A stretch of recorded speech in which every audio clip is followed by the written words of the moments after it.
Hi, Mom. Pretty girl. This is Eva. Nice to meet you. Thank you very much. Your dad's just making his favourite dinner. It's duck. Come on inside. They're all probably too gruesome to tell you while you're eating at the table. How's your food? Is everything okay? Good, good.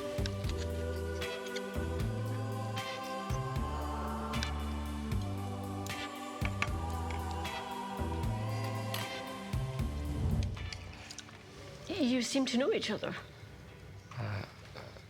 Yeah.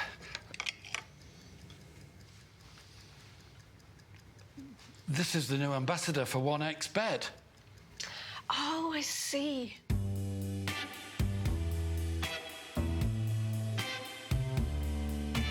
Everyone felt good when Eva Elfie became the new ambassador of 1xBet.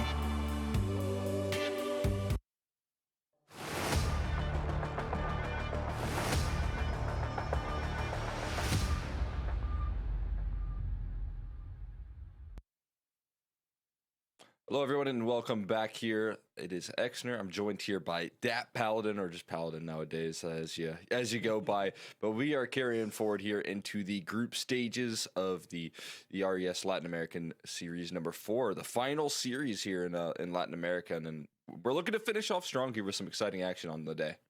Yeah, I'm excited to be here. I mean, we've already had 3 series of competition. I feel like we're pretty much decided on the 2 teams that will stay at the top of the table. But as of right now, I think that, if they have an off day, there is still a real world where they can get catapulted somewhere here or there. And I think, one of the teams that we have today, Red Canids, have an opportunity to potentially snag a spot. Of course, they're going to have to potentially win the series outright, but regardless, I think we've got an exciting slate of games today with Red Cannons taking on Intense, that new Red Cannons alongside Cold Zera, which is going to be really fun. 9Z now joining the fray at the tail end of the series, and then Team Solid, who have surprisingly been very good in this entire couple of series in the circuit so far, which has been a surprise for sure, but a welcome one. And then we've got New Look Bestia as well, so honestly, not too bad in terms of the number of best of 3s today. Yeah. I mean, I think we're going to get an early test, especially that last one. It's early, exciting. It's a strong finish to the day right there when you look at those 2 teams battling it out, because Bestia obviously on a bit of a redemption arc here. They're trying to really prove themselves with a new member like Naz. So definitely exciting to see there, and it'll be a very interesting way to close us off. But let's kind of zone in on our groups for this first matchup here, right? Because again, so far what we've gotten out of these opening group stage games here have been pretty quick victories so far. And Red Canids, obviously they're going to be going through a lot of changes. They're going to be in a transition period, and even with that, there's a lot of questions around what that change is going to be long term, from the articles that we've been seeing appear every once in a while on HLTV. But again, for Intense, it's going to be interesting to see what they can bring, because they haven't really been tested a lot by this top level competition here. Meanwhile, in Group D, as you mentioned here, you get to see 9Z challenge kind of a newer roster being formulated here in this Viking squad. But then, of course, you're bringing in Sharks and Bestia, and I think, again, that one's going to be the most exciting group stage matchup that we have on offer in these opening matchups. Yeah, and I think Group D is probably going to be the most hotly contested. When I look across the board, Group A seems pretty done and dusted. Group B seems pretty similar as well. But in Group D, you've got 9Z, who feel like definites to go through, and then Sharks and Bestia, who we still don't really know where they stand. Of course, Sharks having that sort of EPL stint that they showed a little bit of promise there. Bestia making the right decision to bring in Nas, I'd like to think, just with taking a chance on some of the players from La Ruganeta.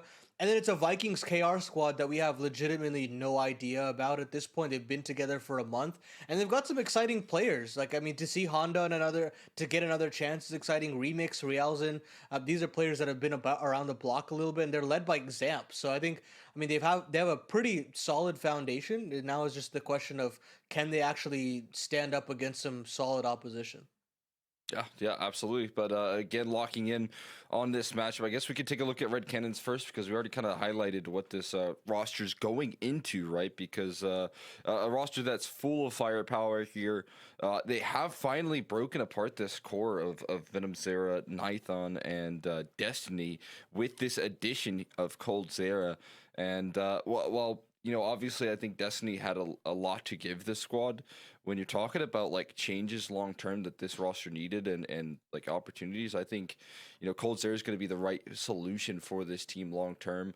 Whether or not like Nithon immediately releases the calling power is going to be interesting. But to talk about the necessity of bringing in that kind of leadership factor for a team that has had struggles when it comes to land performances is really cool to see.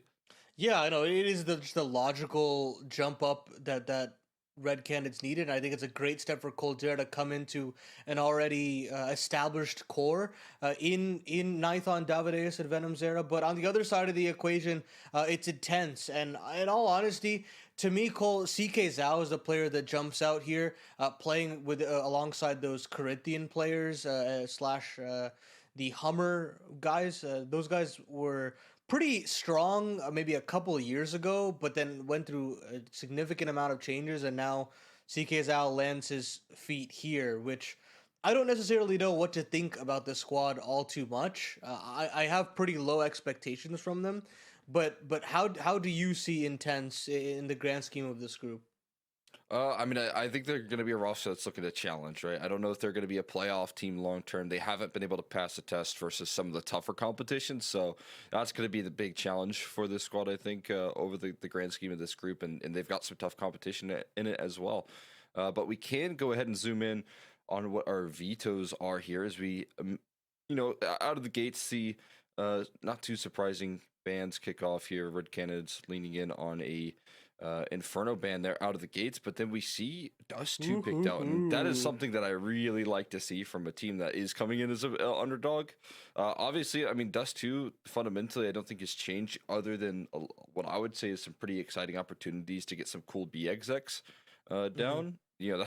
That's probably like the big tool here, but even still, like a map that I think you can probably try and catch Red Cannons off a little bit lackadaisical there. You can catch them not fully formed in the protocols there. And, obviously a map that I think all South American teams have a really good grip on. But it'll be exciting to see if they can put up some damage on a new map back into the pool. Yeah, and when we looked at Dust 2 when it was previously added into the pool, it was a significant map that underdogs would just use to try and get an edge in the veto, tried to just out aim the opponents that they're playing up against. And if you're playing into Red Cannons, who right now haven't really gotten the chemistry to gel with one another, with Cold Zera potentially calling, or just that transition of power between Nithon and Cold Zera, we don't necessarily know what Red Cannons we're going to get, even on their own map pick of Anubis, let alone Dust 2. So I think Intense have quite an opportunity here to at least strike while the iron is hot, at least push us to 3 maps and show that, they still have some skin in the game here in this group stage and could potentially take a scalp off of Red Cannons. But to me, I see, regardless of veto, I think that this roster has aspirations of becoming one of the best teams in Brazil, and I set them at that same target as well, because I think the only thing that was holding back this roster was the calling, and I think Cold Zera has really developed into a pretty strong caller. And if the rumors are true, and they do relinquish the duties of calling from Nithon, I think this team has some really, really nice potential. Yeah, I'm right there with you. I think Cold Zera has developed a lot as a caller here. It wasn't something I was super into back when he's on that 0-0 Nation squad, but I think it could be something I could get into with a team like this that has a lot of aggressive elements. They can be the ones to lead the charge, and in fact, Cold Zera, you can take that more passive role. Red Cannon's doing a great job of targeting some perfect talent, some much needed talent here, but Hard Zao is dealt with early here. A little drop in towards E-Box, a little fakeroo, as well as they don't fully commit here. They're going to back it out. Instead, take charge towards A. I've seen Venom Zera do some despicable things on this A bomb side, but this might be too tall of an order at this point. The name of the game is to stay alive, as his mate in Cold Zera has struck back into BSD, but there's the response from the T's Bomb goes down promptly, and it's this 2v4 necessary if Red Cannons want to retake this A bomb site. They've spotted out the lurk. They want to go push forward into the bomb site itself, but Diozera does some good work to quail the offensive. Coldzera now has to get the ace to clutch things up, but it will not be. 3 kills will be simply a consolation as Intense go off to the races with their first pistol, and that's what you like to see, to not necessarily overcomplicate things. And I thought that they were going to do that with that A play, but they keep it nice and simple. They use the smoke where necessary and just go in together to pack as a trade to trade effectively. Yeah, I do like that a lot there. Having a lurk kind of as a solo extremity, but having everyone else available close by as well. Do want to give this time to shout out 1xBet for bringing you some of the action here in South America. They're obviously a big part of this, and we saw the 1xBet odds at the top of your screen. You can go and check them out, of course, by clicking one of the mini banners down below. And you can use code 1XRES LATAM if you want to get in on some of the odds that they have there. There is a first time deposit bonus of 130%. So, all that being said, yeah, I mean, I'm definitely with you. Not overcomplicating things. We saw the pretty steep odds there as the game opens up. I was gonna say it's pretty cool that Coldzera right now is in this this game, and you've got tags like Venom Sarah and Diozera, so you know that's cultural impact right there in the server. Mm-hmm. Of course, Banny Zera, another fantastic addition to the Zera list. But yeah, I mean, I think this Red Cannons team just brings me a lot of excitement. I thought that just bringing in Hardzao into this team after him kind of being tripped up by Payne, I felt like he was so underrated on that roster and put in so much work in Payne's rise in international competition that I honestly expected him to maybe find a healthier home. And I thought Red Cannons was a bit too low of a level for him, but he has taken that call to arms and he's kind of run with it. He's been one of the highest rated players on this roster, and you know, paired up with explosive riflers like Davideus and Venom Zera, it creates this possibility that, you know, maybe we can create a new core of dominance within Brazil, which is it's just really exciting in terms of the prospect. Yeah, and I mean, even to add to that point here, you also had at one point a very aggressive Opera in Nithon. He's kind of tamed himself a little bit as he's taken up the leadership mantle, but maybe that could start to come out a little bit more here. But fast play right now, no hesitation rolling through on this mid control. Already tossing in the utility. Coldzera kind of nullified right now. HG's gonna fully expose him to 3. Completely blown up right there by the utility, but at least 2 back from Nithon. Venom Zera following in his footsteps as well. So control towards the middle taken, but they still lose a little bit of ground towards A. Oh, they want to go through the smoke regardless. That's Davideus for you. And it relinquishes bomb control, at least temporarily. BSD still wants to get this bad boy down, secure the extra cash, and he will do so. But now is the tough task, trying to win out this 1v2. He moves back into the A main, thinking that there is an extra lurk coming from behind him, but as you'll know, there is nothing to be available there. Should be aware of the possibility of 2 players coming in from camera, but Davideus will continue to take first contact since he is one of those lower health players. Smoke onto the bomb and smoke onto A main as well. He'll nade it out. Try to take an early duel, but Hardzao has got too much HP to chew through. BSD cannot complete the clutch. And that's a decisive mid-retake there from Red Cannons to really fight fire with fire, and Intense could not catch up with the heat. Yeah, I like that a lot. Coldzera looking to collapse. He gets overwhelmed, but then as soon as you say that, you know, there's 2 players that fill his position. And you cut off one head, but 2 more pop up is not an easy thing to deal with if you're Intense. Still, though, I mean, they're able to use that somewhat effectively. You get like proper reactions out of them to take control towards A, so some silver linings even in the chaos. And I mean, again, for Red Cannons here, I think they're going to be taking a personal hit from overpass being removed, as they were one of the you know, better teams in South America on that map. So they're definitely going to be feeling a little bit of a loss in the map pool change. But again, you know, any team in South America, I think for the most part, is going to be excited to have Dust 2 back into the server. I think as of oh, did Hards out DC? Yeah, I think this is a not live, as we call them. Yeah. Okay. Luckily, no damage was taken, so we can restart the round. But Just as about they were gonna turn that corner too. yeah, exactly. Yeah, that would have been disastrous. I will say, in terms of the map pool change for Red Canids, this is probably the best time to make a roster change, like an in-game leader change, just because at this point it's like, I mean, now One you less can map to figure out compared right to exactly or catch up with. and at this point you can kind of rejig your map pool if you want to. You can figure out where your home is going to be, whether it has to be Anubis or whether they want to lean elsewhere. I think the Dust 2 will be a good test for them to think about whether or not they want to keep that in their kind of front of the pick ban phases, or if they want to keep them on the back foot. And I think this is that time for them to do those kinds of tests. But of course, only time will tell. Now they get to at least experiment here on Anubis initially and see if they can get their map pick on the board.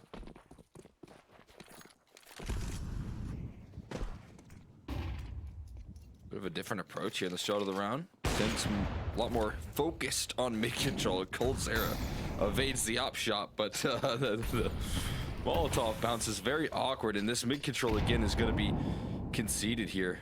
Back to playing further back here, which he's found himself last round. Peeking into that op, another shot whizzes right by. So a lot of information gathered here from Cold, but again, this mid control is being taken by force. Still, that decisiveness is in full effect here for Intense. This time again trying to battle into camera, into this A site, straight into Venomzera's hands. But he will not find anything, and coldzera has been found out. Maybe a barrel spotted from the side, but Intense Gaming, they want to continue to pester this A bomb site repeatedly through mid control. And sure, you have A main if you're Red Canids, but Intense, they're very keen on just battering down that specific position, and the Red Canids don't have a real response just yet. I like how BSD was pushing the kind of offensive there from Red Canids with that AWP especially. Yeah, having the op to try and lead the charge, knowing that there's not an op to play up against as well. So far, I mean, as we mentioned here, obviously it's still a bit of a transition period for this Red Canids roster, so they're targeting the pressure point that they need to be here, taking mid control round after round. It's a little bit of a scary finish right there to it, but everything's saved, and like you said, oh, that's something nice right there. Little gift for Dio Zera as he takes down both of his counterparts right there, the other Zeras in the server. But we get the force buys to continue here for Red Canids. Not gonna let off the gas just yet. Gonna keep that pressure on up here with the MP9s. But then again, you have to look, and it's got to be the adaptation here from Red Canids to put a little bit more resource in that direction, or maybe just connect some of that utility. Get the actual deep molly down so that you can contain control early. This time successful. Well, this time they will fight for A main control, Intense. But Venomzera has done a solid job in at least stalling out the offense temporarily. They'll have some more aggression coming from the B main side to kind of bolster Venomzera at this point. But now it's time to start deploying the util so you can call these rotations in. And here comes two of those players, but they've got to get their move on right now. Here's the trades come. coldzera can only find one, however.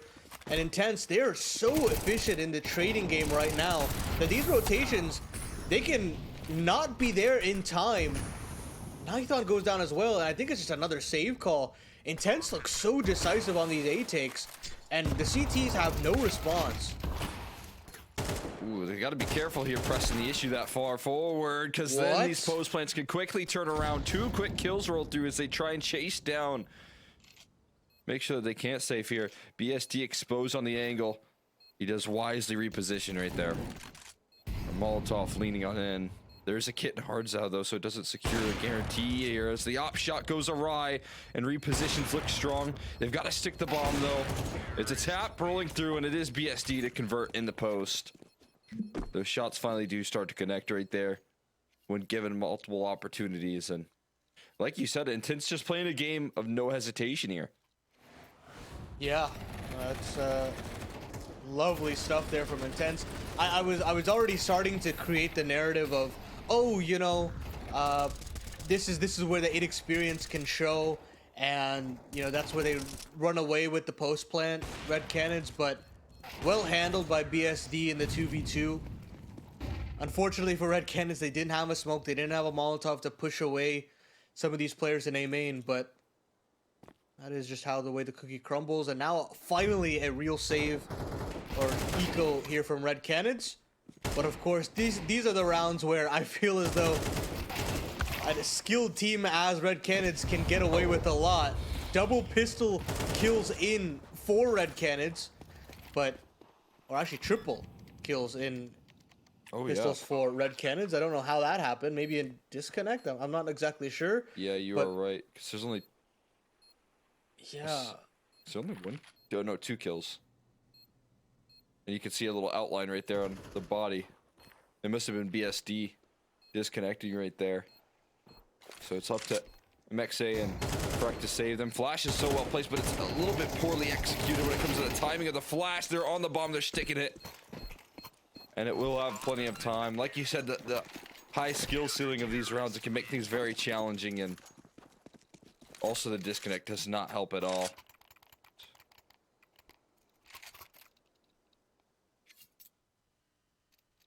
Completely agree. It's just so unfortunate because I think again that opping presence in the post plant could be so valuable, but unfortunately, not only is the op gone, but BSD will have to repurchase following his reconnection. There it is. But Red Cannons, through divine intervention, find a second. And you know, I mean, the disconnect aside, getting those 2 kills and B main control and upgrades on your rifles would have probably lent me to believe that Red Cannons could have still pulled that round off, but you know, it is what it is. And Red Cannons now have quite the buyback. Nithon has an AWP. You've got 4 AKs across the board for the CTs, and purchases for Intense definitely have to make some consolations here with MXA on a Mac 10. I definitely think this is what Red Cannons were hoping for here, to get an excellent purchase. And well, there have been problems towards the A side and mid. A lot of execution power in that direction. I think what Intense have been doing so well so far is to just, again, get a lot of off-spawn calls rolling through. And it's kind of caught Red Cannon sleeping here in the early game. But now there's guns, there's counter, all the utility you could ask for here. So these off-spawn calls are not going to be as effective as they once were. I thought I might have a jumping Mac 10 around his corner. Oh, that's a big sound cue. Hello. Can't be making sound cues like that outside A main. Nithon will take that every day of the week. Did an old inchworm right there. Yeah, the inchworm indeed.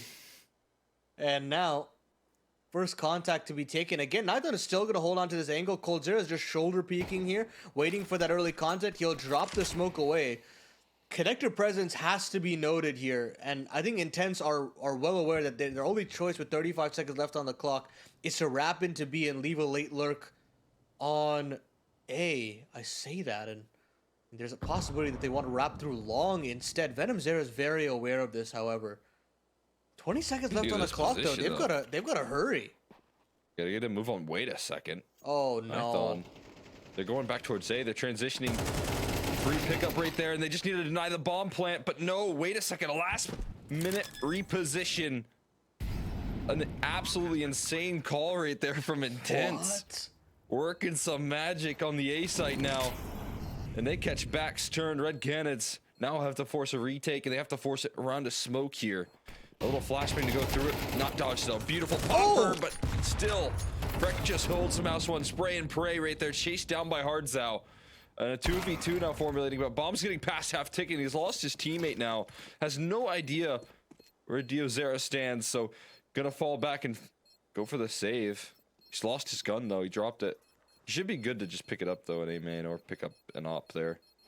Instead, the Red Cannons, man, what felt like a massive advantage, a little 4v5.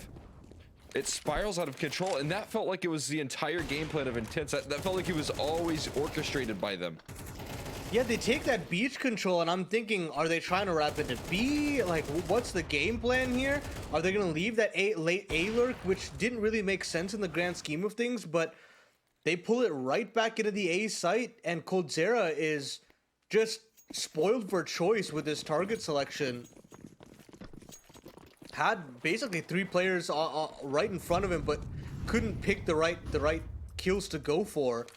I mean, I don't blame him. That was just well called there from Intense.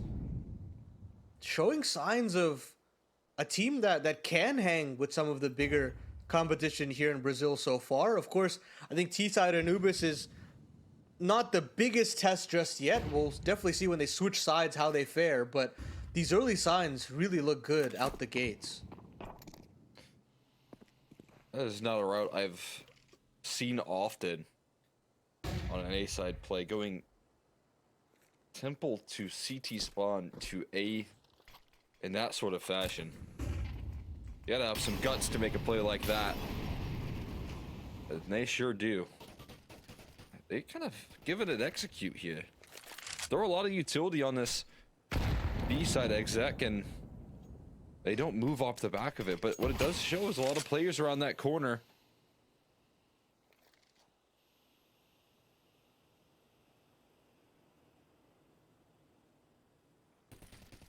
Odds up posted, trying to spam in. But Nithon again will get that opening A main control, and surely without that empty space, they can call for a rotation. There's still 3 players here. A fourth slowly starting to move over, and that sound cue should be everything. 20 seconds left on the clock, and now the go signal comes in for Intense.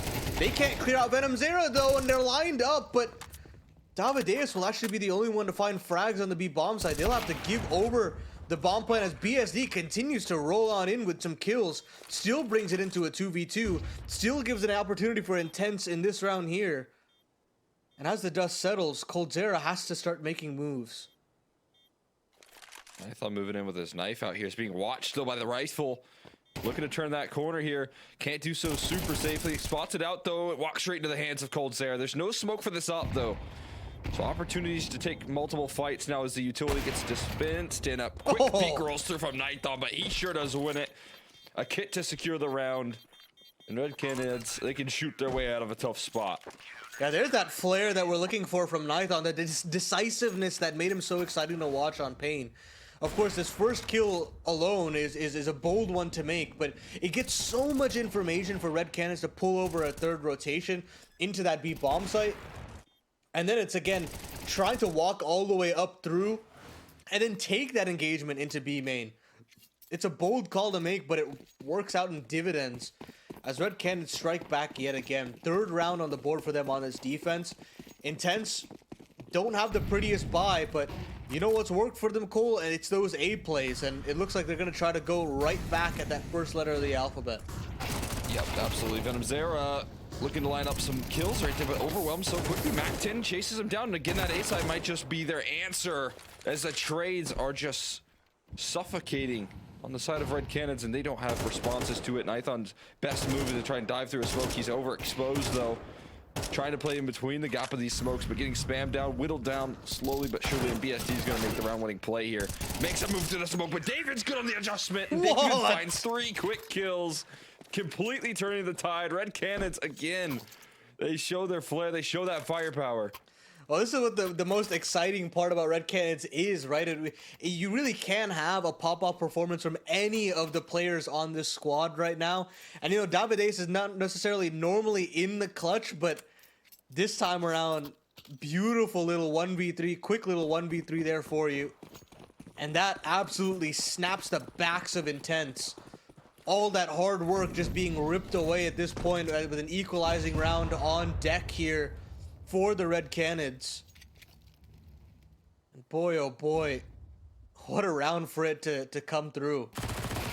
Yeah, I mean, Red Canids needed that here if they want to really stabilize on the CT side. That really opens up windows of opportunity. Windows that need to be claimed here. Not guaranteed if they're not careful. So Nithon is going to spot it. They're doing this again. This time they are missing a couple of the crucial lurks. They actually might instead lean in on a actual B-side finish on this play. Because they get themselves in these nasty spots. Uh-oh. And all of a sudden, things go very awkward here. Freck still in between these retaking players. Venom Zera down low. Nithon wielding the rifle, but do you clear these corners here? You have to. And they do just in time to bail out his teammate, save his life right there, but still entrenched his Dio Zera. He could have himself some free shots as well. Venom Zera gonna walk in back turn. Another back turned as well. Not quick enough to reply, and Intense. They win just a nothing eco with a Deagle upgraded upon a couple P250s in the mix. But again, it's this mid control that they're able to constantly pressure here on Red Canids. Yeah, that doesn't look like they really have an answer, to be honest with you. Even against an eco, you have an expectation that they'll find an answer eventually. But Red Canids, they give away that control, and I think that's the hardest part, is that they retain early mid control, but they give it away very easily. You could tell that Cold backs away to shoulder peek in camera, or, you know, players that are fighting from connector back away all the way into CT long. And Intense say, look, we'll take that control every day of the week. If you give us beach control, we will gladly take it with both hands. And Red Canids, they can't individually rely upon one person to just lock down multiple positions at that point. That I think Intense have really just done their homework, and they found a way to abuse that sort of passive play from Red Canids. And the CTs just don't have any answers thus far. Yeah, I mean, this is so impressive. Tense, like you said. I mean, I feel like there is a lot to try and figure out here if you're on the side of Red Canids with this mid control. They're not looking as sharp as you might expect on that just specific side of the map here, and they know what to do with it as well. They know how to make that control turn into kills, even with the man deficit in that last round. And again, I think they're really playing a unique style of Anubis here that Red Canids are not prepared for, and that's how they need to be playing here. Up close and personal with the MP9. Trades have already been far too sharp, though. They don't even need trades if they've got entries, though, and Venom Zera has to run away with a Deagle in hand, missing some shots around the smoke, but he has kept them at bay for now. HE dodged. Ooh. Might have just done his job here. Somehow with 3 HP might have actually scared off Intense from pressing forward. Perhaps, or, I mean, they still have enough utility on their belts for a re-execute. Sure, they don't have Molotovs per se, but smokes, flashes at the ready, a couple nades correctly placed on Venom Zera's body, and he'll go flying. And I think that's what the call is. This pause is such a good one from Intense. It really sows the seeds of doubt. But Venom Zera's found the necessary information to know that they have not left A main. They're still here to duel. And the smoke actually gives space towards Intense to actually push on through into the A site. One player still at the back of Cake, and it's Nithon to try and come up huge, but he can only find one. And of course, Davideus does not have much to do in this one either. Intense navigate the eco very well. Get themselves pretty much a 7th confirmed here. And for Red Canids, they'll be thinking, okay, Consolation will need that 5th at the tail end. Yeah, it's going to be another force by to try and find it as well. I mean, wildly in the position where they're double ecoing here for the last 2 rounds. So it just means back-to-back force buys here for them. You're going to be looking back at that lost anti-eco thinking about what this half could have been. And as you said, I mean, it's the T side of Anubis. It can be hard to work on the defense, but the rounds that Red Canids have actually won, you got to consider a David 1v3 in the mix there. You have a disconnect on an eco, Right. and then and another 2v2 post plant retake that they had to win so far. So they have been just about at every sequence, at every turn, incredibly close. You know, the thing about Anubis is that if you can hang around in the defense and scrap together any sort of a haul, anything is possible on the offense. And I think that's what Red Cannons are kind of saying at this point, that even with these ugly buys that we had in round 11, now here in round 12, if we could just snag that 5th, it could be everything. Nice little flashbang, but it actually procs in Venom Zera. What? Or sorry, in Cold Zera, rather. And somehow Cold finds one and a lot of information.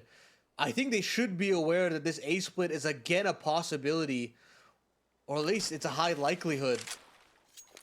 Bogdan in full effect here at the back of A main, but this standstill between Nithon, Venom Zera, and Dio Zera is so important. Great dink for Nithon to find. Venom Zera will convert the kill. Upgrades as well, but that gives all the information that this B bomb site is under defended. Oh my Intense Gaming have found the perfect window of opportunity into this B bomb site. They found a bomb plant as well, and now they can nestle themselves in to the after plant as well. This is magnificent from Intense. Oh my god, read like a book. And add insult to injury, MXA rather. We'll be able to add another kill to the tally. David, he's gonna be walking out with his knife out. Not expecting to be dealt with in CT spawn. Hard's out, just left scratching his head. I thought I just cleared all of B main. They just walked right underneath you though. Right underneath your nose. They make it into an open B site and they realize the opportunity that was at hand. Hard's out.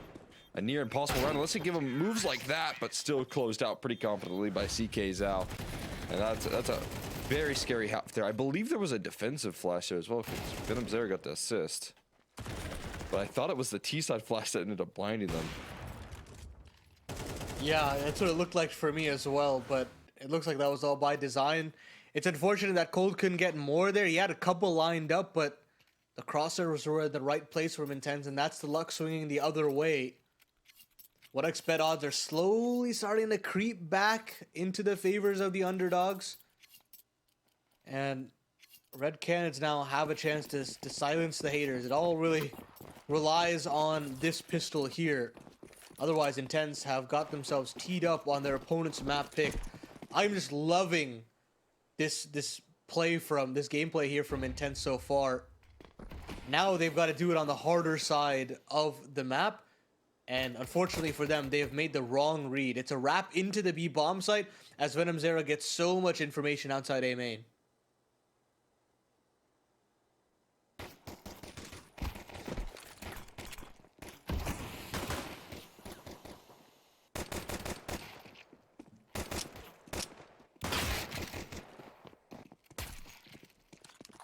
There it is.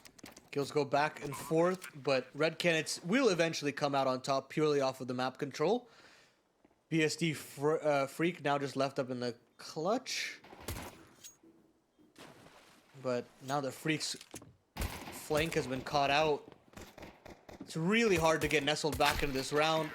And there he goes. Cold Zera will end the round. Red Canids get that compulsory pistol needed. Right back to winning ways, start that momentum ball rolling and put the pressure right back on Intense. Force them to stay resilient here in this kind of 8-4 half that they were able to amass. But yeah, great call from Red Canids. Just a very simple wrap into the B bomb site, and Intense are basically directly countered in that initial call out. Very impressive stuff. Start things off, overwhelm. Poor MXA lost all of his teammates on the raid bossed up setup. But 5 manufactured from Red Canids. It's going to be an easy 6 as well. we're going to start to talk about. Again, a pretty quick opportunity to come back, but I mean, if this intense roster shows us anything from that first half here, it's going to be tough to come up with those kind of crazy game plans that we saw, like the mid to CT to A calls that you don't see every day, but definitely opens up some exciting opportunities here once they get those guns out, if they can start to plant their feet. Yeah, I'm curious to see what the game plan will be. Do they have any other unorthodox strategies to bring on a map or on a half like CT Anubis?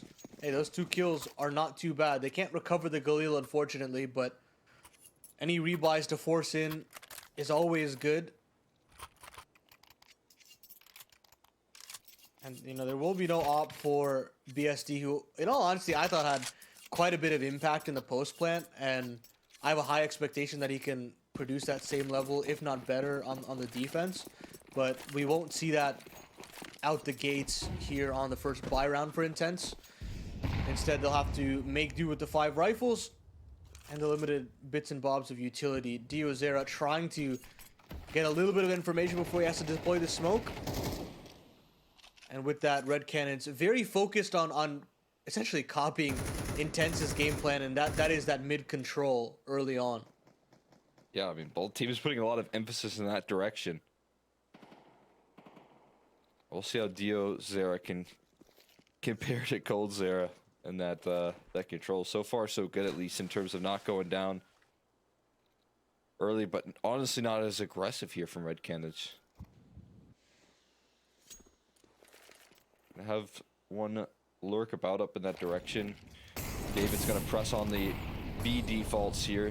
And something that we did see kind of break down in some of these rounds was the default. But what happened to that smoke? Just bounced off the wall, straight bloomed. That's going to give a big advantage to the defense, to be honest with you. Bit unfortunate.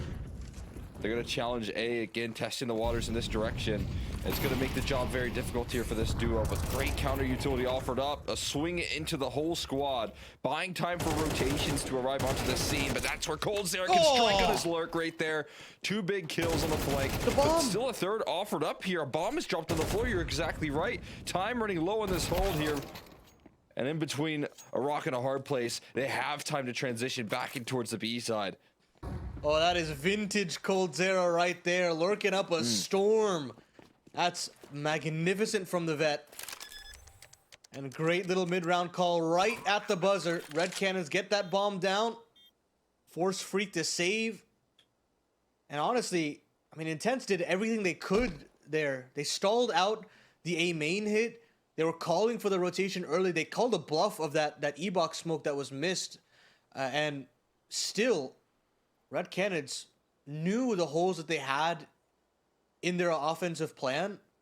Cold Zera buttons that up really quickly with the late mid lurk, and the rest of the A main players just trade effectively to at least get the site temporarily. So I mean, good work done to them, and Red Cannons showing why they have also a bit of T-side prowess in their own right on Anubis. Oh man, that's a very exciting look here out of the gates for Cold. You take a look at the roster that he's with right now, and he's got, I mean, probably two just very exciting aggressive riflers in like the like tier 2 South American scene who are looking to emerge right now. You've got Venom Zera, who can get very aggressive. It's probably taken some sacrifice here with this addition, and then you've got, I mean, on the other side of things, you've got David as well, who again is so incredible at finding opening duels here. And so I think long term you're going to see a lot more of that right there. You see some of the Cold Zera of old play off the back of his teammates taking priority, taking contact, and I mean that's a game plan that just falls right into his hands. And if that doesn't get you excited for this Red Cannons roster, I don't know what will.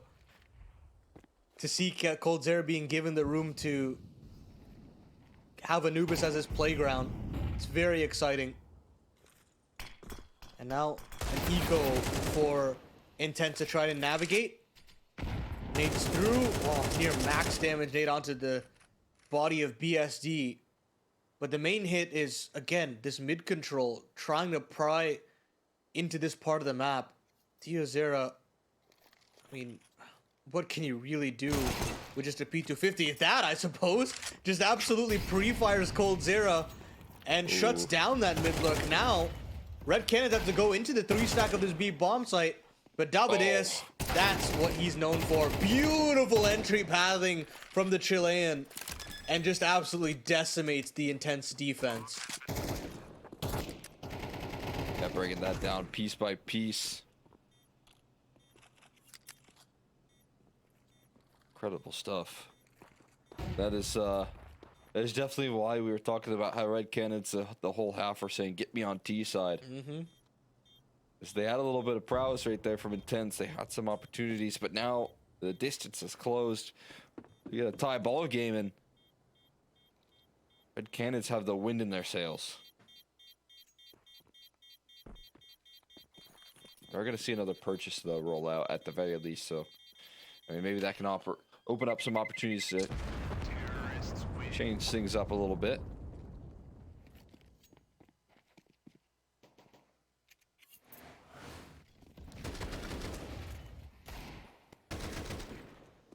Oh. Look at that pathing right there. Look at the crosshair placement. Doesn't matter if his teammate's in front of him. I'll still put you down. You don't get a lot of room for error right there. Do want to give a shout out while we got this pause, though, to 1xBet's mobile app. If you're interested in getting in on some of the mini odds that we're going to have for the remainder of this last Latin American series, make sure to go and check out the mobile app there. You'll see that little picture pop up quite a bit. And just get your phone out, give it a scan, check out the mobile app. All that being said here, into an important gun round here. An opportunity for BSD with his op to slow things down. Seeing a very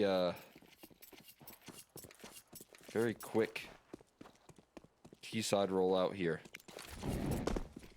Quick rounds off the back and looking to slow that down a little bit.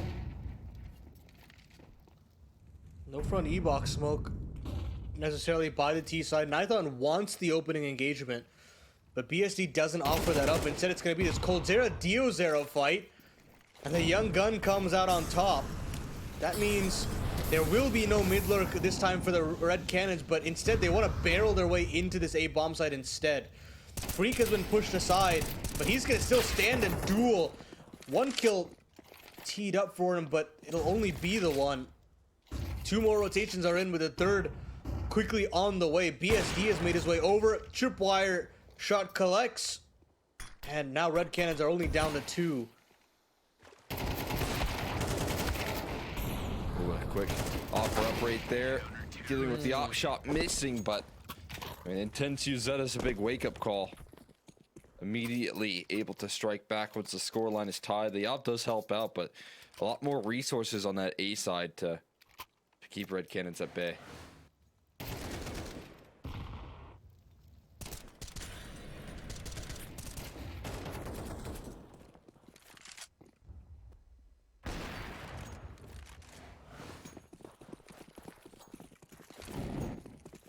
Another buy still available for the Red Cannons, but that's a nice bounce back from Intense. Sticking to their gut. And I think a lot of the credit has to go to Diozera, taking that early mid contact and then falling back to help out the A bomb site. But this time, coldzera wants to up the tempo yet again. Go straight at Diozera. Sure, you can win against me in a 1v1, but you can't do it twice. 2 for 1, scooped up for Red Cannons, and they want to burst into the A bomb site. coldzera now switching things up. First, you have the triple kill lurk, and this time you've got a triple entry from him. That's so clean from the Red Cannons, and that's so clean from the man coldzera himself. Oh my god. Yeah, doing it all right now here. Can be that last prong of approach to activate.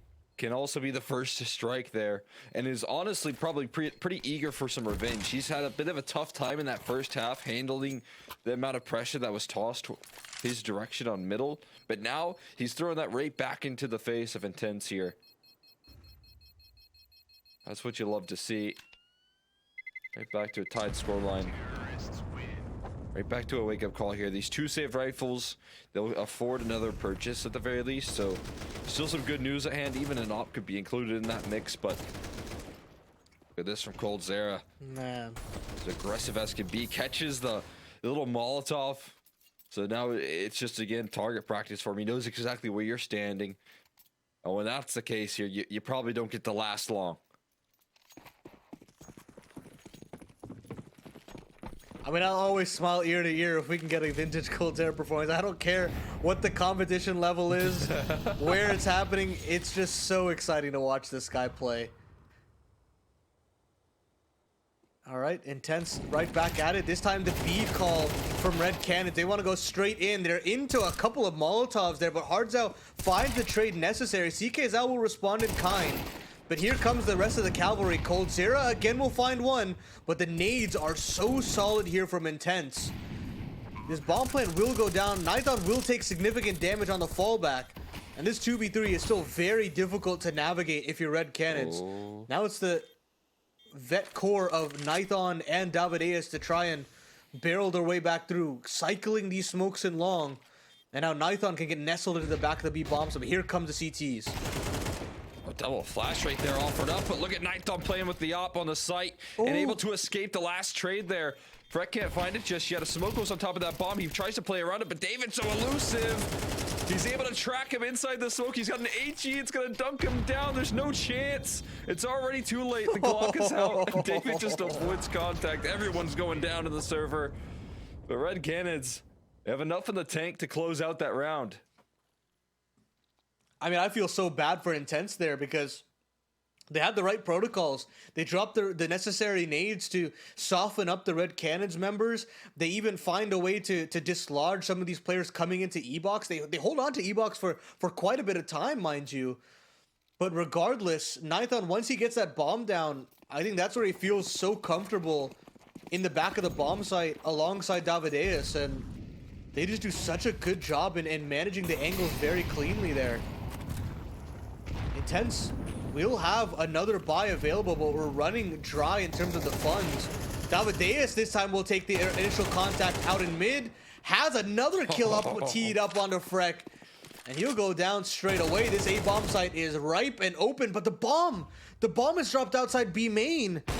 And the rest of the CTs all have it in their grasp. Nighthon misses a shot. And now things go from bad to worse. It becomes a recovery mission from Red Cannons instead of a round confirmed. Yeah, this is so incredibly awkward right now.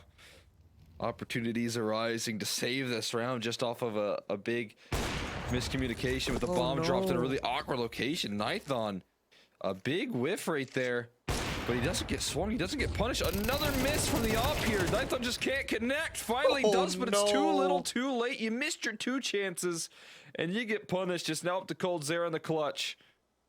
A very frustrating mistake as well here. As he's looking to challenge this AWP to get the bomb back in his control. He has a smoke that could actually just nullify that problem. Able to avoid the timing for now, but he's looking for the duel here. Walks into it, gets tagged down. Needs another headshot as MX8 right around that corner. And gets his utility down. Look, clotheslines MX8 on the swing. And now you got a vintage coldzera clutch in the mix as well.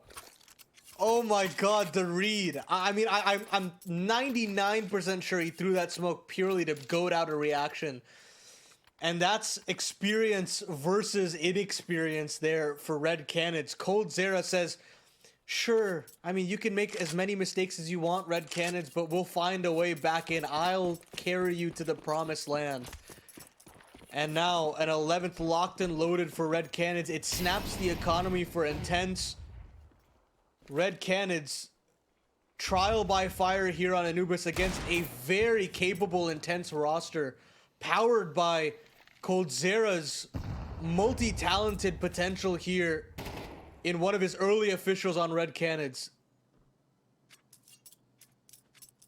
And they just find a way.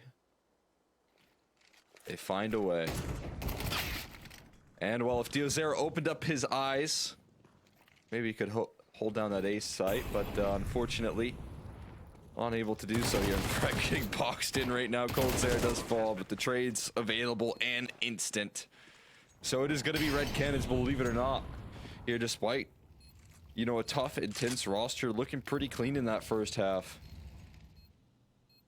They're going to find themselves on series point with only giving over one round at the turn of the half. Yeah, that's right. I mean, considering how close some of these rounds have been for Intense, you've really got to give them their commiserations thus far.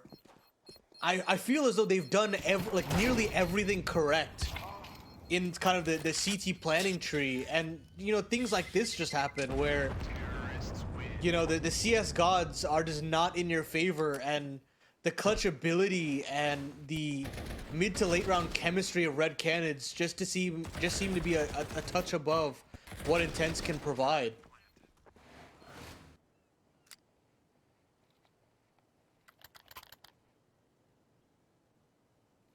Yeah, I mean, the clutch factor has definitely bailed him out. coldzera, having one hell of a game, has bailed them out of this second half.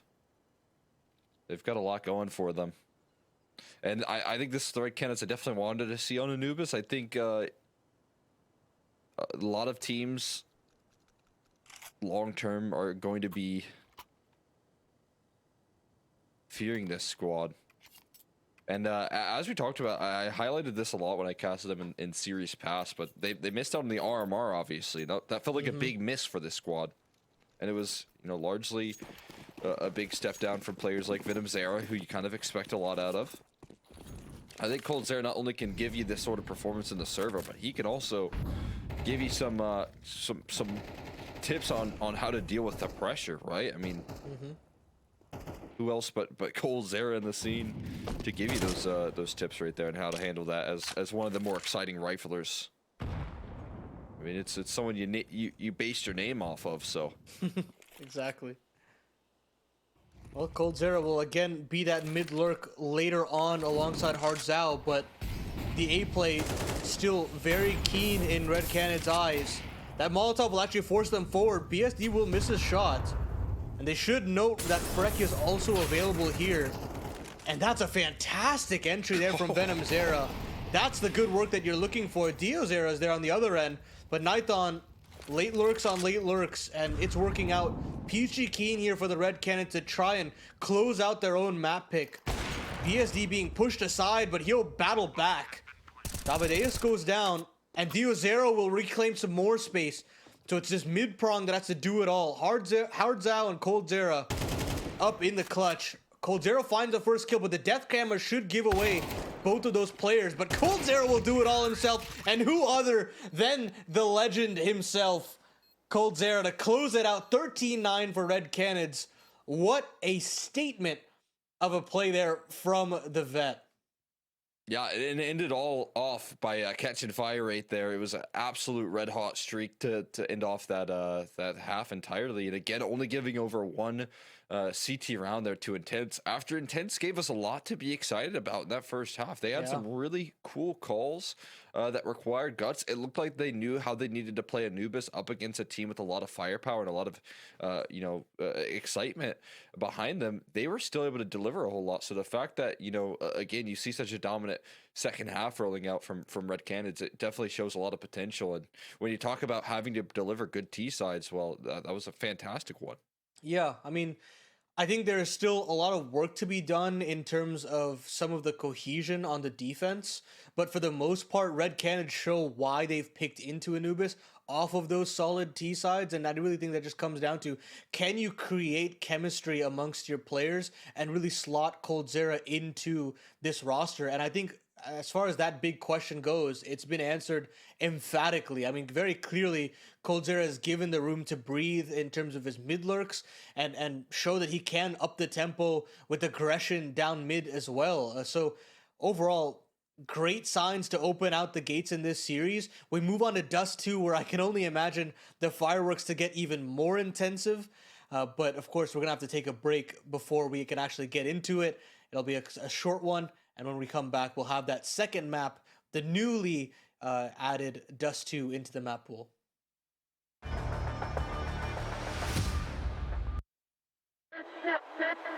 Respect from 1xBet. Respect from 1xBet. Respect from 1xBet. Respect from 1xBet. Respect from 1xBet. Respect from 1xBet. Respect. Respect from 1xBet. Respect from 1xBet. Respect from 1xBet. Respect.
respect. From 1xBet, respect. From 1xBet, respect. From 1xBet, respect. From 1xBet, respect. From 1xBet, respect. From 1xBet, respect. Respect. From 1xBet, respect. From 1xBet, respect. From 1xBet, respect.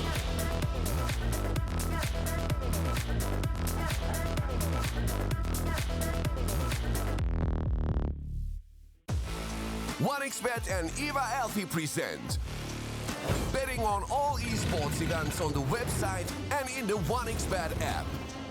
1xBet. Play with Eva.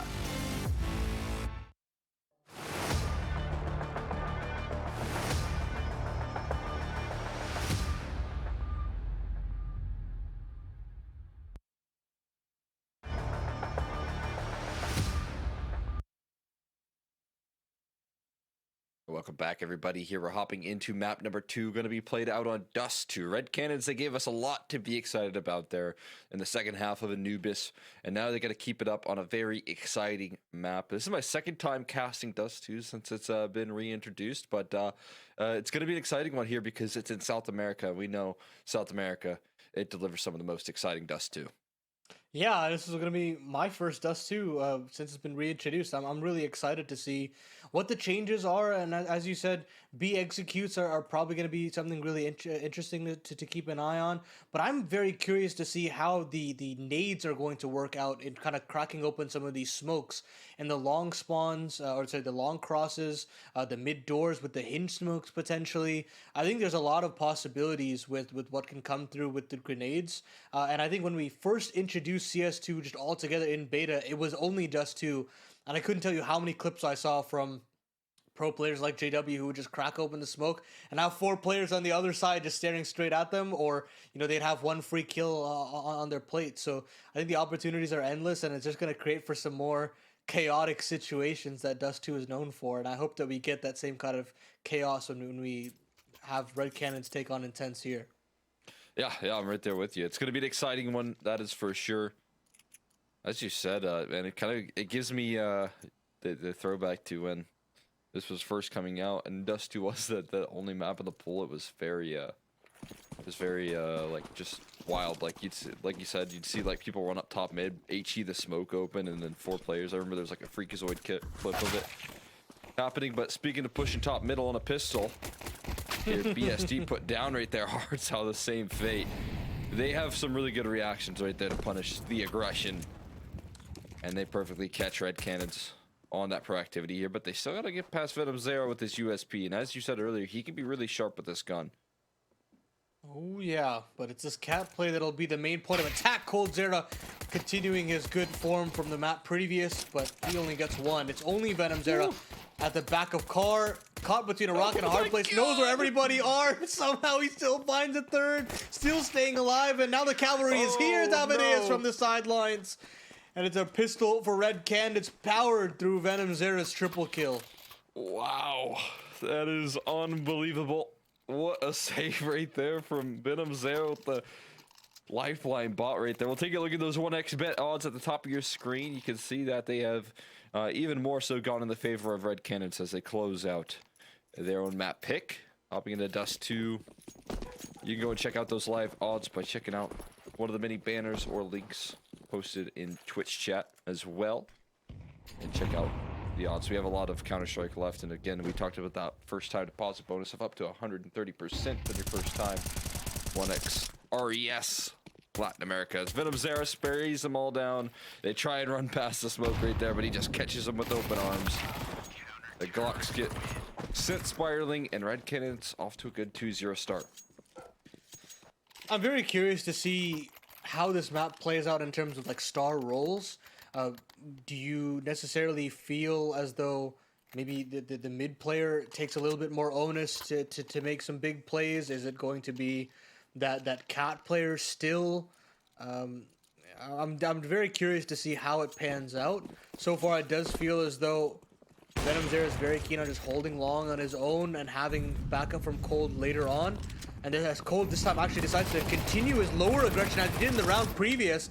And since there was no B pressure in the round, in round number 2, that same kind of setup that they had there catches Intense completely off guard. Yeah, I mean, it just works out wonderfully. Right there, like you said, wasn't spotted in that last round. You got 2 MP9s turning the corner on you. Cold Sarah now has this crossfire as well to work off of. Flash, backs, turns, it just falls right into Nithon's hands. Also, I mean, small detail of that is David jump peeking on the cross right there. So you probably don't expect 2 players rushing you down and towards lower because that's so many resources already used. But you can see BSD, he was certainly dead. There's no escape in that position, and he gets absolutely blasted right there. You know, I will say the way Europeans play Dust 2 is why I don't want this map to be in the pool, but South American Dust 2 will always be very, very exciting Counter-Strike. Just with how aggressive and in your face the defense can straight up be, let alone the offense. And I mean, just that straight up call out of spawn in the buy round there from Red Cannons is why is one of the few reasons why I like the South American Dust 2.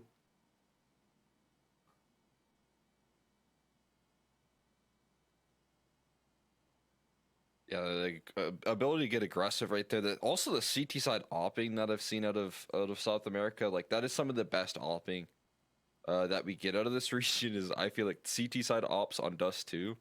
Whenever you talk about like up and coming players, you see some of the best maps come through.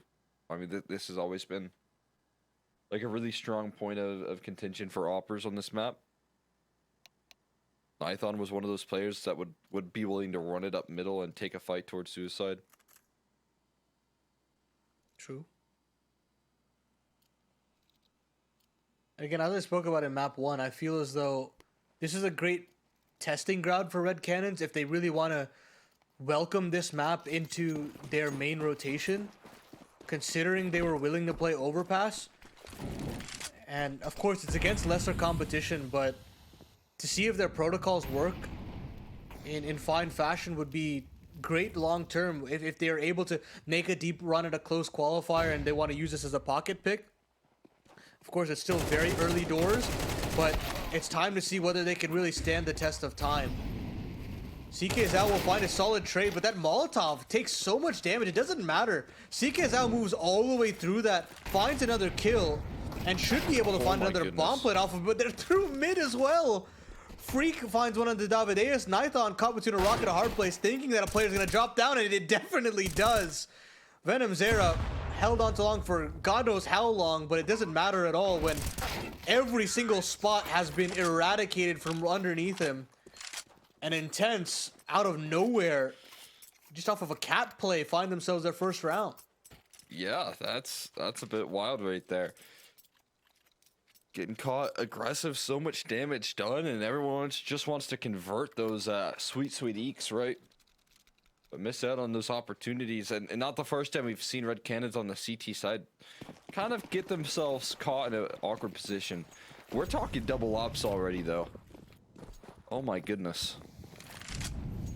We got the double op being brought out right now.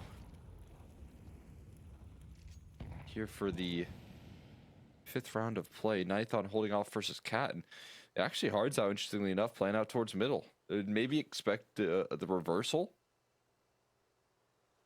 I think sometimes the op can be a little bit harder in mid, to a lot more angles, but here we go, full execute towards B. We talked about this at the beginning of the game.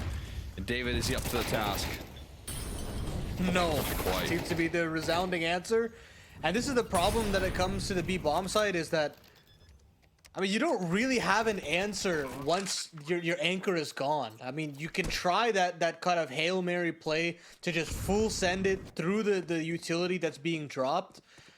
But 9 times out of 10, what happened to Hards out there is usually what's going to happen. And this is the ugly part of Dust 2, is the B bomb site takes in these long saves that have to go through.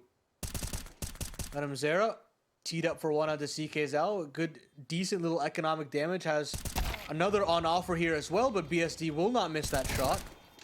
Coldzera on the fadeaway finds one. And Oh, boy. Nithon could find another... Keep peeking. No. Keep peeking. Why don't we over peek? Go for exits. But nicely done. I mean, this is a powerful execute right there.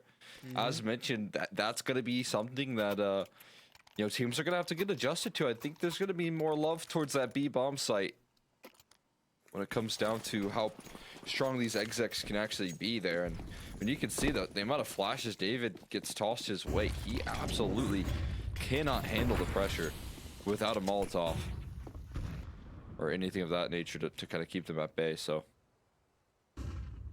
exciting call here. And they might look to run it back here. Why not? See how much you can get away with a play like this.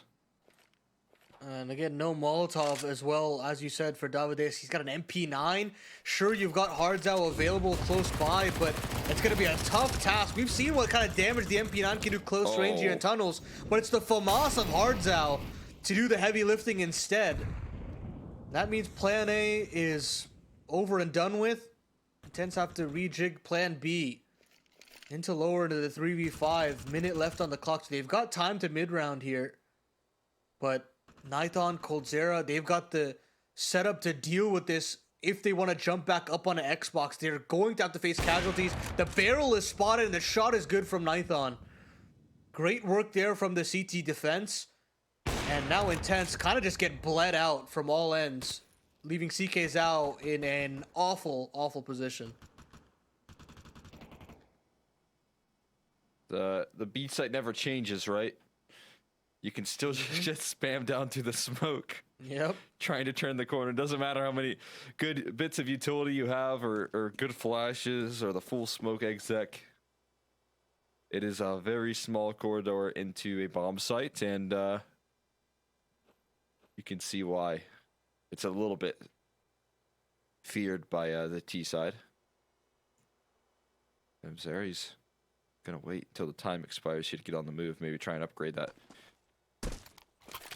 little arsenal down below. Get back to that double op, maybe? Yeah, Hardzao does grab it. So right back to it. Right back to the double op there as they don't let success linger too long right here. Great defensive setup coming through. Hardzao and David. The positioning's good. They get the early alarm bells on the exec, and everything kind of falls right into their hands there from that point forward. Fourth confirmed. Of course, when it comes to Dust 2, still don't have any idea how it's going to play out. Is it going to be a CT-sided map or an offensively based map? I think a lot of people were discussing that it could potentially be a little bit more T-sided now that you can have those skybox B executes. But so far, clearly there's still a response for it with the spamming down into the upper ton smoke. So what is okay, I don't Hold on. Wait. Hold on. It's real. It's not fake. That is totally real. Oh my god. Yeah, you're gonna want to write that one down, chat. That one is that's pretty nasty right there. It's like the Xbox smoke, but better. Dude. Oh, I'm geeking out. That is so cool. All right, Nart, clip it. Nart, if you're in here watching this game of Red Cannons versus Intense, take that down. Yes, I mean, that guy's active. He could be here. You never know. This is gonna be a pretty tough setup to bypass there. That's a long smoke this late. Not going to be easy to walk on into this setup here. You've got what could be that cat execute rolling through, but there's not a lot that you can work with this here. Venom Zera, though, spammed down a little bit of vision for CK's out, but now it's the ops chance to sing and repeat. Oh, come right on. in. Nithon.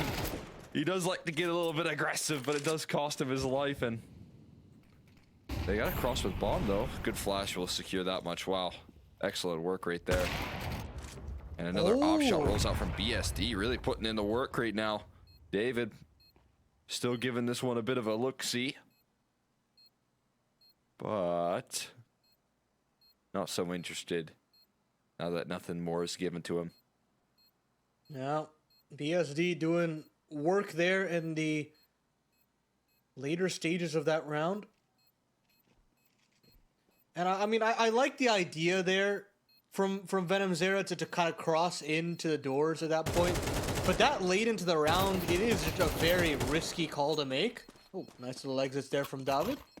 He'll get the op on the way out as well. But yeah, I just feel like it's a huge risk to make that kind of a play, and I think that's the type of play that only comes with experience and time that you'll know now, like if you continue to play long, that when that smoke is up, it's not necessarily an end-all be-all that you can easily cross over. The boost is still a possibility, and you'll have to really plan that risk out if you're gonna make that kind of a play. Yeah, I 100% agree. Definitely feels like when that shit, you got to be a tad bit more careful about, as well as that ninth on repeat. I think he even saw the op, but I mean, I'll never judge a ninth on repeat too much. I kind of like when he does that. It makes it for a potential fun round. This time it does end up getting punished, and I mean, again, Intense on their T side, they give us a lot to be excited about. I'm very impressed with what they're bringing to the table, both here and on Anubis, to make rounds happen. This time, Good fast out utility here towards long.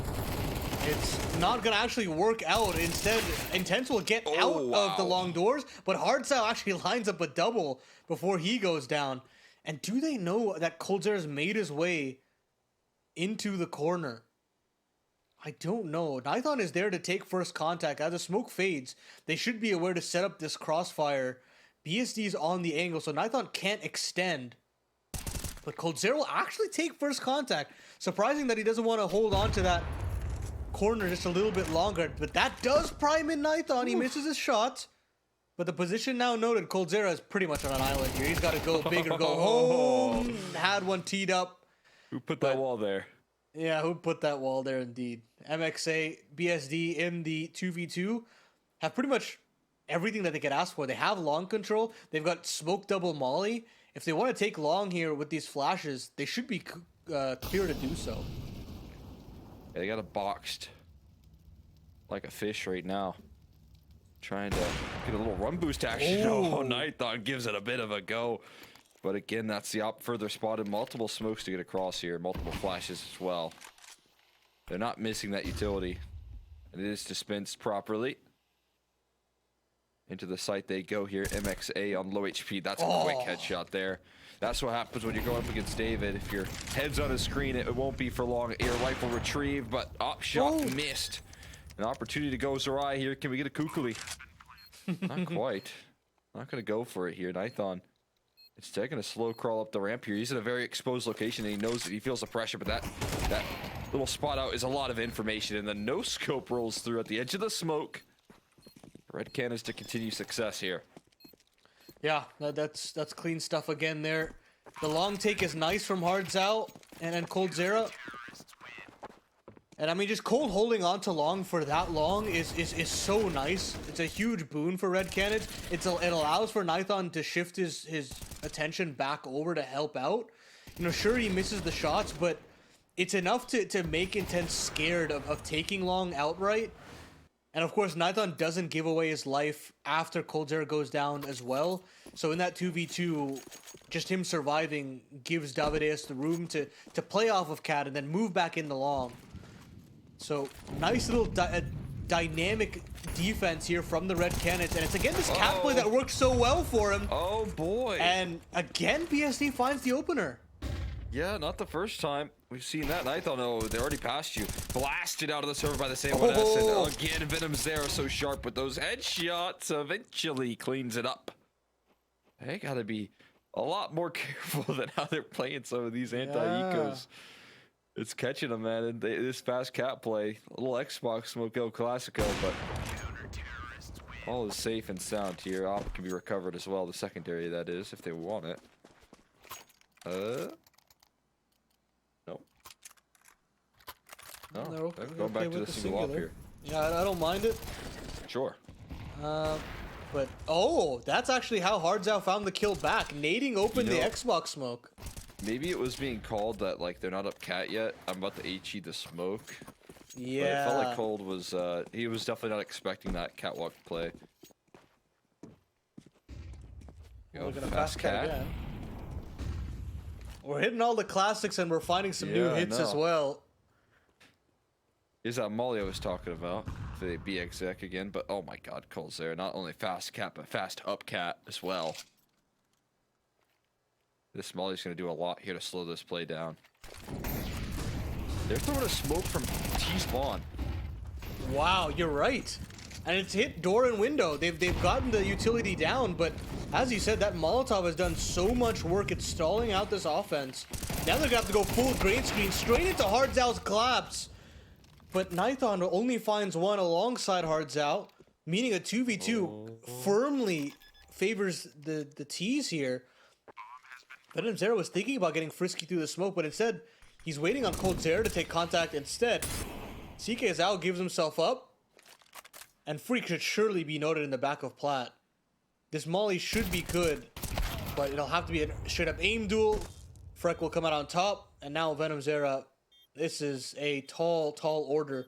You know where both of these players are, but there's just no way for you to suss them out, and Intense will eventually get into that B bomb site, albeit quite a high number of casualties there. Yeah, but I trade you're willing to take. That is for sure. Able to execute again on that B side, throwing smokes from T spawn to landing towards window. That's fun. Which, That's real you know, fun. feels a tad bit unnecessary, but I'll take it. I feel like you can maybe be a little bit quicker with the execute if you throw it from like these spots, but either way, you kind of have to keep your distance on the window smoke. So cool addition to the exec here, and I mean you could definitely tell that makes a lot of a difference when you're throwing that window smoke in terms of the help that can be provided. I think that T spawn smoke could probably be pretty valuable if they're trying to do an off spawn B execute. It could be used as a lurk smoke as well if you want to feign some presence. So I won't say that it's an unnecessary smoke, but definitely in that circumstance, it felt as though it would have probably been more efficient to just do it off of tons. But so far, Intense, they're navigating this anti-force buy pretty well. Aggression off of short, aggression off of... yeah, pretty much just short at that point has been quelled, and they've got themselves a man advantage. They've got themselves short control as well. They should be able to just execute onto this A bomb site and overwhelm. Yeah, Nython's got a lot to do here. Cat execute. Getting rolled back some classics here. The VP, or the avant-garde, actually, I should say. And it goes very well for them as well. This would be a nice save to try and close out the half. But give us a little bit of a go here. Whether we might think your Deagle beats out the op. That is unbelievable. Venom's there's Deagle. Hold on! And David jumping up right there. Flying in the sky. He has the wings right. And Freck, he has a Molotov to at least alleviate some of that stress. I believe it's planted for Cat as well, so that's going to start ticking here. And also the bomb ticking away. This might just be the round as they look for the kills. They turn around, but I think that 10-second timer already ticking, and it's just going to be little exits to be found there. A nice attempt from David. Instant reactions to find those frags, but just the perfect bit of utility to save the day.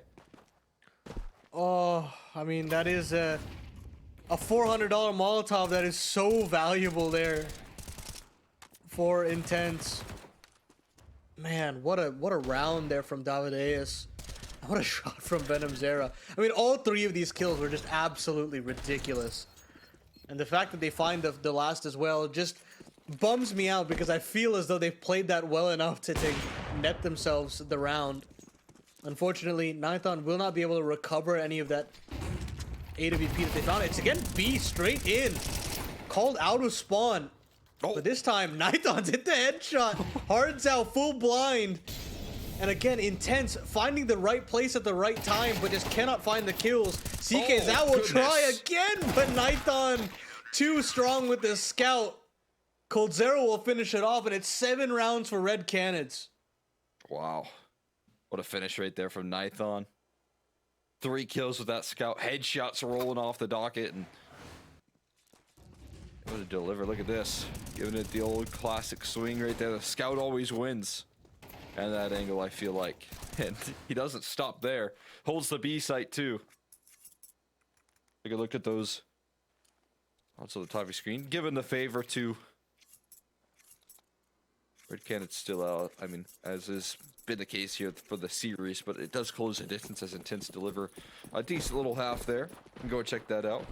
Click in the banner down below. All that being said, though, into an important pistol for Intense. Again, the T side, rather the CT side, has been kind of a point of struggle for them. Molly right on top of where CK Zhao is, but they haven't really spotted him out. He's still able to play behind this car. He could be a big disruptor. He already is. One quick kill, but isn't able to quite keep his distance far enough there. Venom Zera, a good trade, but BSD certainly keeping his distance so far. Lovely work there from the barrels. Cannot find the third kill in the round, though. There is a world where they can make the crossover, but Freck is being boosted up with these dual Berettas. Makes his way to the cat box as well. They're being boxed in, whether they know it or not. Dio Zera has cut off the flank in the top of long doors. And there's a little bit of a gap here on the smoke as well for MXA. So this is a really tough round for Red Cannons to kind of barrel them way in, but it's just a matter of timing. Cold Zera's made the cross into car, and it's only a matter of time before they know where Venom Zera is as well.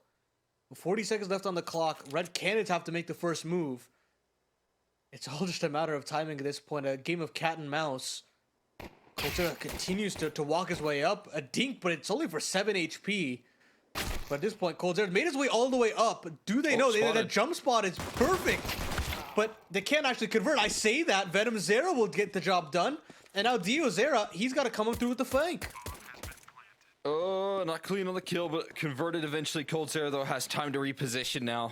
Changed it up a little bit. Fakes out the little decoy flash right there. Does catch him for a little bit of chunk damage right there. And more being done. He's slowly dwindling away, but finally the shots start to connect for Dio. And it will be saved in a 1v2 right there. A nice little clutch for Dio Zera.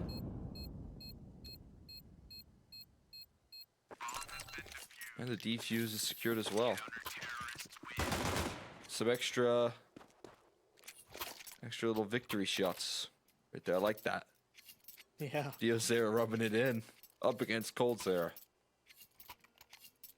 I mean, I think will always be just so satisfying for some of these players that have the Zera suffix to kill Cold Zera, especially in a clutch as well.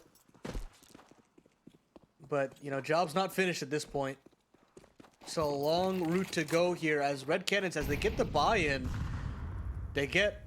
or the bomb plan, and they get the buy-in because of that. Of course, with that comes an extreme lack of utility. But of course, on a map like Dust 2, contact plays can go so far that's why you see so many force buys come through. There is a potency off of potentially any buy, considering how easily some of these Ts can find opening kills. And look at this, full contact out mid. Yeah, I was going to say that. I mean, they're just pressuring the perfect point right now with the lack of resources towards mid, a heavier setup towards B on the site proper. A little mid to B action with some tunnels lurking, and that could really hurt. But, I mean, what was that? The missed cross smoke. Yeah, I think you don't have utility to be missing. You picked the wrong part of the panel there, and you could tell that's just a little bit of indecision. They're going to try it again. They want to really go at this mid play, and I think this might be to their demise here, Cole. I don't necessarily know what to think. They have to go through a smoke into an MP9. They got to let their mid players take contact here. Yeah. 25 seconds, and this is looking a bit bleak here. You're still not making moves if you're Cold Zera just yet. They're going to wait out the smoke. That's their end goal here. I don't hate that idea. It's just not going to leave them time to miss any shots here. Dio, he's going to try and take fights here, but he's distracted from the tunnel side of the approach, and eventually taken challenged by 5 players and overwhelmed. I mean, that takes pure composure right there from Red Cannons to pull that off, and it's just enough time to cross into the site where the bomb is planted and a save is going to be called. I find it insane that Davideus decided to pick a different spot at that point. I thought he was I thought he was going to be too late there, but they get it over the line. It's just at the buzzer there for Red Canids with that B split, and I guess they timed that smoke fade correctly because at that point it actually looks really well orchestrated. But of course, if that smoke is tossed just a couple seconds later, it's disaster because then you're going full gray screen, and potentially that mid flash would have been perfect to silence Cold Zera. So there was really a world where Intense, again, make the right read, have the right protocols to respond, but just cannot get the bullets in the right spots. Yeah, and I think that's something that you'll see from very experienced players when they do have that late smoke down and you're not seeing any contact on the map. Sending 10 or so bullets through that smoke is it'll be something that if you watch a lot of demos back of your game plan, you know that that's going to be a move that you can make in the future. So I could think you see a lot of good players make that sort of call there. But MP9 fight towards long versus the AKs. A lot of reinforcements arriving onto the scene here for the CT side, and they start to win duels because of it here. CK Zhao delivers a multi. AKs to be retrieved now, and well, tunnels control being reclaimed. David stuck in between two fights there, but able to adjust in time, and Dio gets blasted. They're going to transition this into a fast mid to B. Lovely work there, and now it is just that MP9 of MXA trapped. BSD is going to try to walk his way through this, but Hardzao should be aware of this possibility. Freck is coming onto the flank, but Hardzao is fighting tooth and nail. He spotted one out from behind him, or at least should be able to communicate it. MXA goes down only with one, but Hardzao is doing so much work to hold on to this bomb site, or at least hold on to this position of middle. Nython now into the clutch, but should be aware of where these players are coming from. That's a tunnel slash right there. Sent down range. He's going to give it a peek before this retake takes off. Freck watching. That's information. Swings into both right there. Great awareness. Made sure not to get caught off guard. Retake successful. I'll be able to answer back with the quickness. MP9's towards long the double kill. It was just a little bit too much of a deficit, I feel like, to really go wrong.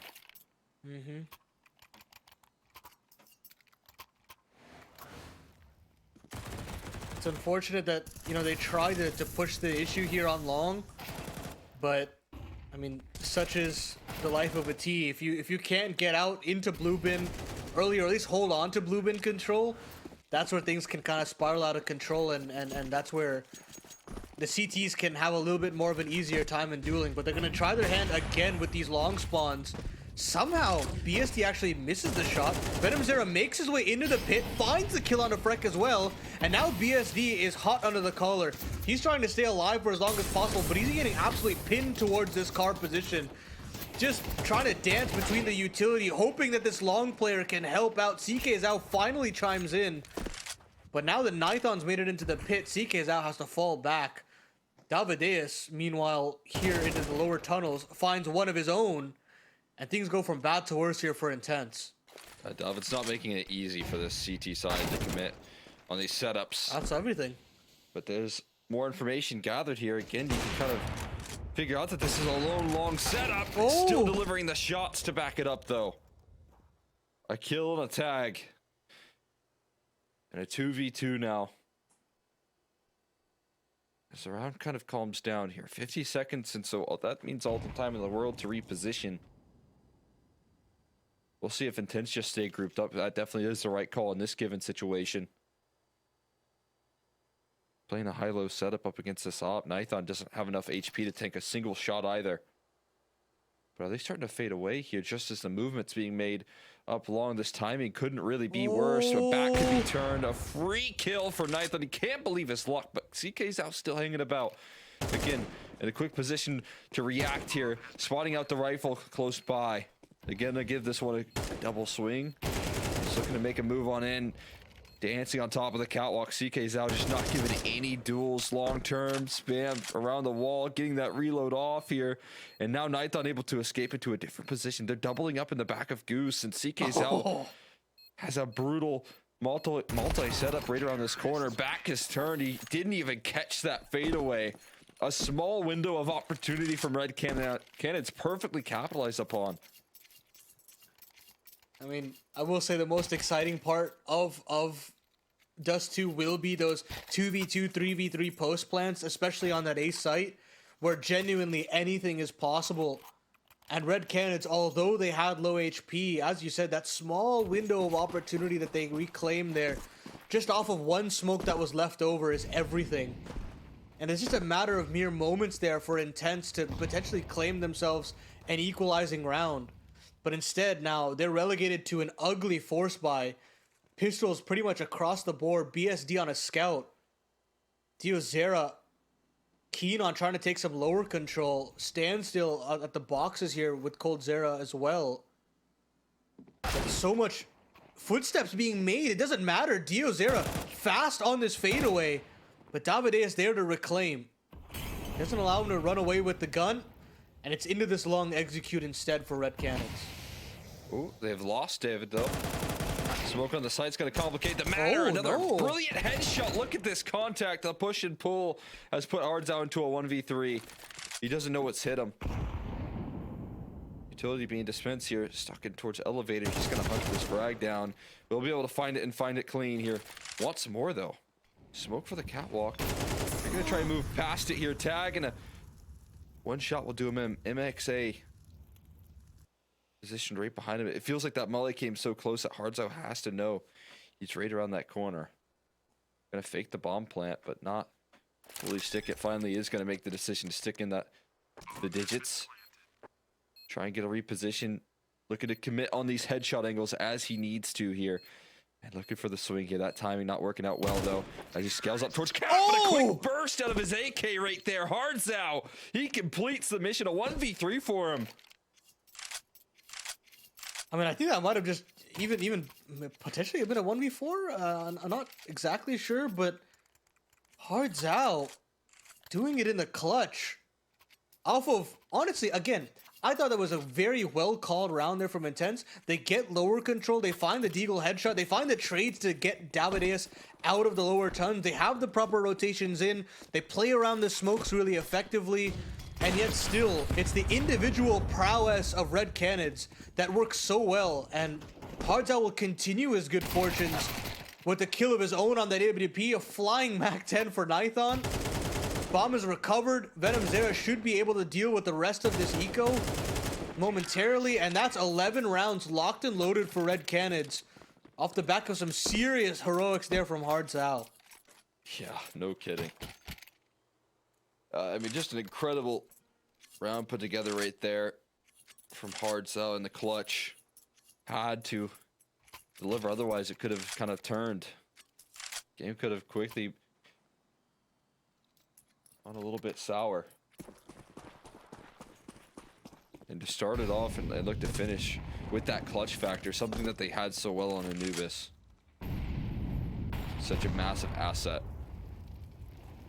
And now you got Hardzau delivering in those clutch situations here.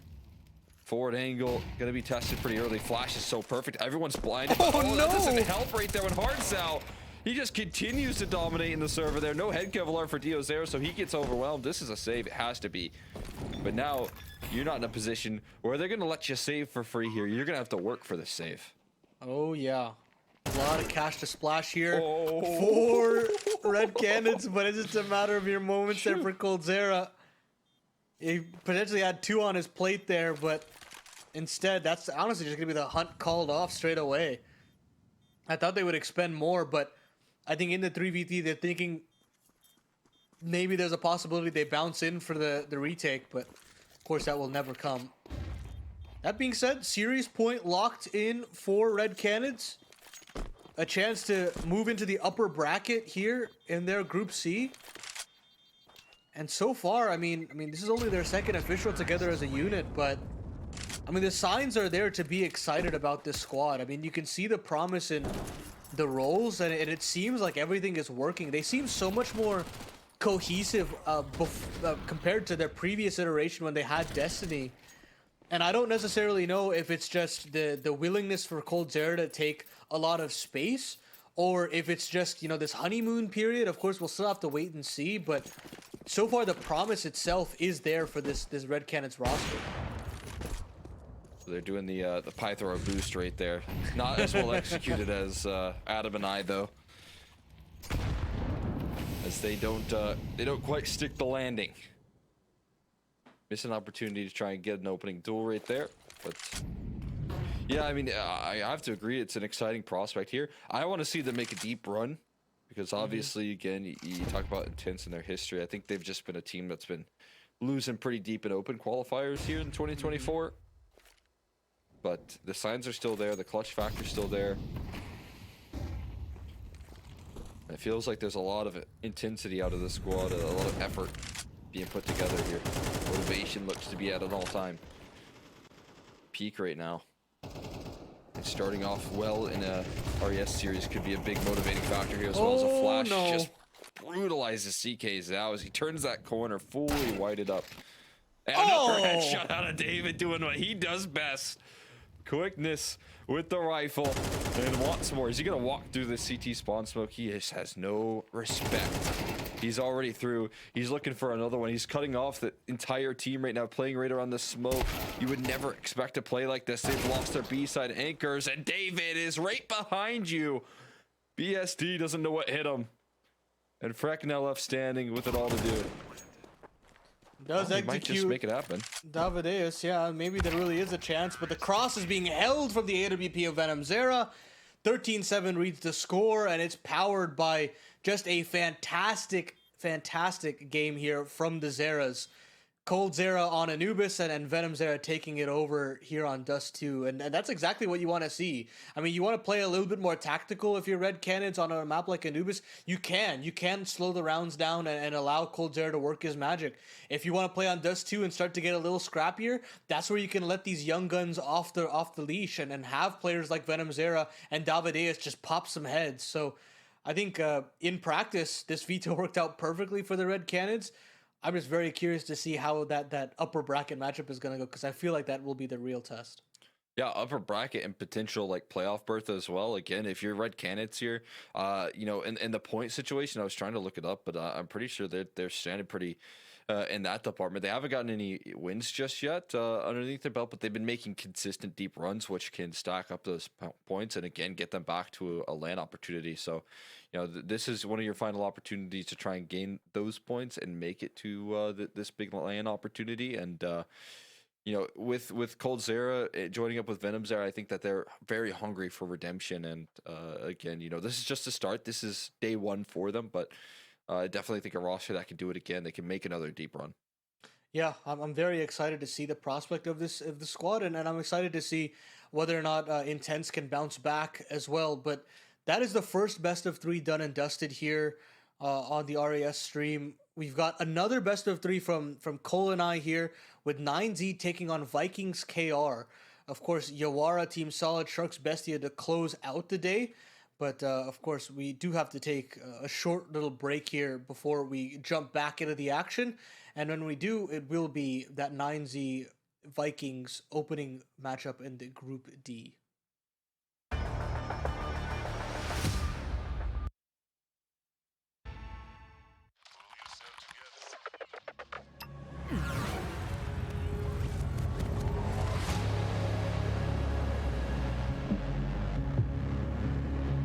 The world is changing quickly. Sector clear. Copy.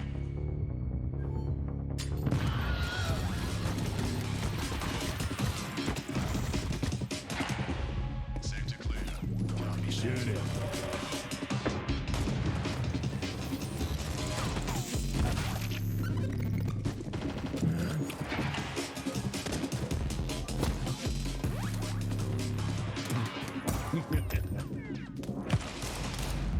The world is changing, but one thing remains the same: victories with 1xBet.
OneXBet and Eva Alfie present betting on all esports events on the website and in the OneXBet app.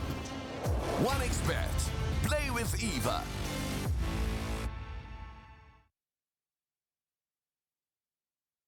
Hello, welcome back here, everybody. We're going to be hopping on into our next series, our next best of three. It's going to be 9Z taking on what is going to be a new look Vikings here, a roster that's been formulated from a bunch of different pieces, but apparently, from what I've seen, has been working together since February. So a pretty exciting opportunity for these guys as we take a look at what is going to be our last group of play here, Group D. Yeah, no, we had an exciting best of three between the new look Red Cannons, and this time we get to look at new look Vikings KR in a pretty tough group, all things considered. It's a tough opening matchup to play against 9Z, who decided to tussle in this last RES series, and you've also got to deal with Sharks coming off the back of their EPL run and Bestia making changes with Nas as well. So not the easiest task for a newer roster. But I mean, if you look at the players that are available here, it's not a bad mix, all things considered. And I think that there could be something to work with here, but I've just not seen enough tape, to be completely honest with you. Yeah, I'm with you. I'm on the other side of things, a team that we know a lot about here, know quite well. It's got to be 9Z's side of things here, a roster that has been looking to perform. Obviously had some exciting games over there playing out in Chengdu. Didn't make it a crazy deep run, right? Had some tough matchups there, but did get an opportunity to get up against that international competition that they qualified for at the beginning of the year. And now are obviously on a campaign here to try and, again, build back form in a scene that has just been consistently elevating their game. I mean, this is a team that missed out on the major. It missed out on the RMRs even. So there's a lot of hunger, I think, after the success that I think South America has kind of been fielding internationally, to be joining that fray here. And 9Z is a team that's not, they're a team that you'd expect to be included in that mix. Yeah, domestically they've been doing pretty well. I mean, bar the first series of Res, they had the IM Dallas run, and of course they were able to attend Chengdu. But then the Get Rio tournament, they also had a bit of a fumble. They beat Furia, lost to Imperial, and then lost and got eliminated by OG, who, in all honesty, I think that this roster is a cut above what OG can provide as of right now. I think have the capabilities of doing damage internationally, but weren't able to do it.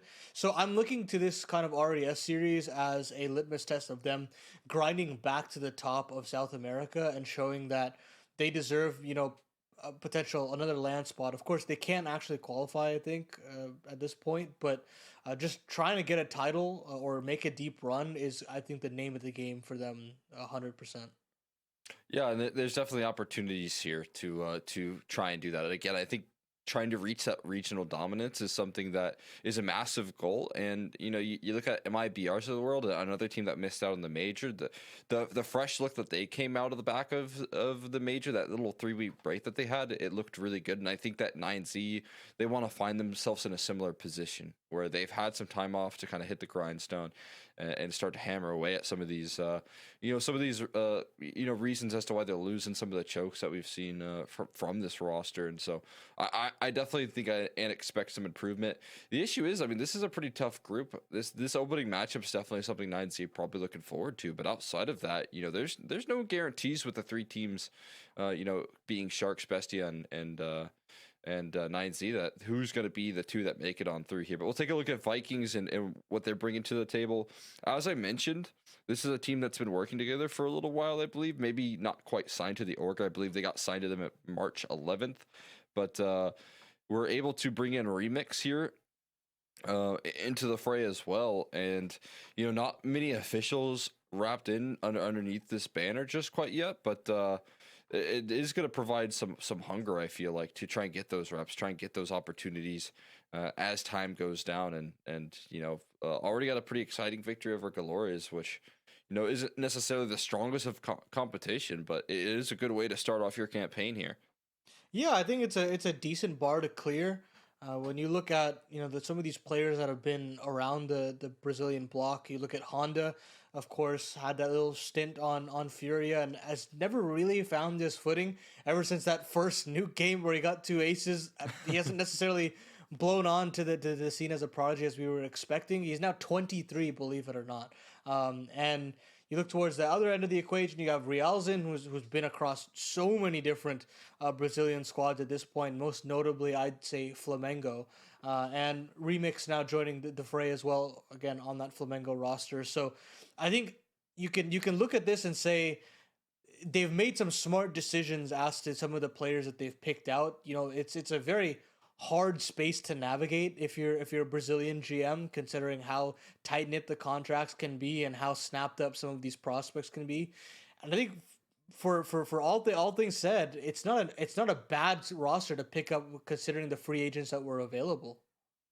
Yeah, I'm right there with you here. We'll go ahead and take a look at the veto and the battleground that we'll be playing on as we do hop in to what could be a pretty exciting series, considering, like you said, the moves that being made, trying to make the best of the pieces that you have here in South America. But initially out of the gates here, 9Z picking in a nuke, never a big surprise there. I mean, they're a team that dominates on this map here.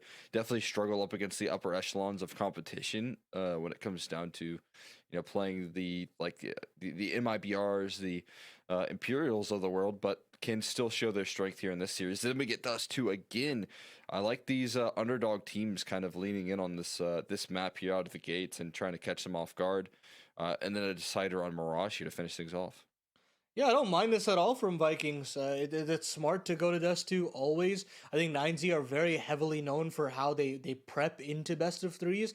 So you are legitimately going completely in the dark if you're 9Z. You don't have any tape on Vikings. You don't have any tape just period on South American Counter-Strike, which is fantastic for Vikings. So if there's any chance that you have to potentially snipe away a map, again, Dust 2 will always be that point of contention. And then having Mirage to decide as well, I think world's your oyster. I think that's where 9Z can have a couple of holes in their defense. I think they very heavily rely on Martineza to carry them through to winning some maps. And I think Vikings KR can have a chance if you can get into that third map. Yeah, 9Z have been a little bit vulnerable versus some of these underdog rosters in the past. I mean, you mentioned that first series. I remember them in a playoff, a deciding match. Whether you win or lose, you're going to playoffs, and they lost to a team called La Runeta. So, definitely, big surprises there. But this is again without pressure. This is your opening matchup. You don't want to be sitting to the lower bracket early. As I said, that lower bracket, it's going to be fierce. Whoever gets taken down there between Sharks and Bestia. But definitely some excitement here for Vikings as they hop into the pistol. I think Nuke is going to be a bit of a tough map for them. Again, not sure what the veto is going to look for them. This is a very fresh roster. They haven't quite played Nuke yet. But given just the strengths here, I think it's really tough to pull off big upsets against 9Z on this map. Yeah, I mean, their protocols on T-side are so dynamic, so diverse, really. And things like that, a lot just makes things even more difficult. Martineza outside alone with the P250 finds himself one and spots two bodies. Unfortunately for them, they'll still go into Honda. I say unfortunately, they just rip his head clean off. Credit to Huaso. So now they've got so much room to kind of play out this slow-paced default. JLK will give up his position here, and he will actually get taken out. Look at this from Martineza. What a round from him. It's 2 kills, sure, but it's the positioning and the information that he gathers that essentially confirms a round there for 9Z. Yeah, I mean, anytime that you have an extremity player fighting a multi-kill, it feels like a round winner, right? You're going to bait rotations out, you're going to get repositions, and the rest of 9Z react accordingly. Instantly ready to respawn with the quickness, just locking a bomb plant here. It's just going to be a save of a flashbang, some armor, some dual Berettas. So, not too bad here to start things off for 9Z. Again, like you said, you had a fantastic kickoff here, rolling through.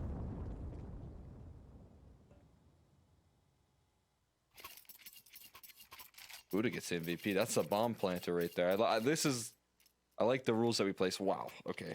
Take a look at those 1xBet odds there at the top of your screen. It was pretty one-sided last series here, even more one-sided now. You guys can go and check out many of the live odds that we're going to have. Of course, we have 2 more best of 3s after today if you want to get in on some of the action prior to the game kicking off. But if you want to get in on some of those live odds, you'll be seeing it jump around. It'll be changing throughout this this series depending on how things go. So you can go and check out that. Brought to you by 1xBet here with DGT. He's rocking here on Nuke. Oh, Immediately yeah. out of the gates, able to kick things off there with a quick pick off. Warm-up looked good, I suppose. Yeah, went well. We played a guy that was named DGT. It was not him, though. It was like perfect timing and everything. It was like Yeah. an hour before the game started, so... Yeah, I thought we were just getting a matchmaking warm-up here, but reels in. Oh my god, he actually managed to track that. Fully blinded up. This could be a bit interesting here. 1 shot away from demise right there, but Remix gets pinned to the wall. Or that headshot. And now 9Z love to call their pauses or semi-pauses here on Duke. It's what they do very well, and it gives them that free understanding of where Honda is playing from. They trade effectively.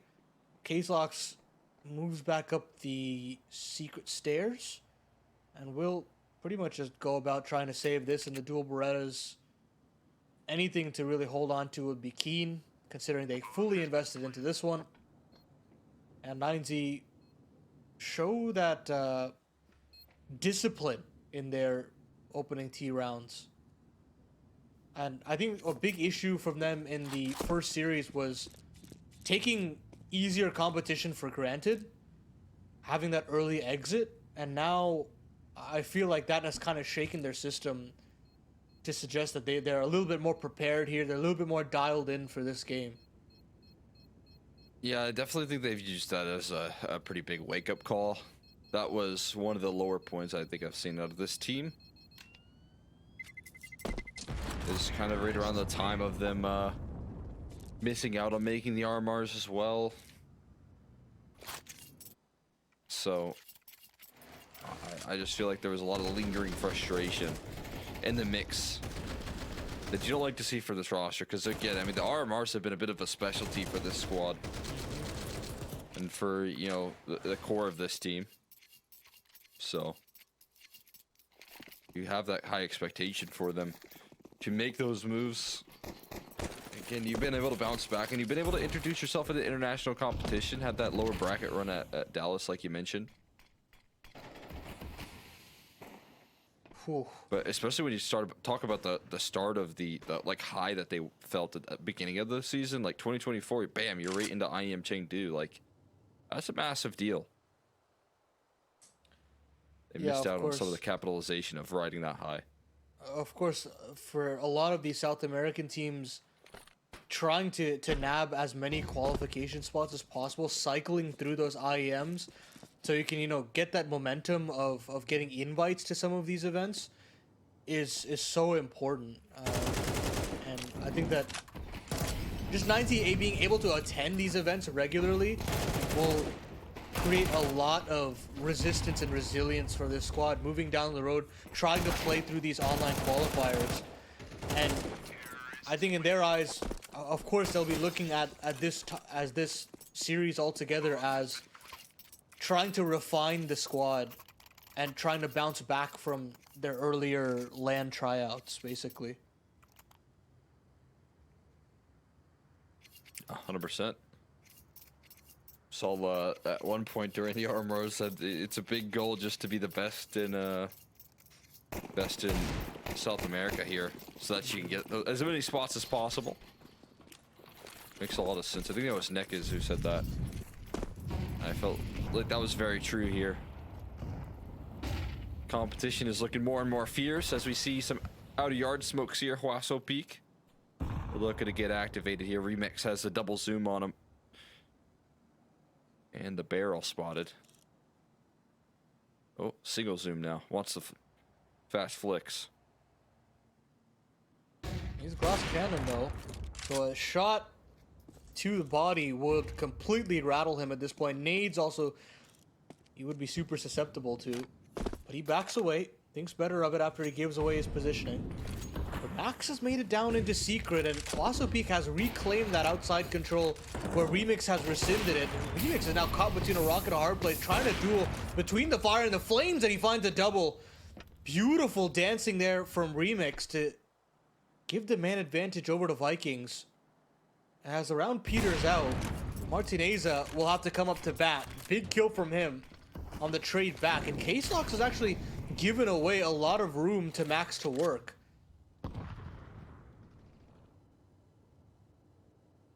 Oh. This is false info. This is false info to crunch back into the B bomb site. But DGT and Max are pretty keen on just moving back over to A. Martineza is here as well. And they're going to completely clear out control and double doors and realize this is all a ruse. This is all a fake. And a bomb plant should be available for 9Z momentarily, whether they know it or not. DGT will be able to cut off the vent rotate. And they will be able to respond to the ramp flanks pretty shortly as well. So 9Z have completely out-called Vikings here in round number 4.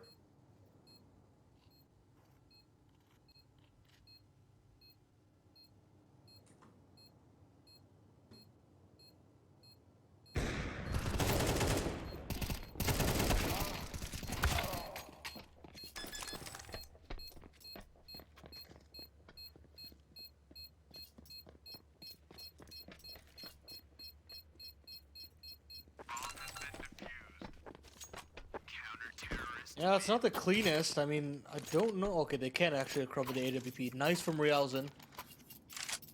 9Z will still have quite a bit of money to chew through at this point, but honestly, just making it expensive there is still fine in the, what, 2v4, 3v4? Yeah, not all that bad. And at least getting some extra damage and a bomb plant can go a long way.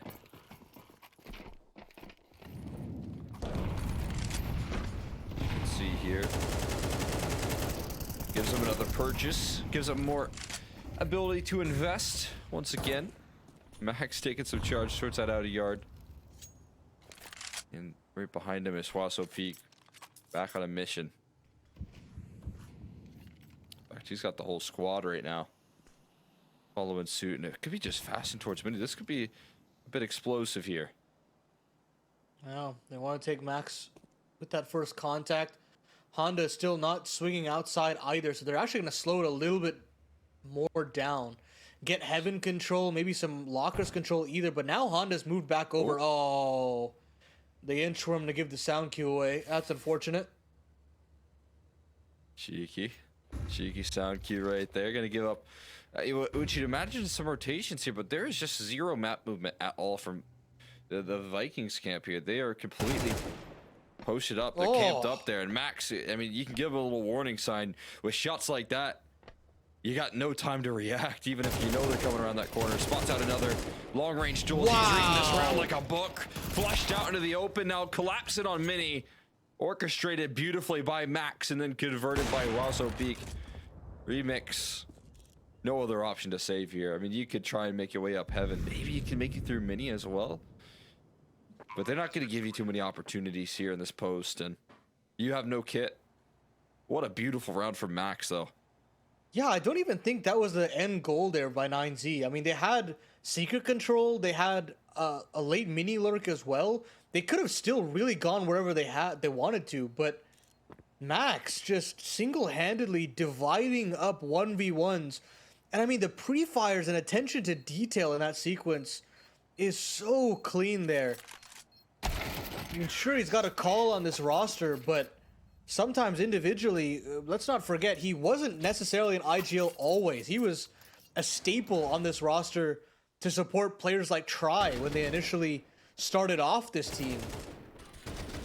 And now he's doing a bit of both. This is that individual display in full effect.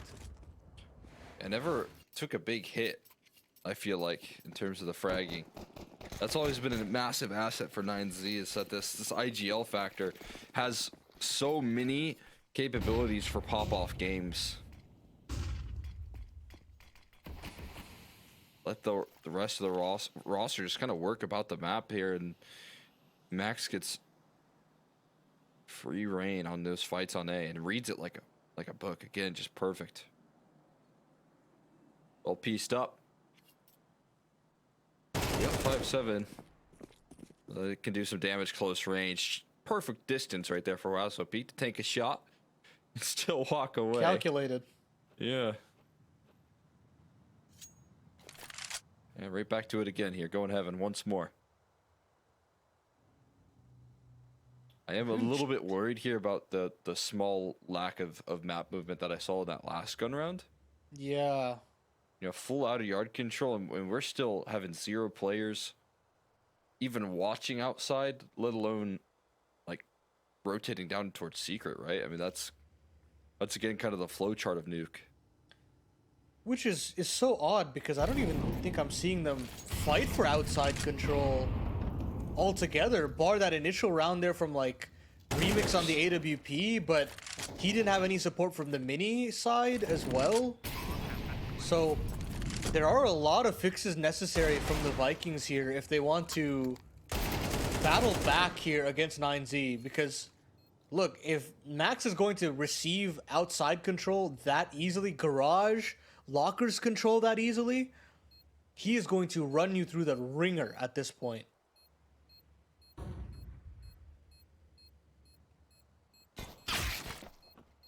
Yeah, I mean, absolutely. Oh, that's outside, okay. Oh. Could have a cheeky little exit. Oh, Oh, no. That's a metal-tastic May right there. And a tough way to exit the round right there for Vikings. Get the whole team got to watch that one, which is the worst part. You hate it when you whiff and everyone's alive. Yeah, yep. It's that dang new CS2 movement. I tell you what, it catches everyone. True. Buy round out for the Vikings now. Let's see if they can rejig their defense. Can they counteract what's being tossed at them by 9Z right now? Really getting put through their paces. Dust settles initially, but they're going to nade open the smoke as a double ramp setup here. They bait out the shot from Remix. Remix is caught between the rock and a hard place, and Honda goes down because of it. 1 HP, and he wants to go back. That's bold. Yeah, maybe it was because his teammate was still alive, and he's trying to back him up, but he realized it's too late. And guess who's lurked down in towards Vince? This isn't... Wow. This is so much more scary for Remix than you would even think it is here, but maybe a chance side turned. Oh, massive reposition there. Now it needs to queue up the fast rotates here. It has to be that 9-0 hitting the Jets on in towards the slower side, but maybe a missed opportunity here. Remix going for another duel, posted up, but yeah, that's what Max was waiting for. Max did take the timing, and he's gonna get rewarded for it. Yeah, it was a bit of a risk to run there from Max, but overall it does work out in the end. 3v3 retake available, and K-Slox has gone down secret pretty early here. Double ramp retake as well. Molly to come through to flush out these double players, and there was a kill opportunity there. But Max is too hot on the trigger, and that's where they're going to call it off. AWP can be recovered, but I don't think it's found. It actually might have been tossed out by 9Z, so well done to them. I think, again, just decisiveness now, ignoring outside control this time around, and instead just punishing ramp control by just nading open the smoke, making them uncomfortable. And you can tell that they're kind of in transition here. They're not really like settled into their positions just yet, and 9Z are very good at catching those kinds of internal timings. I mean, unless you're going to aggress right there, though, why exactly do you think they have an op and a rifle on ramp to start off the round? That's true. So I feel like that is the only big, that's the only big move that I ever see out of teams. Is if you have a op and a rifle, you're pushing into like deep trophy control, but instead we actually see them kind of sit in a more passive setup. I mean, it felt like it was going to be the perfect read, but 9Z's a tough team to take on here, and if you miss your shots, it's going to cost you dearly. But as we said, it's always going to be a challenge here for Vikings on this map. Wasn't much of a question about that. I think so far this year they've yet to be, I would say, really upset on this map. Besides one loss to maybe Red Cannons that you could say is arguably an upset, and that's really the only loss that they've taken. The rest, I would say, it's like pretty even, or they're favored. And Max getting aggressive right there. Beautiful entry pathing. The site already claimed. And well, this might just be decisions on already made here for Vikings once again. I mean, it's cool to see that how prepared Max was there. That it's the CTs that nade open the squeaky door smoke, and that should be Realzin basically teed up for a couple of kills, but he gets nothing. And now it's just a farming simulator for 9Z. They're just taking down these ecos one after the other. And slowly but surely they are just getting this momentum revved on up. And Vikings are being left in the dust.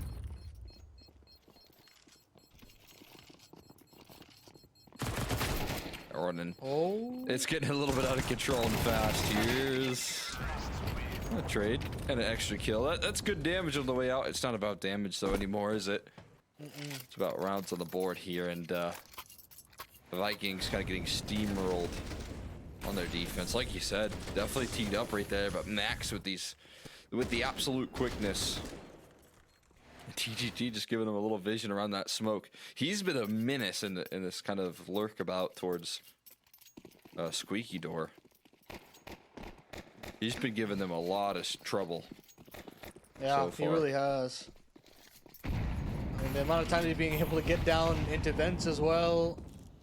He has just been an absolute thorn in the sides. Martineza has an opportunity there. Just fell by the wayside. And this time Case Locks is here to deal with outside control.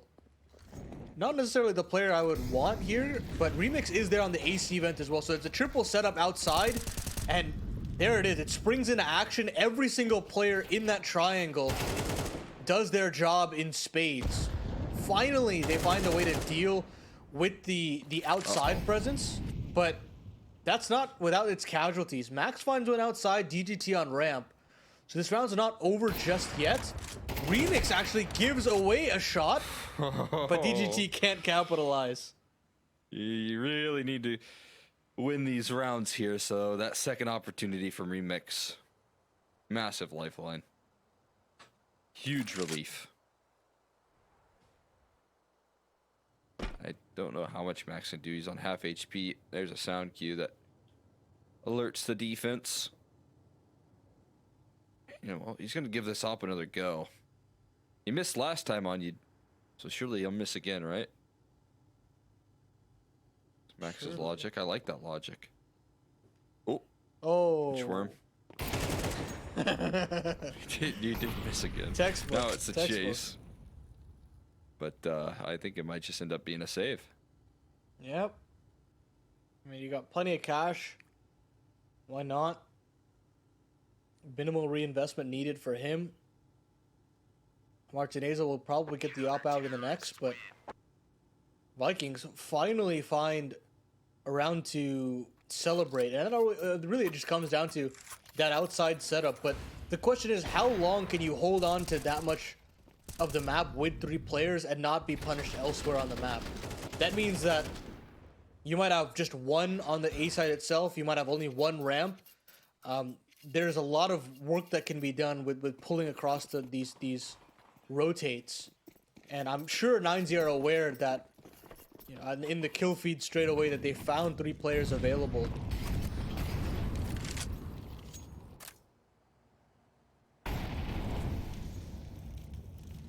This early aggression here, Remix. Kind of been a silver lining, but that's just so infuriating. Buddha handles business right there. You want to get a little aggressive. Have fun with that up against this squad. Immediate punish. Not even a chance to fire the shot off right there. It's a flash. And the follow through. Now DGT gonna trial towards the ramp side. There's multiple members on ramp though, and ooh, oh my goodness. Now Max has got a timing up towards heaven. This round's put on a timer, simply put. Oh, there you go. Give yourself some headroom there.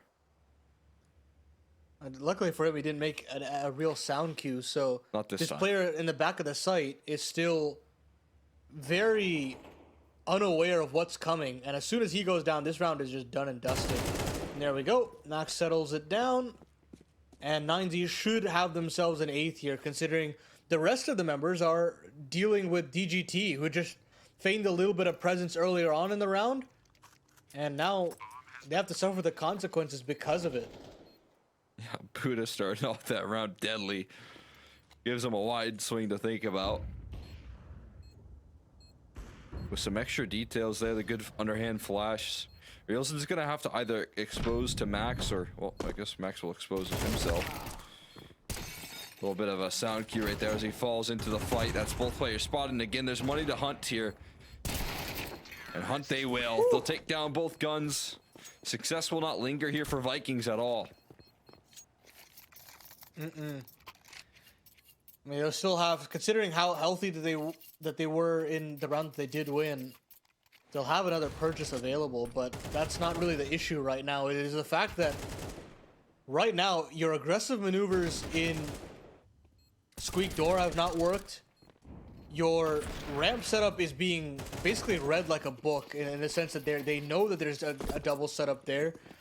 And you're getting timings on timings out into heaven pretty much every round. And shots like that from Martineza will not make anything easier. Free ramp control available for 9Z, and this faster tempo could spell disaster for them. Absolutely. A little scale towards that outer yard, though. Oh. Equalizer manufactured. Oh, Max. Very good awareness there from Rielsen. To catch him hanging about towards that smoke, and Lock's gonna make some moves on this flank, but again, quick decision-making process to make it down in towards that lower side isn't gonna make this job easy. Now, how do you figure out a way to get the bomb down? It's really hard to get the bomb down at this point. They have spotted out Remix, so they know they don't have any longer lines to deal with at this point. Control has been taken, or at least the room of it has.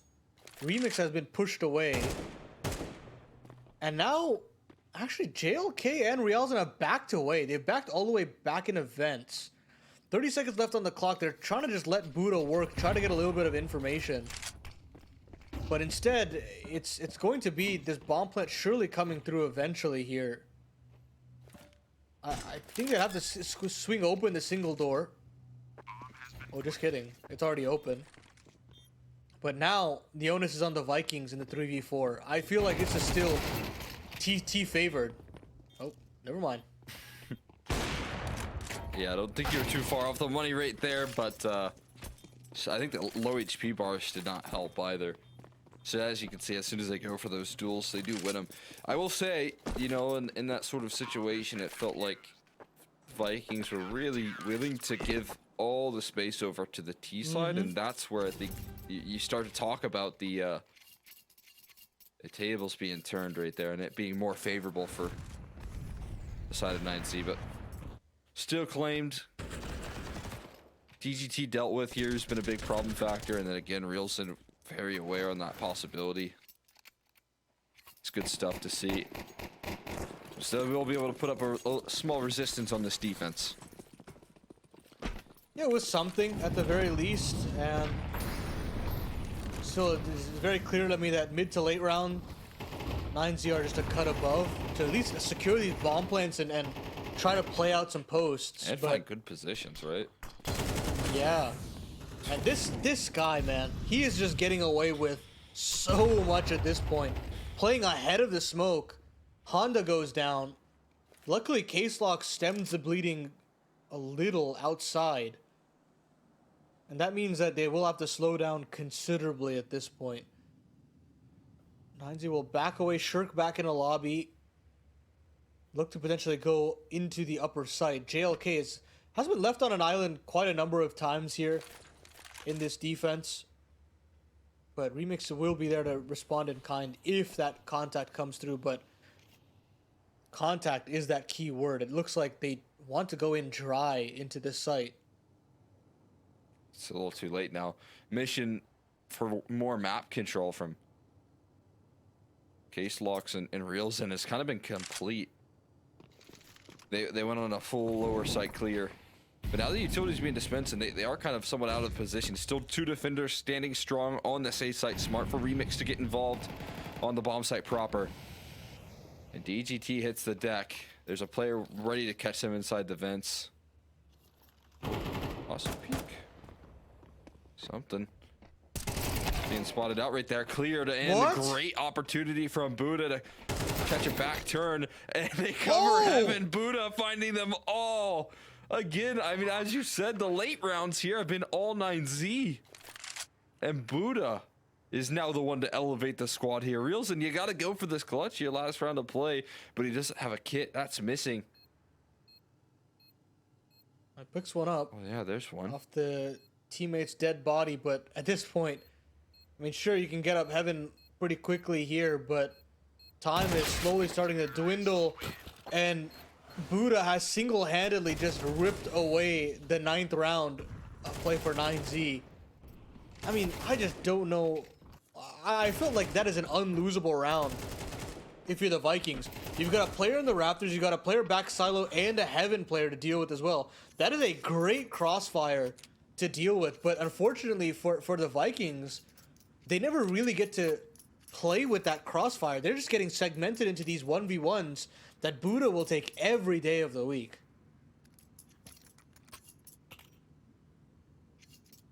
Yeah, I mean, I'm with you. Borderlines on the unlosable crossfire, but still, it gets ripped apart. Buddha takes all those stools effectively, manages to find a way to isolate them. Ramp rush is being heard. An opportunity to offer up some resistance there from Buddha, but he doesn't stick around too long here. And now overwhelming, or at least looking to Max, but he's able to get, or rather, Huaso Peak's the one that finds the kill, but he's able to get out of dodge now. And there's a lot of hesitation setting in here among the Vikings camp. Yeah, an indecision because they dink Martinez and they're thinking about going back A, but they actually play against it. Buddha shuts down J-Hall and DGT taps out one in the bottom side. It's just Realzen here, left up in an impossible clutch. This would be one for the history books and then some. But it'll be not long for this world. Double digits reach for 9Z, and they read that pistol, that pistol just like a book. I mean, the protocols there are absolutely fantastic. That is a textbook round to see why 9Z love to pick this map so much. Yeah, I mean, they managed to manufacture a crossfire and then get DGT involved into the mix there as well on that lower side. And, I mean, again, while I really like to see 9C's protocols, I think hesitation on pistols kills, and especially when you expose all 5 players on a ramp rush like that, you don't really have the opportunity to reroute that well. As you can see, it goes a little bit awry. Martinez, he's going to have a lovely time farming up those sweet eeks, maybe. No guarantees here. Needs to call in for a little bit of support. And only one casualty so far. That A1S is recovered, so all should be well. Unless Reelson can find anything else, make it a little bit more painful, but no, just find. Oh no, he did find one more. Okay. Yeah. The MP9's hit the deck. I think that was with aim punch as well. So. Wow. Sure. Not bad. I mean, for 5 Glocks, that's about the best you could ask for. 5 rifles for 9Z and 5 rifles for Vikings as well. But I mean, they've got not a lot of time to work with at this point. You've got to make an 8-round comeback to tie it in regulation. And it's a mere 2 rounds necessary to close their own map pick up from 9Z. Unfortunately, this was kind of the expectation that we had for this opening map. Just considering the kind of domination and understanding of the fundamentals that 9Z have on this map. Also does get to spot out quite a couple of members. Max finds one outside, so they do have an awareness of what's coming. It's basically just a rinse and repeat of that pistol. But this time they've had a couple of nades and definitely better weaponry to try and dislodge Huaso Peak. They push him away, they confirm ramp control, but now, this is a huge issue that I have with lower tiered rosters, is what do you do now that you have ramp control? How do you play out the mid round to try dig yourself out of this equation? Yeah, I mean, this is usually where a strong outer yard lurk can influence the round next, and you can start to make your way towards secret. But there's no lurk. He's dead. He's taken down already, you're right. And, I mean, that just leaves you with really one route, and that's to walk into a pretty hefty setup here. It's the Q.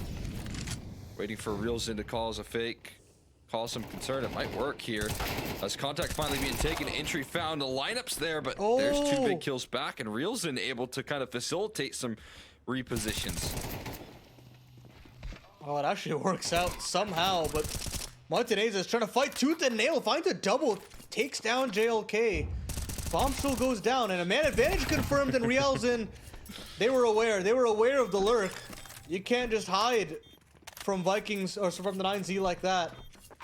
And what a dynamic retake there from the South Americans. That's map point confirmed, and that is just total domination. Even with JLK finding some beautiful entries. Yeah, I mean, it definitely was a good opportunity, and I think they were able to kind of call in the mid round pretty well there. I mean, you're talking Reelsin causing a lot of disruption and getting a player out of the back silo position where you can, you know, very easily line up those kills to, you know, single door. It's a big change in the opportunities for that round. But again, if you want to go and take a look at the stats here, as we could be entering into the final stages, make sure to get that scan in. Go and check out the 1xBet app. See all the odds, many odds that we have here left remaining. Latin America. All that being said, into, again, like I said, what could be the final round of play. And not only do you have Martinez taking a shot, but you got DGG taking charge as well. Blasted by the MAC-10 though. Double dink queued up for Reelsin. He'll have an upgrade available as well. And now Martinez up. He's done some crazy things on this ladder. But Ops against it moves back down instead. And holds off for a potential B play. They're still very worried about giving outside control there. They know that there's a potential of a cross available. But very soon they'll realize that it's the top side that's under threat. With these executing utility being dropped momentarily here. There it is. Full execute being pulled. Flashes are in, but the movements off the flashes are not there, and the rotations have arrived. They fire off the warning shots, but in the meantime, the ramp control is being maintained right now. That's still good news here. Huaso Peak able to cut them off, though, in the meantime. There's still an off position in that lower side, though, that you have to get past right now. That's going to be a big problem factor. The off here looking to just deny the bomb plant. Can't quite land the shots, but eventually he does. Martinez starting to connect and starting to put this one on the bed right there. Curtain called on Vikings as 9Z. They close out their map pick confidently. Yeah, that was unfortunate, to say the least, for Vikings, but you gotta give it up to 9Z for playing a very clean game of Counter-Strike. T-side just looked immaculate, being called by Max. Standard stuff from him. Of course, you had a couple pop-up performances from players like Buddha as well. And then when you switch over to that defense, this is the issue with having a newer team that's only been around, actually playing officials for only a month. You're going to have to be able to play out a lot of nuke T-side before you can really feel comfortable calling on this map, because I don't think this is one of those maps where you could just call something out of spawn and make it work. Maybe they're like two set plays that you could do, like an upper execute and maybe a ramp rush. But other than that, it's not easy to gimmick your way through nuke T-side. You kind of have to learn how to play those mid rounds out. You've got to learn how to play, you know, those late rotations on the defense and the offense, frankly. And unfortunately, 9Z had them in that phase of the game pretty much every single round it got down to it. Yeah, I'm right there with you right there. Learning that lesson here up against a strong nuke team, of course. But we do have, again, Dust 2 being picked out here up next. It is going to be the pick of Vikings KU. So obviously an opportunity to try and answer back. But we'll toss to a quick break, and once we come back, it'll be that map at Dust 2.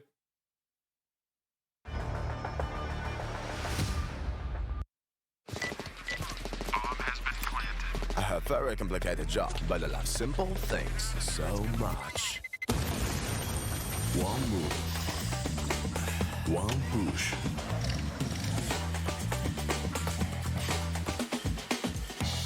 One touch.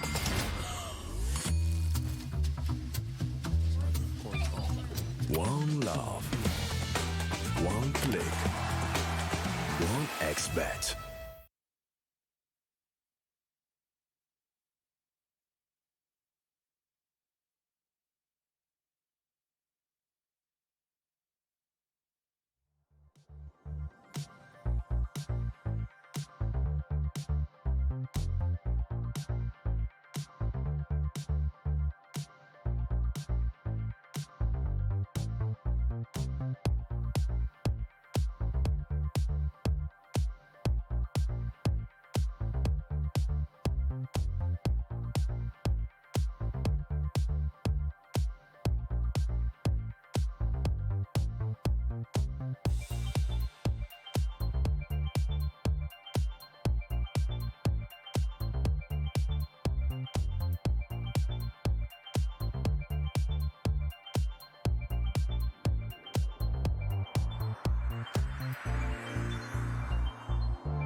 Hi, Mom.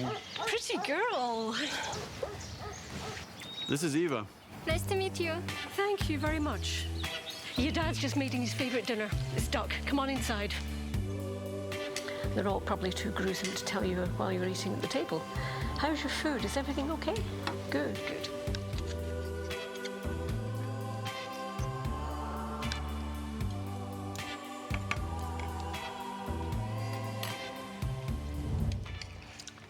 You seem to know each other. Yeah.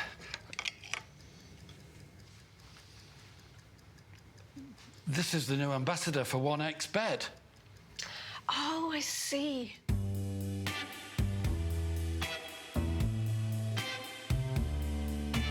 Everyone felt good when Eva Elfie became the new ambassador of 1xBet.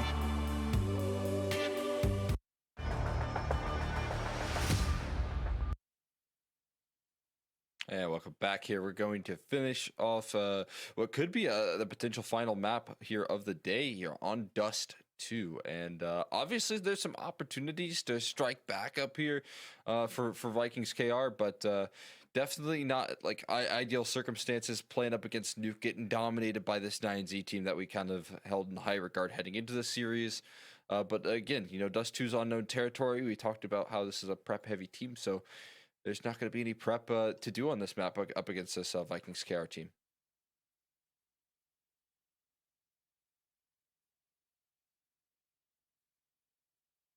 On both halves of Counter-Strike, it felt as though individually 9Z were just a cut above. And Vikings KR couldn't even just keep up in that sense. So there's a huge barrier to climb at this point if you're Vikings. And it's all going to have to start with how you're setting the tempo here on this T side. What is the game plan out of the gates? Is this really a Hail Mary pick, or is there prep being involved, like kind of how we saw in our previous game with Intense? Yeah, I like the way you put that right there. Do they have the idea and the game plan already involved, ready to go here? So out of the gates are going to need it here. Catching this long setup already, though. This is where the USPs love to keep their distance. Right now, Glocks will swing for the fences, and the P250 is what does the trick. And now again, just kind of keeping them at bay here.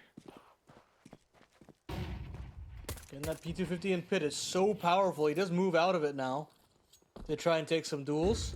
And now it's time to scale. Also gets one on the way out, but the trades are very, very good here. Now I think it's all 4 players spotted. Unfortunately, they don't have it up to a flank, but Max fully blinded. Finds 2, and Buddha from the back of the site will find another. Max makes it a triple. What a round there from the captain. How does he pull that off? I mean, he was not only full blinded, but he was running back inside the smoke right there, just spamming mouse 1. He just got the world's nastiest lineup right there.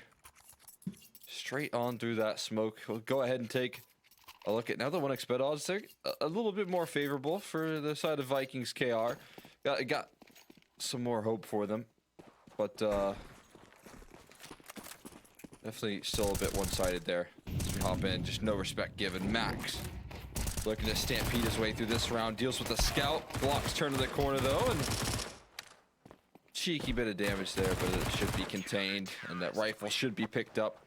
But again, if you want to go and check out those odds there, brought to you by 1xBet, you can by clicking one of the banners down below. There'll be little QR codes popping up every once in a while. Make sure you have your phone ready to scan. You can get the mobile app as well, so make sure you go and check that out. But into the first gun round we go. Weirdly enough, you got Remix forcing a scout on that. You got a little coal investment there. Yeah. But if it's a coal investment, he'll make sure to make up for it in the deagle department. Let's see it. What does Remix have on offer for us today? Instead, JLK will actually go down first. And now he has an And AK. Remix will actually be able to recover. So yeah, maybe it was all according to plan. Bait your teammate into dying and then getting his gun on the way out and sitting back in T-spawn. You know what? I wish that I could make those sort of moves. Fortunately, I'm usually the one going out. long doors first. Never get the opportunity. Maybe in the future I can dream. But the lower setup here, the head-on collision being met. Already contact being taken. Ooh. Hey, we've got only an A1S in lower tons. Don't worry, you can come fight this. And then bam, an operate in your face. Skill cannon comes out in full effect, and now Rielzen thinking about flirting with the idea of pushing through the smoke, and he will. DGT is there to respond. It's a matter of timing, jumping. It doesn't matter. Rielzen finds a semi-equalizing kill into the 3v4. With 40 seconds left on the clock, Vikings have got to start making moves here in the mid round. They're thinking about moving into mid. They're thinking about cat, lower. But with all that indecision, look at this. 9Z have made another setup in the mid. It's nice. Yeah, I mean, this boost setup here is going to be a round winner right now. Unless you get blasted right there. Great coverage by Remix, and another one added to the tally. 15 on the clock, and you've got an active Martinez. The bullet! Huh? Where'd it go? He's last man standing. Wow. Dude, I mean, I thought that was dead on. Turn, but yeah, that shot looked right on the money. I don't know what happened to it. But a 3v5, maybe he was slightly moving. Yeah, maybe. I think that's what it probably was. Maybe we'll get a replay here. Yeah, but a great setup early days. Timing, though, taking the risk right there. That's exactly what Vikings need to do. And Remix aware of your tricks is not going to let that slide. Extends it all the way to the bank right there. And look what that does to the finances of 9Z. You've got an MP9 on DGT and a Deagle on Max. It's not a pretty investment, but it'll have to do considering they're on single loss, which does allow players like Honda to just contact their way out of long. They'll try to retake this part of the map, though. Honda's got to try to stay alive for as long as possible. Flash over the top. How much can Honda get? One is the name of the game, and that feels a little overzealous there from Rielzen. I think he was expecting for those flashes to hit their mark, but they don't, and instead he looks a bit foolish. Yeah, but I mean, I think it would have been a worthy play if the flashes did connect. I do wonder what happened to them. And instead, it just does look a little bit goofy when you turn that corner into two players holding for you. You're walking through gray screened. Not a chance. Got another. Is that a hinge smoke being thrown right now? Mm-hmm. See that? Looks like it. It's a bit of a different one. Yeah. Wow. Oh, it missed. Oh, no. It's all right. I like the vision. I like the vision, you know? I mean, that's us, after we said, oh, I learned a new smoke on Dust 2 today. Yeah. I'll try it out. Give it a go. Give it a whirl. Testing it in the officials right there. Op actually drops the op first and didn't quite catch the cross. And it will cost him his life. The bomb is dropped. That is the tough part here. And the long flank finally secures it. And op to be recovered right there. Nicely done. Buddha actually claims that DGT, the quick communication there in between the two. Making sure that the FAMAS upgrades and not the AK. I like that. Small details, they go a long way. And 9Z, again, able to just bounce back with the quickness.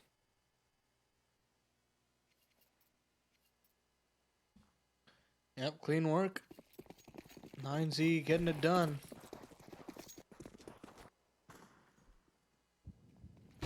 Now they're going to try to go for some long control here. Straight up car crash here on Longhouse. But that molly dissuades them. They pull back. Oh, another molly to sit in. Stew in the juices for. But they did make it out blue bin. Surely they're aware of the extra player. Nate doesn't go deep enough. They're going to try to trade their way out of this. Martinez is on the angle. Palacio spotted a shoulder. And it is just a matter of time here before the Vikings get eradicated one by one. Help me. Help. That's what the guy back blue is saying right there. No help coming though. Unfortunately for him. And 9Z, they move their way on up here. Economy looking a little bit more healthy now that they've been able to stabilize with that last round. handling the long setups as well. Mm-hmm. It's a big win condition, making sure that you can cover these bases. Wondering if Vikings are going to throw out the classic 15 flashes out long doors, but Martinez again just taking charge in lower tons with this advanced positioning here. 3 players right around that corner right now. Just gonna contact on out B, B. Yeah. And Buddha will be here eventually. They're gonna go through that smoke though, surely. It segments a duel for Buddha, but he cannot win the duel. It was actually available for him. Martinez will continue to try and flank here. And he hits the shot at the Honda. Lives to tell the tale with 5 HP. And yeah, that is the bump carrier, but Remix wins it. Max will actually fill that void straight away though. It looks like JLK Remix are aware of this. Smoke will come through. Oh my god, there's a nade for this. There's a nade! And Remix is still so keen on giving that some respect. And now, I mean, the longer this goes on, the more it just favors the Vikings. And unfortunately, Remix will get away scot-free. I think DGT might have been heard, or at least noted at this point. Straight up aim duel 1. And hey, you know, maybe there's still legs to this round. In the 2v2, they've got to be aware of Case Lock's this aggressive, though. And I don't know if they'll necessarily be aware of it. Yeah, this is a position you think you discount. Maybe not necessarily discounted, but not dealt with. Op is recovered, save is called out. And that's a smart round to throw out in the mix right there. You don't have a lot of information on what's going on, just to take the bold risk, having enough space to contact your way out towards B right there. You have no idea Martinez is even in lower tons, just that that opportunity being capitalized on. And again, like you said, seeing that trajectory of the smoke as well, that just really confirms the info. Smart play rolling on out there for Vikings, and that gives them a second. What's the adaptation? It's the double up setup here on the CT side for 9Z. I'm going to be honest, I don't see anything crazy new or definitive here from the defense. And I don't necessarily think you have to have anything new and innovative right now, at least from what Vikings are throwing at you. And so this will be that sort of change up in the defense that they're trying to look for. Remix holding on to Suicide, trying to have this standoff with Martineza, but he hits the headshot. Overkill there for the Spaniard. DGT will make it even better, as Max should be able to, be able to ring it out, but he misses the shot. Seeing that a lot from these CT sides, just immediately getting into the double op. You don't even see like ops being prioritized for every like team on certain maps right now. Especially like last series when we talk about like Python, he wasn't even buying ops on like Vertigo. So it's interesting to see, you know, Dust 2 rolls around. We get double ops early in these halves. Great flash. Oh no. Wow. What? No! What are we doing? Let's go repeak. Repeak. Max, come on. No, enough is enough. I mean, fair enough. You don't want to test your limits. You got gifted 2. You don't get gifted 3, I don't think so. Saving? I think or this are has to be a they save. Yeah, okay. I mean, it's just the one kill from Martineza at the bottom of mid. It's the kill from DGT. Those early gambits from 9Z work wonders, and I guess the repeaking did not work out in long, and they just say, okay, we'll save. You know, they turned that corner one more time, and they were like, well, I'm still standing. I'm going to make sure I don't take that for granted. I like that. Ooh, that's a cool craft there from Honda. You see that with the little dragon stickers.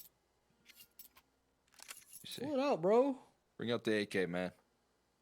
Why are you on the Glock right now? You got an AK. Lame. Lame. He heard you. Said, yeah, you can look at this. Look at this craft. Blue skin.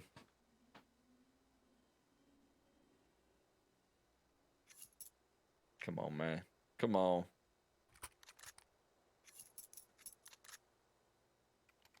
He's locked in, though, listening to the calls. Full focus. No mouse movement. It's crazy that this guy's 23 and he still looks like 12, dude. How is he not aged? He doesn't look like he's aged at all. He looks exactly like he did on Furia, doesn't he? Still got the baby face for sure, yeah. Yeah. At least in this picture.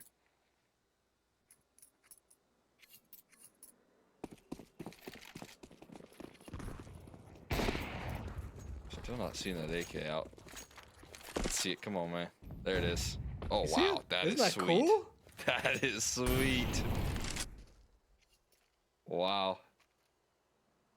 I like that. I like that a lot. That looks so good. Give me that. I gotta figure out that craft there. Flashes it down to lower. Control being established. Martinez still wants to hold on to the suicide angle. We see Oppers want to take that long cat line so often, but doesn't want to take unnecessary damage and will instead give away that position. Case Locks has given away a lot of sound cues trying to jump up onto Xbox, though. DGT should hear all of this off of mid. Question is, what do 9Z do to deal with it? I guess the answer is really nothing. They just hold strong on their long positions, and they'll have DGT potentially try to fight later on in the round. Yeah, I mean, Martinez in the classic car position with the op, right? That's going to be the big point of contention here. The round's kind of going to need to live on his shoulders for them to succeed. If they do end up going towards Sky here. 40, now make it 30 seconds as finally the execution rolls on out. There's a bit of utility right there. Molly is going to look to disrupt them. And might be a mid to B exchange instead with the CT drop here. Reelson being heard. There's not a lot of time left. Pressure initially, contact by Max and a Molotov in front of the smoke for you to get through here. That push and pull is a little too strong. Bomb dropped outside door. There's simply no time to even win this round, but maybe you can find some kills. Back it up here. Buddha, he does fall as well, but again, Honda, this is already a little too much of a task here. And he's now boxed into a corner here, under window, having to fight his way to avoid dying after time, but you know, Void's getting cleared right there, and he stays alive. I honestly thought that was a fantastic call being made by Vikings. I mean, you've got bottom mid control, you've got players in tunnels as well. I mean, the pincer should be working out perfectly, especially if you're able to get a player into CT. Unfortunately for them, 9Z held on to utility for so long. You had a recycled smoke in upper tons, a volley at the front of it. And so you're hoping that this mid lurk is going to win you the round, but unfortunately, it can't. That's supposed to end you the round, right? You're supposed to have the upper tunnels players get into the site before you activate, and it just doesn't come to be. Look at DGT, man. He does not care at this point. Come on, so throw it and peek. You know you want to. There's a swing. Tough fights here. Definitely winnable for the op, but he's running out of ammo. He is out of ammo.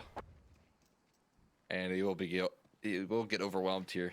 Double op is an option. I think Max might have felt like he's missing a couple too many shots, though, to be honest with you. And so I'll just stick to the rifle. I'll stick to what I know. Oh, wow. Didn't realize that's what Hawasso Peak was doing.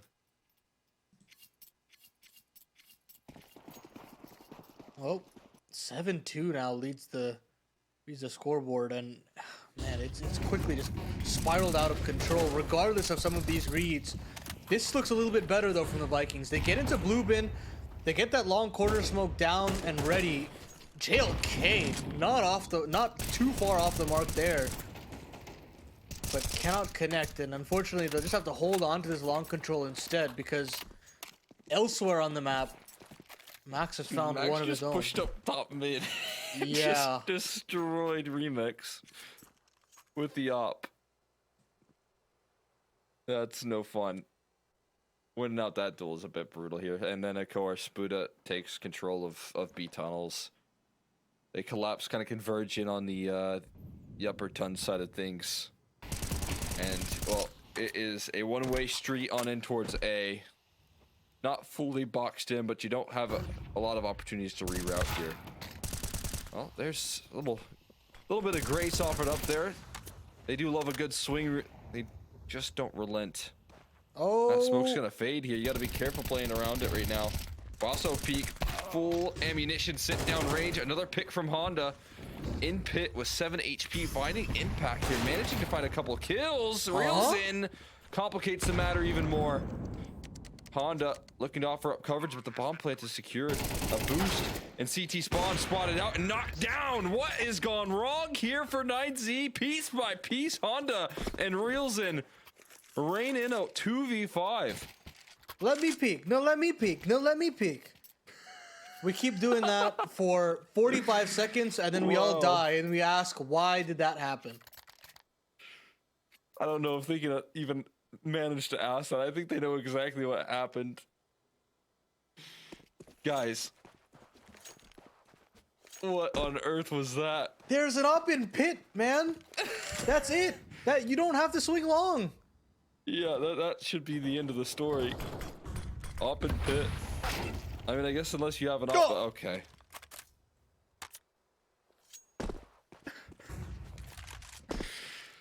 Okay, can we do it again? Up in pit. Swing him. This is your chance to shine. Whoever beats the op. Oh, there it is. There it is. At least there was a flash this time.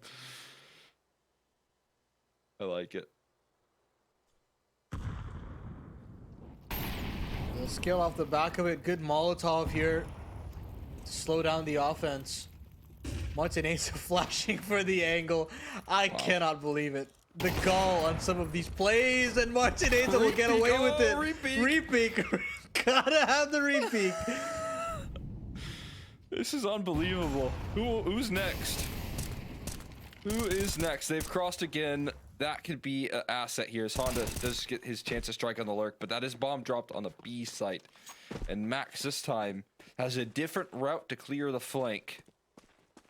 He clears it from behind, and that's a big relief.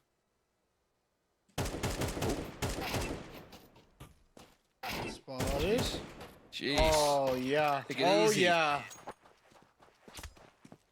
8 rounds now for the 9Z, and I mean, these rounds are slowly starting to turn into like, oh, we are just like oozing with confidence at this point that we can genuinely just do whatever we want. Yeah, it feels like we are better.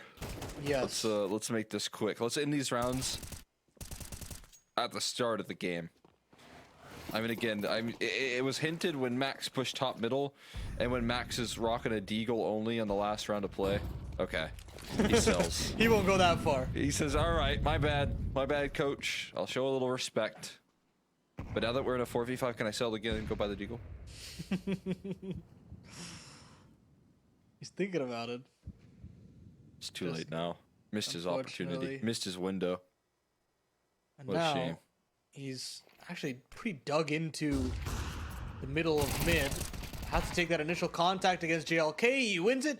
DGT takes the next contact. And that's it. All the map control ripped away from the Vikings. It's only that long piece. And Wasso has tucked all the way in. He's got 2 kills on his platter. But he can only jump down on 1. Case locks now in a 1v5 really in total. Spotted and taken down. 9 for 9Z.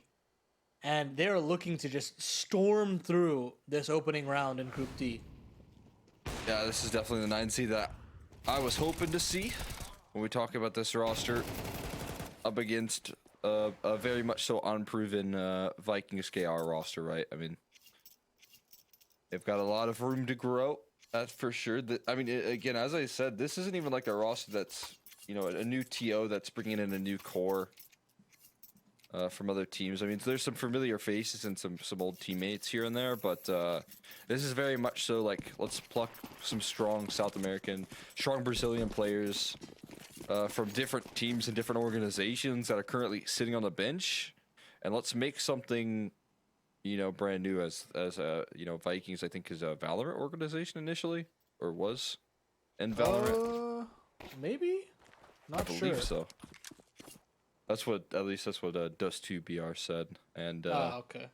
they joined into Counter-Strike as, you know, you want to keep yourself mobile in these TAC FPSs. And again, there's some promising pieces here.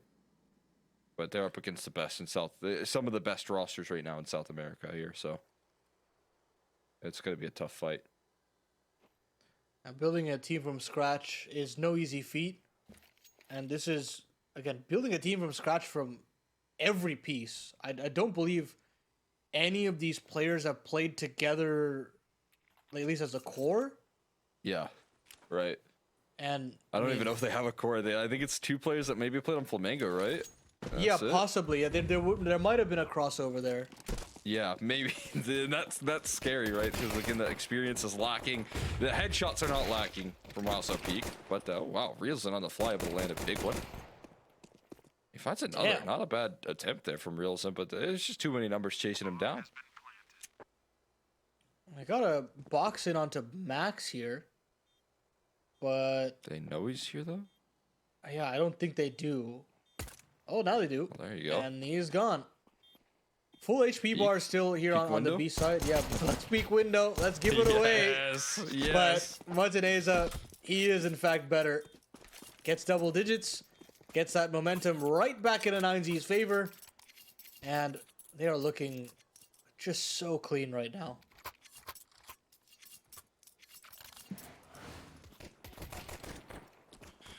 Yeah, I'm right there with you. This is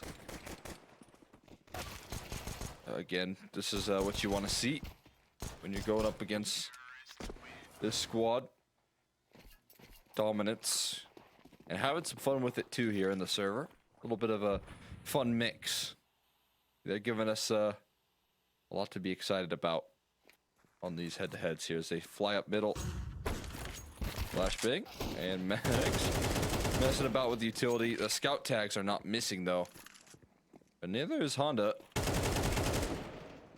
Oh. Really wanted that scout. He was E-button is tunnel just- visioned, if you will. Yeah, E-button not long enough. Whoop. There you go.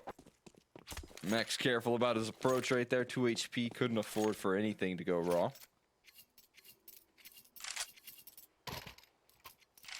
Do we you see the want glass to, cannon? There it is. Sure.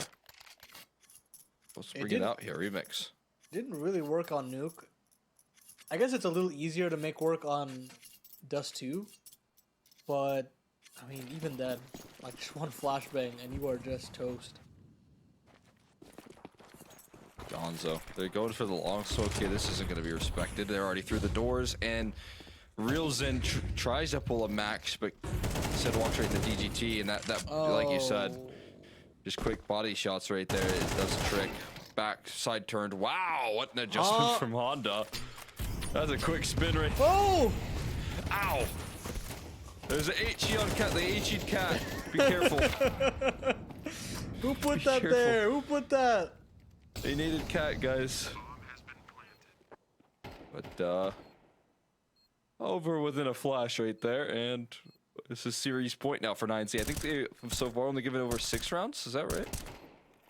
Let me check. 13-3 on first map. 13... Speed run.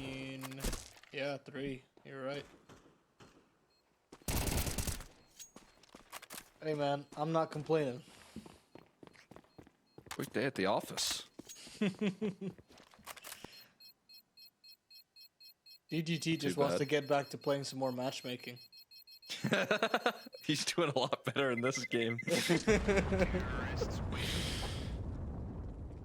I can't believe there was a DGT impersonator.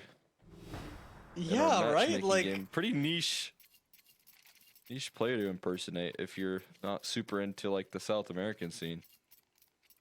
he had like so many stickers being showcased. He had the 90 ping as well. It 90 was like, ping is too little ping though, yeah, actually, if we played New York servers, because I it had actually 7 would be. ping in Philly. Yeah. Yeah, that was That was a bit wild.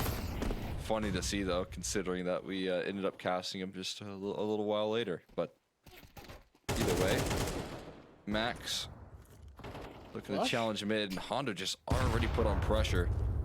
Flash out towards mid, and Honda looking to make the great escape. He got a little bit lost in the sauce with that flash, but able to still stay afloat.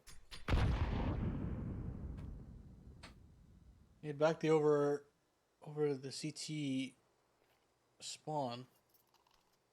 Max comes back at a cat, and as 9Z slows down the round, they can kind of reclaim lost territory, but this is kind of crazy. I'm not gonna lie. Case Lock moves through the smoke and finds a double. Oh, it's a bit ridiculous, but I guess it works. I guess it works. Hey, when you play like you have nothing to lose right there, those are the sort of plays that can't come through. And it's got to be extended. They live on. Throwing caution to the wind here. That was wild. I mean, I can't believe he turned for the other one as well. That was impressive right there from Case Locks, giving us a little bit of flair. Max left to save here. And while I guess we have this time, I do want to give one last shout out for the day for us. 1xBet there. Of course, bringing you a lot of this action. If you want to get in on the odds, I mean, I imagine there's not a lot left on this game that you want to, you know, put some money on. But of course, we do have 2 more best of 3s thereafter. If you want to go and check it out, there is a first-time deposit bonus of up to 130%. If you put in $100, you get 130 back. If you use code 1XRESLATAM. But there's some solid games to bet on as well. Sharks Bestie, I'm sure you'll get some solid odds there. You are a solid if you believe in the solid re-emergence again here at the RES series. You could put your money where your mouth is. Absolutely. A lot of exciting games here still standing. This one still has a little bit of life left in it there. Case Lock's proven that much, man. Said, I want 4. Can you get 5? Can you get anything is more? all they get, I think. True. That's what he's saying, actually. Not I want 4. I want more. Bars. Hold on. Cat control established by Max. And it's been pretty much a staple here for the 9Z offense. They love to grab this short control as quickly as possible. Honda spots one out in middle and has to back away. But they're slowly thinning out this defense on key positions of the map. They're hanging 3 on the A site. They've got Honda pretty much trapped out in the bottom of B, and he goes down. Oof. So now Vikings truly are going to be run through the ringer, as that B bomb site is very hot under the pressure. And as you said right there, it's these small pauses in the action that run so well for 9Z when they have these man advantages. They manipulate the rotates, and as you watch these players flow up catwalk, 2 players in towards CT, it's still woefully out of position, but Case Lock again disrespecting this mid smoke. He does it twice now in a row. He might be able to get away with it again here as well. He needs to come through in time. He's going to be part of the cat execute here. 3 players crab walking, and he gets all 3. Case Lock does it again. As I said, he wants more. And now just a trade. It's already over. Not enough time to plant the bomb here. Case Lock has saved the day once again. I'm going to run through mid, and then I'm going to do it again. After he time. takes down, Buddha after time. Recovers the AWP as well. I don't know where this came from. I guess it is just the fact that this game is nigh impossible to come back from. But man, that's just some exciting CS to watch.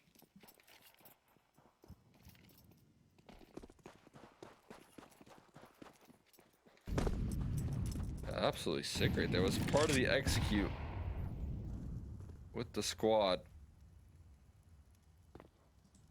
Lovely work. Saving the day again. Now 5.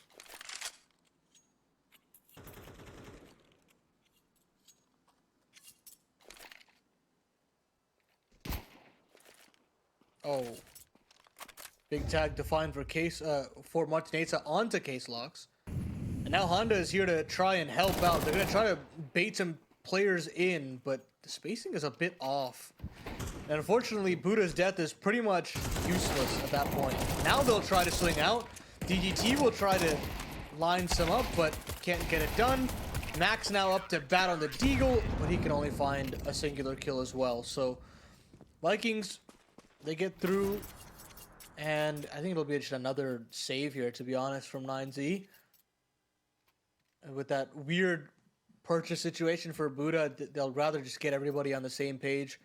Maybe drop some pistols from Huaso Peak's bank account and give away a 7th. Slowly but surely, Vikings have a chance. A very slim chance, mind you, but a chance nonetheless.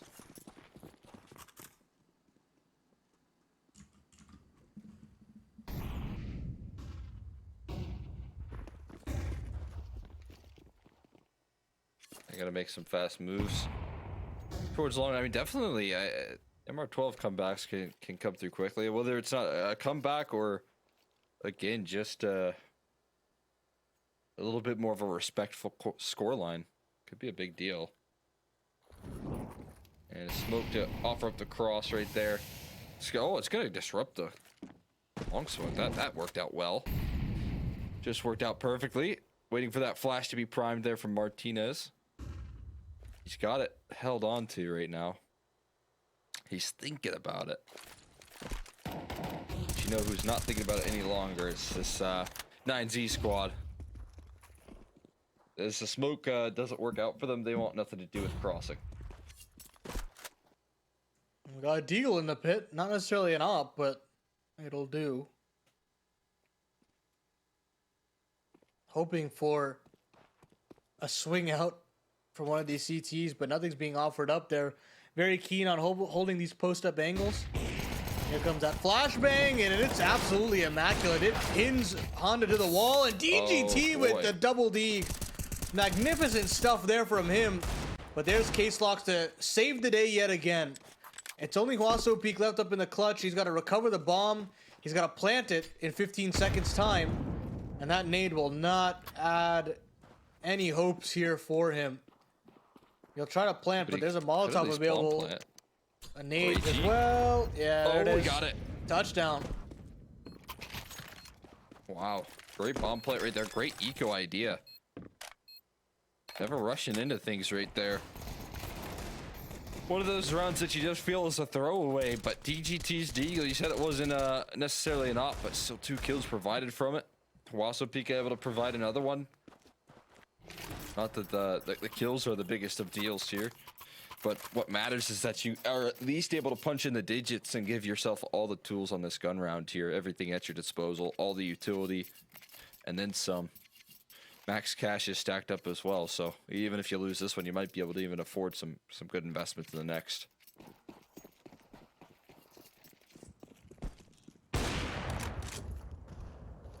Thrower boost in full effect in middle, but unfortunately doesn't net an opening frag. It could be into lower with that smoke. It doesn't matter. The op is actually down from the cat side. And 9Z have a significant advantage at a minute 30 left on the clock here in round number 20. At this point, when you're in a 4v5 like this without any op presence, it becomes so difficult to really find map control back. It's got to be big risks like this from Realzen and Honda. They get a dink for their troubles, but unfortunately, I was going to say they would lose mid control, but JLK holds strong. Maybe there's just some legs to this comeback after all here, Cole. Yeah, I mean, again, overcoming a lot of adversity in these pullbacks here. Missed shot goes awry, leaves just Martinez left, and he gets dinked down. Still standing.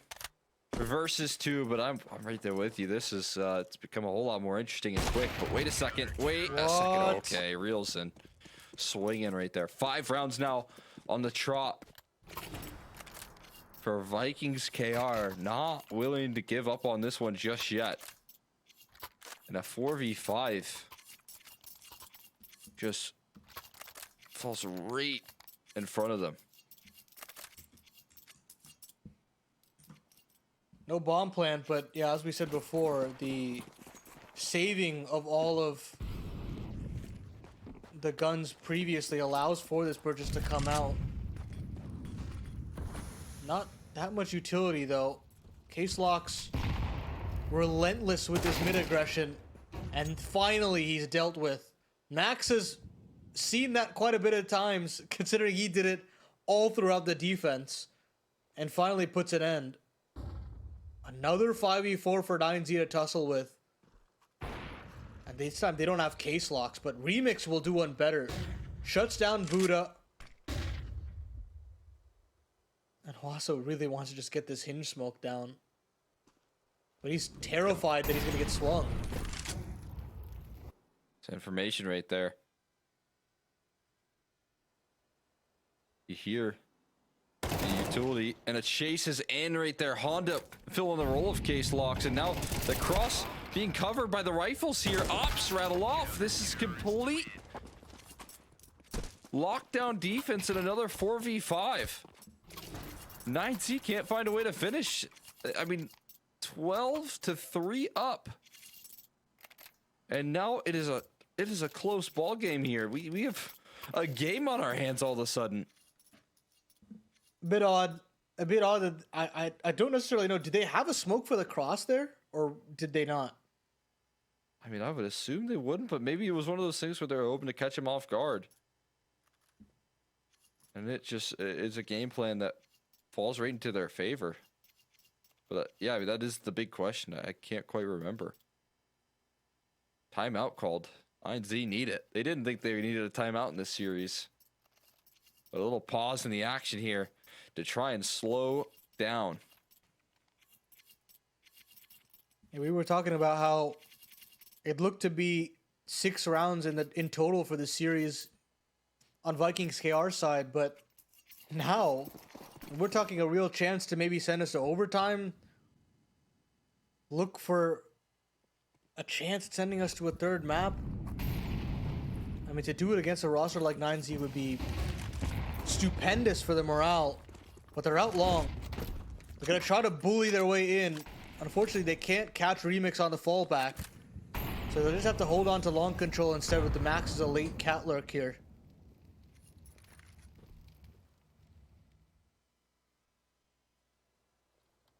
Ooh, Max.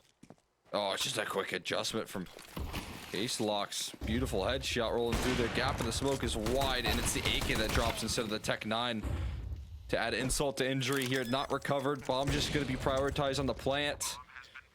And well, that's mission accomplished. They're going to need a miracle to pull this off here. AK at least recovered. But they're already behind them here.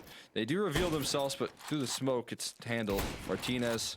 Oh! Well, that's a quick headshot. Bomb is planted for Platt. He's got to deal with this flank, though. They're closing in on him. Oh! He landed another kill there? Yeah, he did. What? Oh my goodness. I think that was full aim punch as well. I don't know how he pulls that off, but at this point, none of that matters. Money is not really an important factor for Vikings. Their rebuys are coming in thick and fast. 2 opportunities left for 9Z to close us out in regulation. I think it was our fault for talking about a quick day at the office, because we've yeah, no kidding. we still got a game here. You know, I didn't think our caster curse was that powerful here, to be honest. I mean, Vikings. Is it really gonna be this one-sided? It looks like it. It looks like nothing could stop them at this moment here, as they flow for 2 opening picks. Instead of the T side finding these, it's the defense that's now starting to secure these openings. Wait a second. A little bit awkward on this positioning. Waso Peak on a mission to reclaim tons. He's throwing wide right now. 2 players with their smokes up, but he's flanked. He's doomed, but he's finding more kills in the meantime. Oh my goodness. Flank? Is he watching this? No, he's not. He's completely encapsulated. Oh, he does prepare himself. Waso Peak looking to save the day. And now it's the defense that's boxing the tons, but the chase down is through. Max needs to get the bomb. Oh no, the bomb's dropped. It's already done. Huaso Peak fights tooth and nail for this round, but they drop the bomb in lower tons. It's not recoverable. Huaso Peak with 1 HP. He's already done the heavy lifting in this round, but it might just be null and void. I mean, what do you do? What do you do at this point? How do you... I mean, he's got the flank, sure, but... How do you clear out Rial's? And it's got to be trigger discipline. It's got to be trigger discipline here. Huaso's got 1 kill on his plate, looking for another one. And there it is! The lineup is there! Huaso Peak does it all on his own. Quad kill from him. Overtime denied. And 9Z move through after just a gargantuan fumble out there in regulation. I mean, what a heartbreak right there for Vikings KR. I got to give them so much credit for that comeback effort right there. They fought tooth and nail to keep themselves in that game. I thought what was just going to be a flash in the pan case lock play was completely turned into an interesting game and an exciting comeback effort right there, but all to be shut down by Huaso Peak, who felt like he was in still an impossible situation. But like you said, trigger discipline, it goes a long way, showing that that experience beyond his years. And again, made it a lot more of an exciting game right there. 9Z, they like to entertain. That they do, Cole. And of course, this is the bracket now that our first best of 3 is done in Group D. Sharks versus Bestia in the other opening round will be an exciting affair. We actually get to know the result today, which will be very exciting. But of course, as far as we as casters are concerned, we're done for the day. We have a couple more best of 3s teed up for you. It's the other opening best of 3 in Group C. I believe it's Solid taking to the stage. And then, of course, Sharks Bestia to close out the day. Yeah, and that's going to be a really exciting finish to the day. As I said, I think what is supposed to be the most competitive matchup there being the last matchup of the day. But of course, like you said, that's all for us on the day. Thank you all so much for tuning in and catching us on the action. It's Yumi and Tea time to finish off strong for you also. Again, make sure you stay tuned.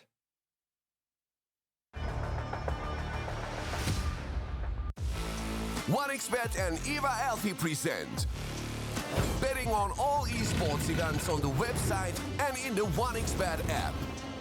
OneXBet. Play with Eva.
one thing remains the same: victories with 1xBet.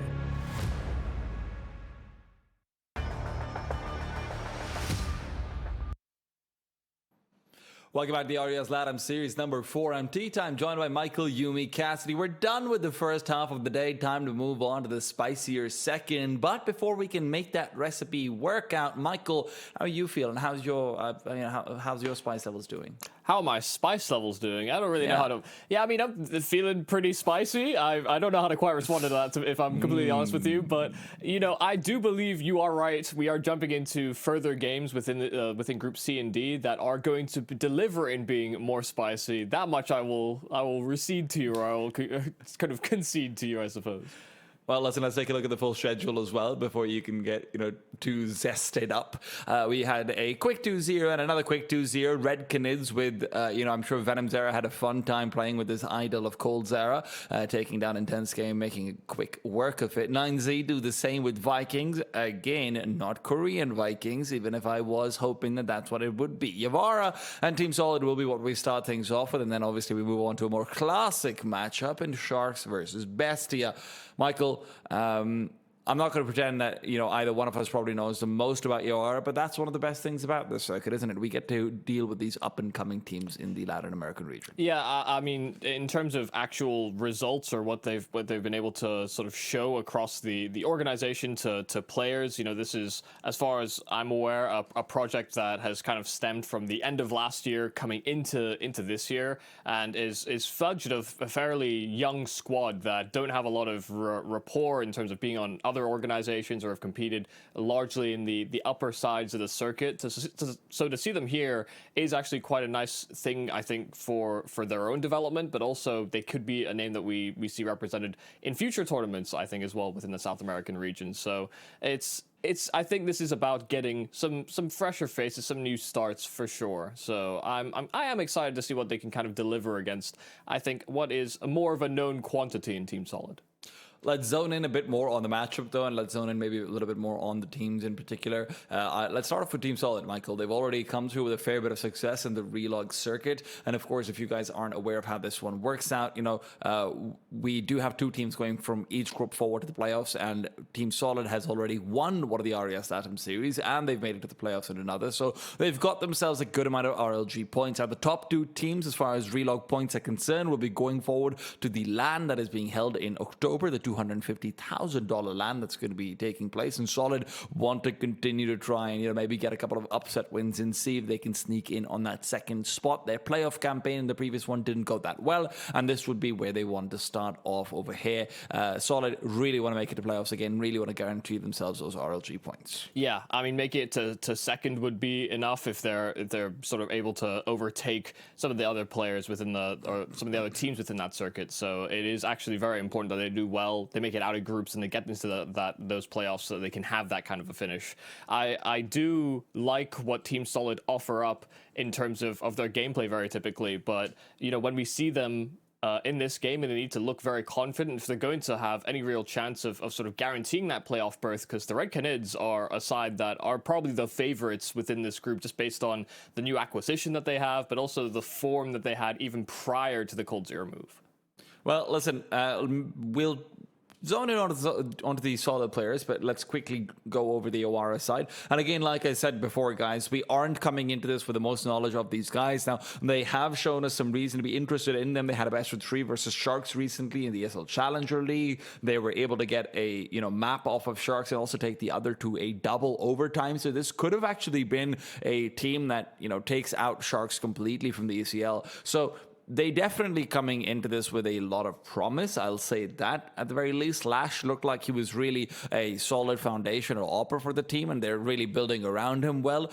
It's still got some clear question marks, but Solid then on the other side of things, who have also revamped their roster a bit with an addition from the aforementioned Red Canids. Destiny, who'd been on the bench for a while, has come through and joined them. I'm a big fan of Zoreba and GBB. I really enjoyed watching them play in the previous season as well. I think this team's got a lot of they've got a lot of spunk to them. Yeah, no, almost certainly. This Team Solid squad, I think as well, just play quite a macro-intensive game. I don't think that they had bad game plans, even if we're trying to fixate on individuals, and I think that can be some of the conversation that we have within the South American region. I think the overarching philosophy seems to be there for Team Solid. So that's actually one of the things that makes them such a compelling contender team, I think, within the South American circuit, is that if they can get output or get levels out of the players that are sort of touted to be stars on this roster, they actually could, I think, perform some decent upsets against some of the heavier hitters within this region. Well, maybe we talk about the veto and where the map pick could actually go for this one. Again, not working off of too much information for the Yawara side. You know, we are just really going off of that shock series. Yawara likes to ban out Vertigo. Not really the best playing nuke either. And this is where things could get interesting though, Michael, because Solid actually comes through with a reasonable map pool. I'm just wondering if they want to flex into a Dust 2 or not. They seem like the type of team that would actually do quite well on it because of those individuals. And even if their macro has been good, Michael, I just think that their best bet in some of these bigger playoff matches or some of these bigger series versus the Red Canids and whatnot might come into a well-practiced Dust 2. For now, they stray away from it. It'll be Mirage, Inferno, and then Ancient as a decider. Yeah, I think it's hard to make the justification when you're going up against a team that to a certain extent, I'm sure Solid don't have the most run-ins with in the past either. And you know, you almost don't want to lean into maps that are lesser explored or brand new to the circuit in much that same way. It's very much an underdog's philosophy or an underdog's mentality, typically to adopt those new maps as fast as possible, because you know that when it comes to the circuit, hell, I mean, we see kind of across the circuit that Dust 2 is being played, but it's typically being left to decider games, if anything. You know, teams aren't confidently snapping into it as of yet. At the same time, there's also a lot of value to be had in actually trying to just flesh it out versus some teams that might not be as good as you on paper. But you're right. Considering the fact that this team did just come through and go blow for blow versus Sharks, maybe the respect is deserved. That being said, Mirage is always a fun time to watch Solid on, even if you're going off of their win rate, which might not be the best, but they're generally a very dynamic team. Keep an eye out for Zareba going out on playmaking missions. Ancient as well has been good. Both these maps feel like they're really good for the individuals to be able to take some agency into their own as far as Solid is concerned. And like you said, Michael, the macro can be impressive as well. Yeah, I think as well, just if we're going to look at players that are I want to perform in this game, I want Destiny to have actually a good stride. You know, if the Red Canids have kind of landed on their new squad, you know, given that that's where Destiny was last, for him, this would be quite a nice bounce back. And he's ended up on a solid roster that have some good game plans. Let's see if he can put up those star numbers once here again as well. First map in the series, Yawara, Team Solid. Solid starting on that T side and setting up for what looks to be an A side attack on Pistol.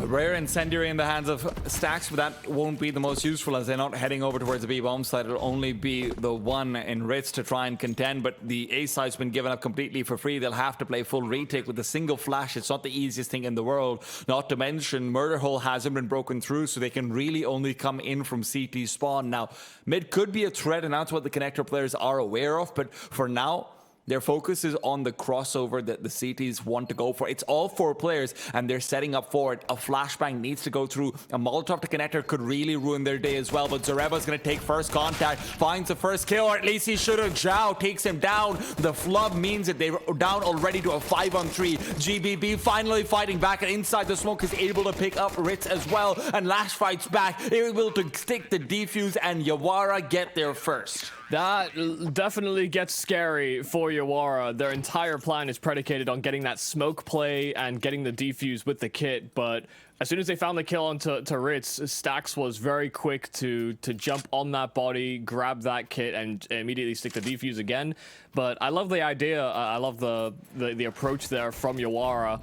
Just sticking together in from spawn, and without Team Solid playing forward towards CT, they effectively didn't have the read until it was a little too late. You know, they had 5 CTs barreling out of spawn and finding a fair few heads as well. So a very big retake there for Yawara to strike in on that pistol. Not very often we're going to see 5v5s when that bomb is down, but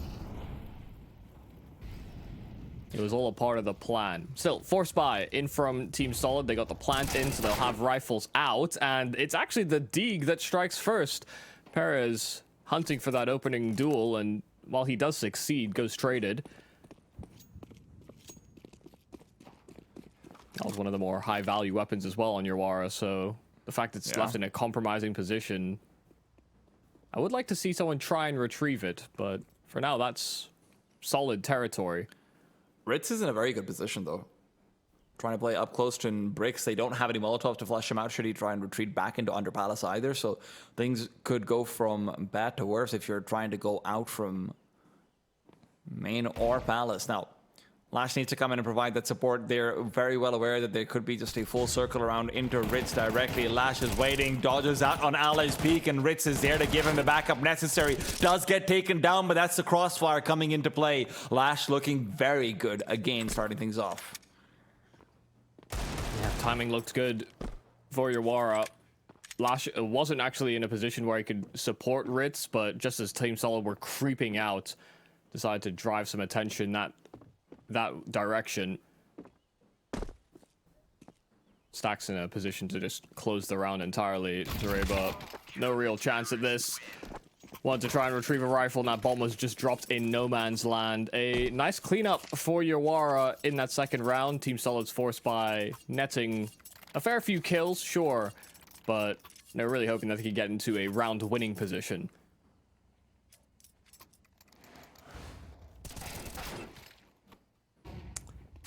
Yeah, I have to say that first swing from Perez does seem a little ill-advised. Yeah, I'm with you. From short fast with no real help. Oh. Put the man on the playground because he wants to keep swinging.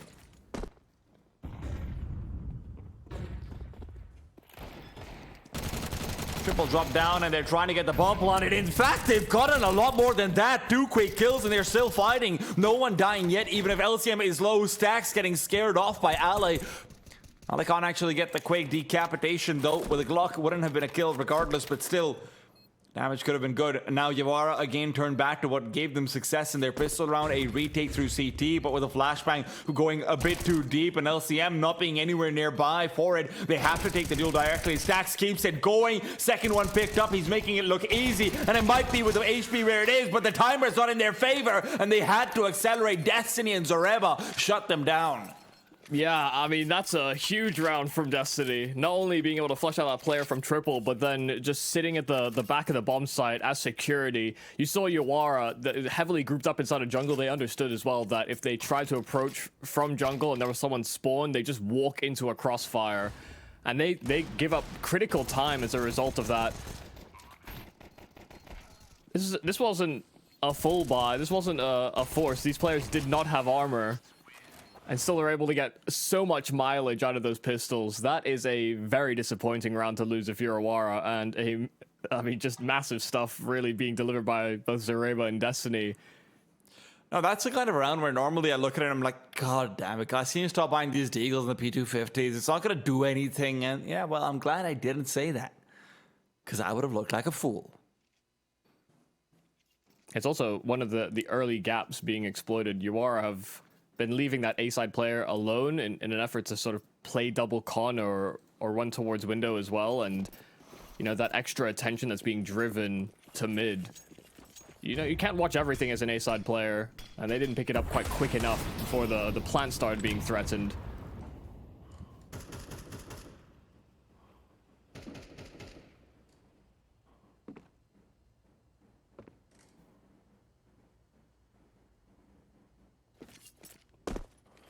So, major disruptions here for Yawara against what was an eco round from Solid. They want to fight for this mid-control. Look at them all gravitating over. This is on Deagles and MP9s. They've got rifles alongside as well, but Destiny's found 2 kills before getting hounded down. And the A-bomb site now compromised as well by Solid. They can get a very safe plant. it can create an opportunity as well. Yuara, they don't have kits, and they don't have a position either. They're going to have to go fast if they want this retake.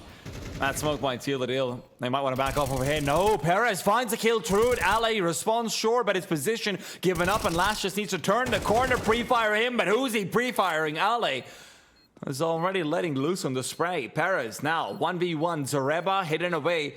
Zareba hand fluffed the line a little bit on the pistol round. This is his chance to recover it. Perez still ducking away. Time's not in his favor, and Zareba is as patient as can be. Solid take it away once again. Yeah, that's again an opportunity presented for Yuara.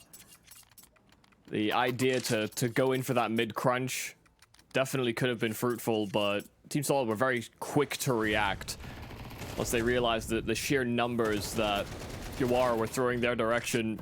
Just moved to accelerate on that A-bomb site, and I see that's how Perez was able to get that kill through smoke. What LCM before it bloomed, and to be honest, as soon as he found that frag, I thought that's where it all turned around, but Ale saved the day.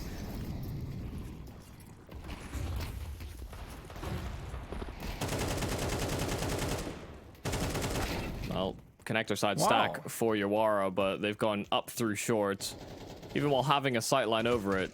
I mean, USPs weren't the greatest to deal with the onslaught of Ts.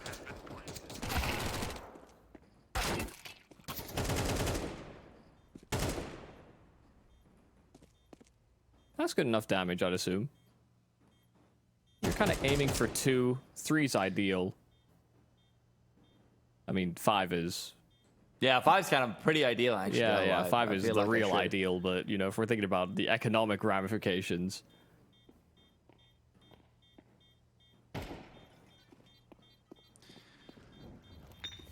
Of course, if you're thinking about economic ramifications, and you're thinking, man, you know what, maybe I could have some economic ramifications if I have a bad bet. Well, if you join the Esports Era event by 1xBet, our boys, you can place the correct score bet and get a free bet if you lose. Check the link out in the description below.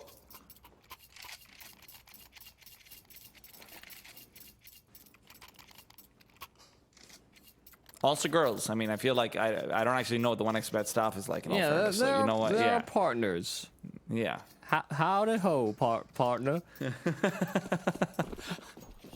All right. I'm not from the south, if you couldn't tell. The south of anywhere, clearly. Yeah, no, yeah. I'm from Southeast Asia.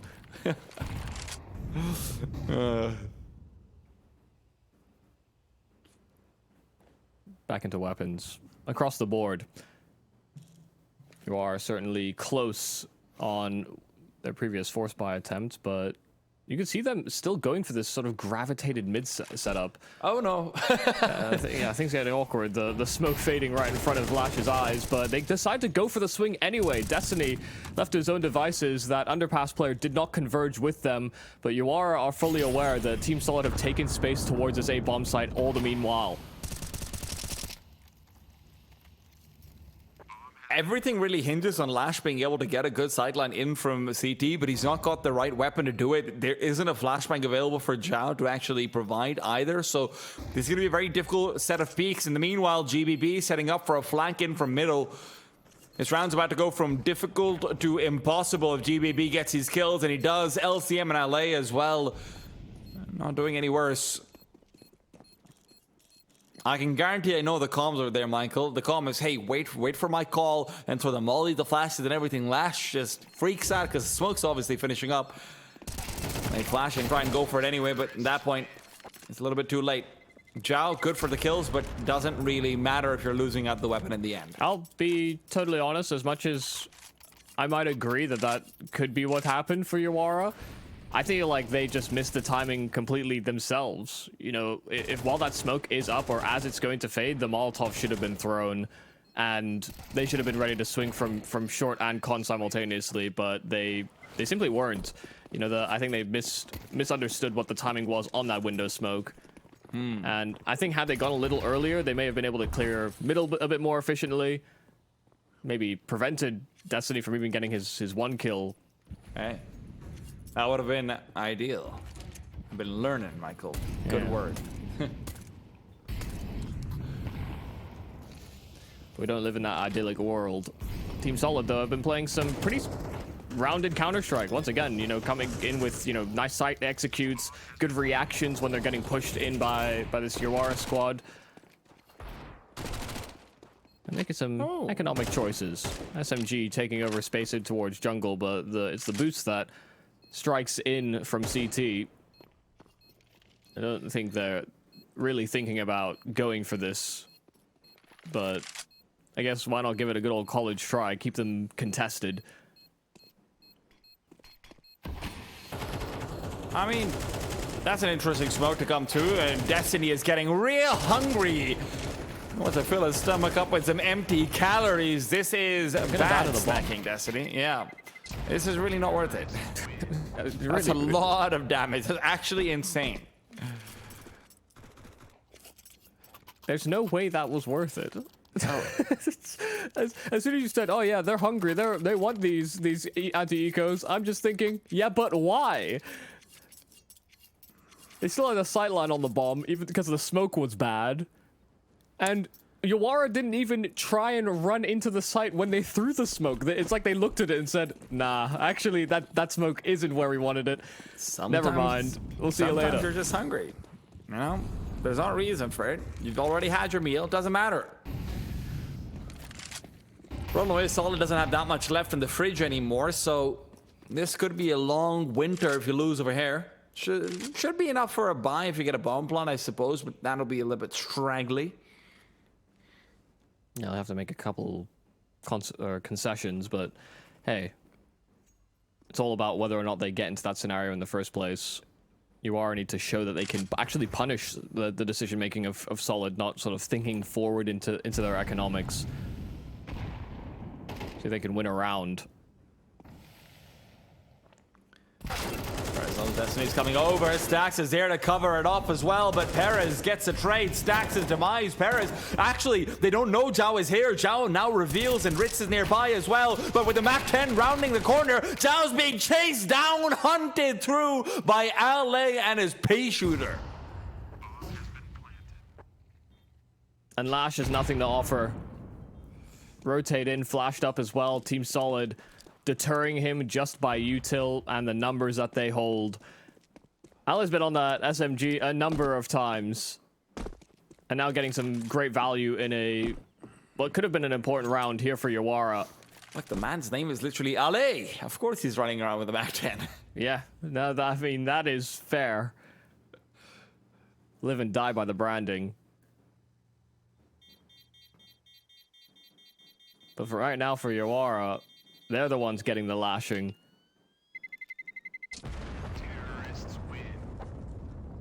But Lash can save this AWP.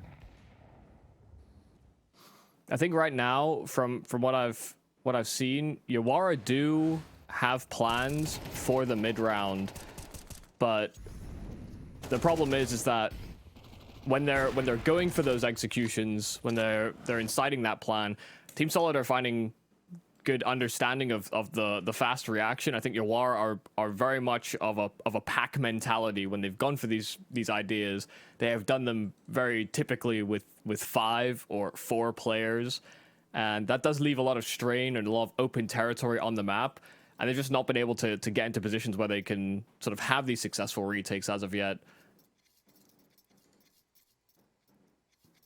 It's not that the approach can't be effective, it's just that it hasn't been so far.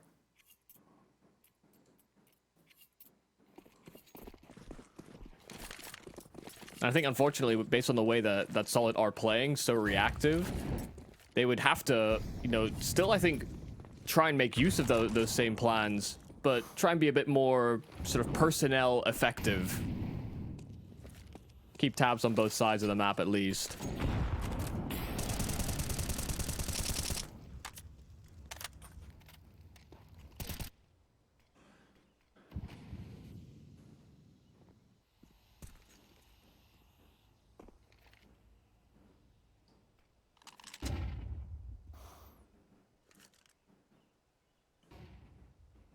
Well, middle completely conceded. Yeah, and Lash won't really be able to do anything with that saved op. He's really maintained position in apartments for so long now.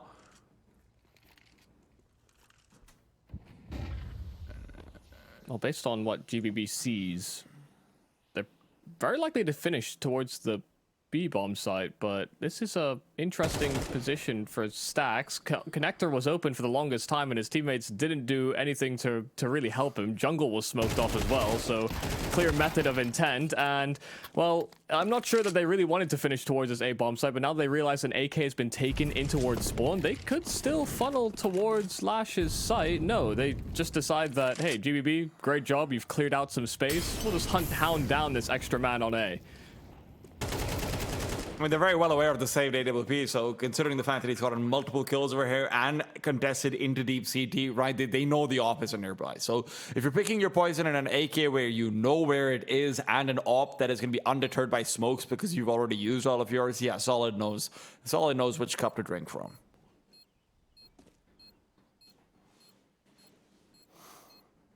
This might have been the first time this game so far where Yawara did just seem kind of clueless. I won't lie.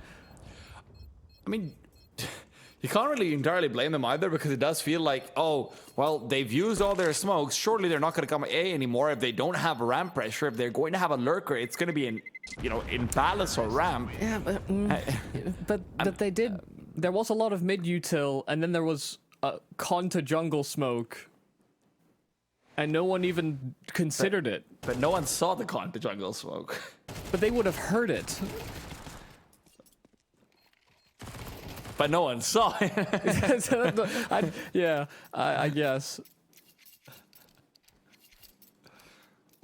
Listen, it's difficult days. There's no doubt about that. But for Solid, they're on fire and they're feeling good about themselves.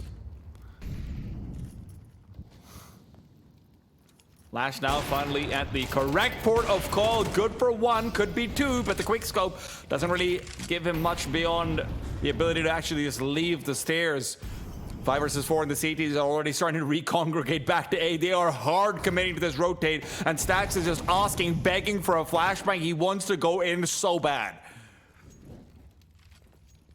No one had anything to offer him either, so he doesn't decide to swing for it. Destiny playing from bench and waiting for the smoke phase. They're looking and playing anti-flash. They're expecting some aggression, but Destiny just waiting on that phase.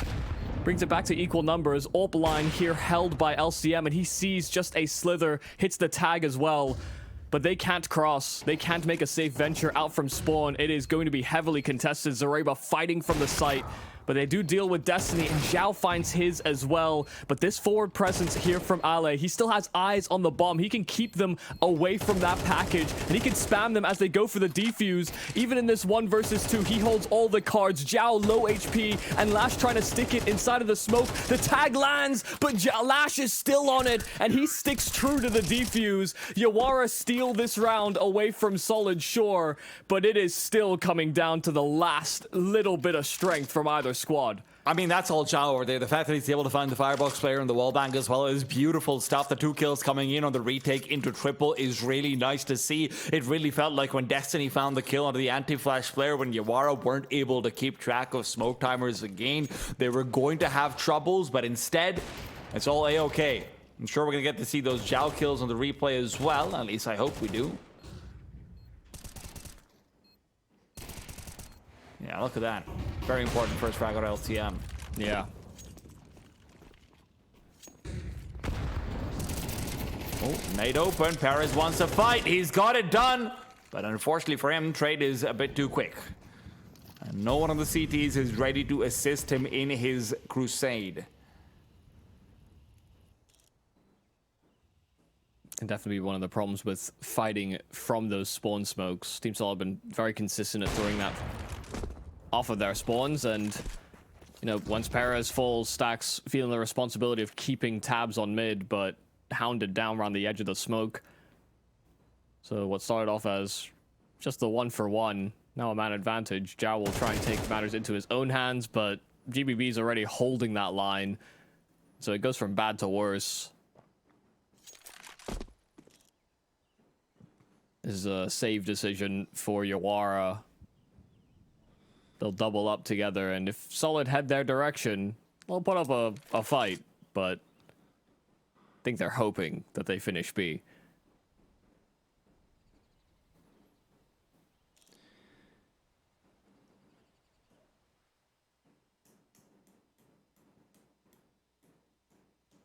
Once again, Solid impressing in much the same ways as they have in previous Latam series.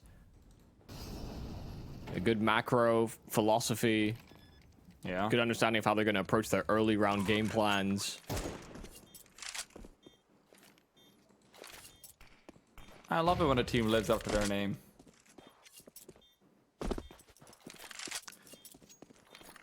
Yeah. Also, am I just dumb? Wasn't Destiny the opera for Red Canids? I feel like he was. Yeah, I don't think so. Okay, well.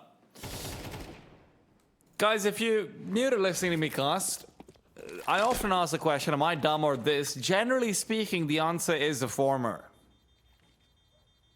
That's why we got Michael here. I'll fact check you and I.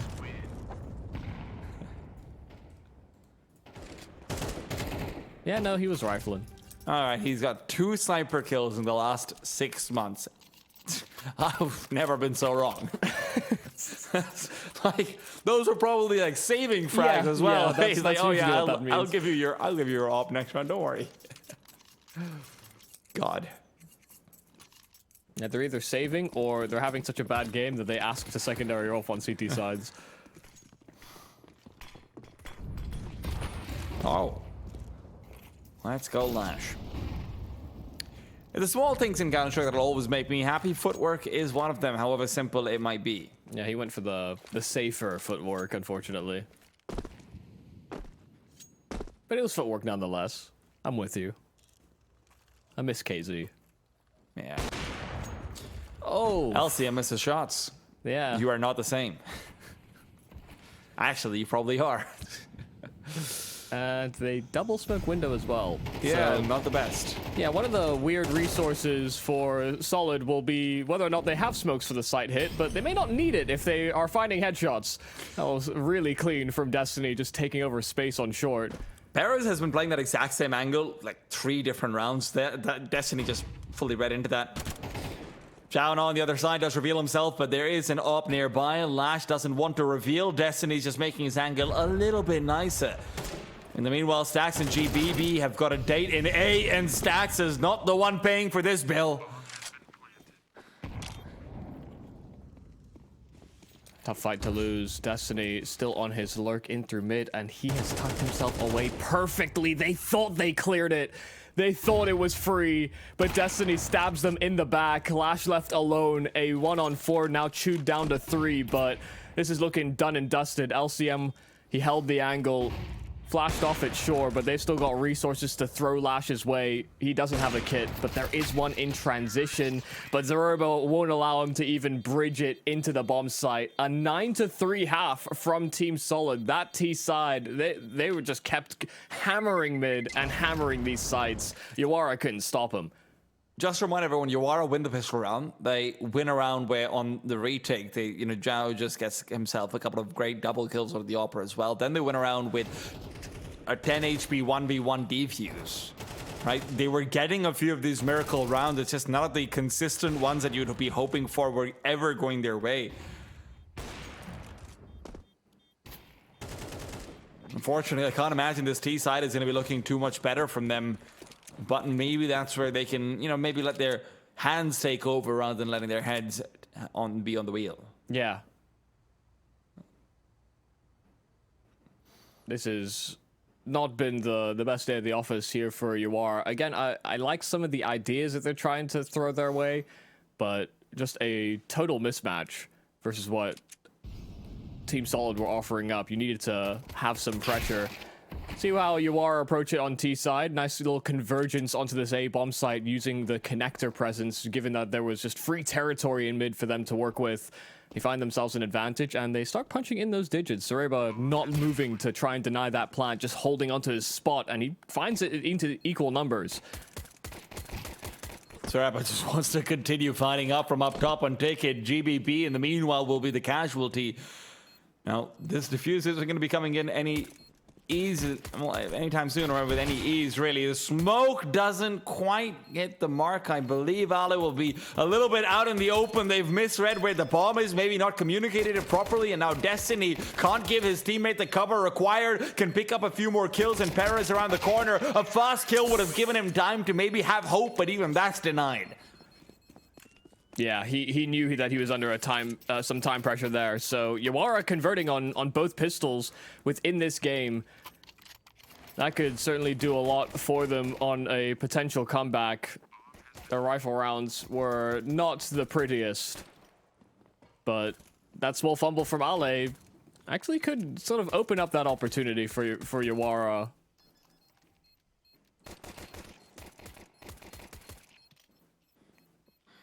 Some nice shooting on this pistol round, kind of, I think, across the board, bar the final fight. But that's where the pressure starts to get to you. No surprise that our partners over at 1xBet are heavily in favor of Solid as of right now, a significant lead, even with them losing the pistol. Do be sure to scroll down and check out the mobile app for 1xBet, the convenience of being able to look at your favorite sports betting or esports betting on your phone. I think they do sports as well, so you know what? Whatever you want. Yeah, but I'm here for esports, so. All right. Look, regular sports. And if you don't want to scroll down in the description because you're on your phone or something, just download it from the App Store or the iOS Store or the Play Store. I realize the App Store and the iOS Store might be the same thing, but I don't have an Apple, so yeah, I'm hungry. Snacks. Well, it was an iconic play from Snacks on Mirage B side. That was not it.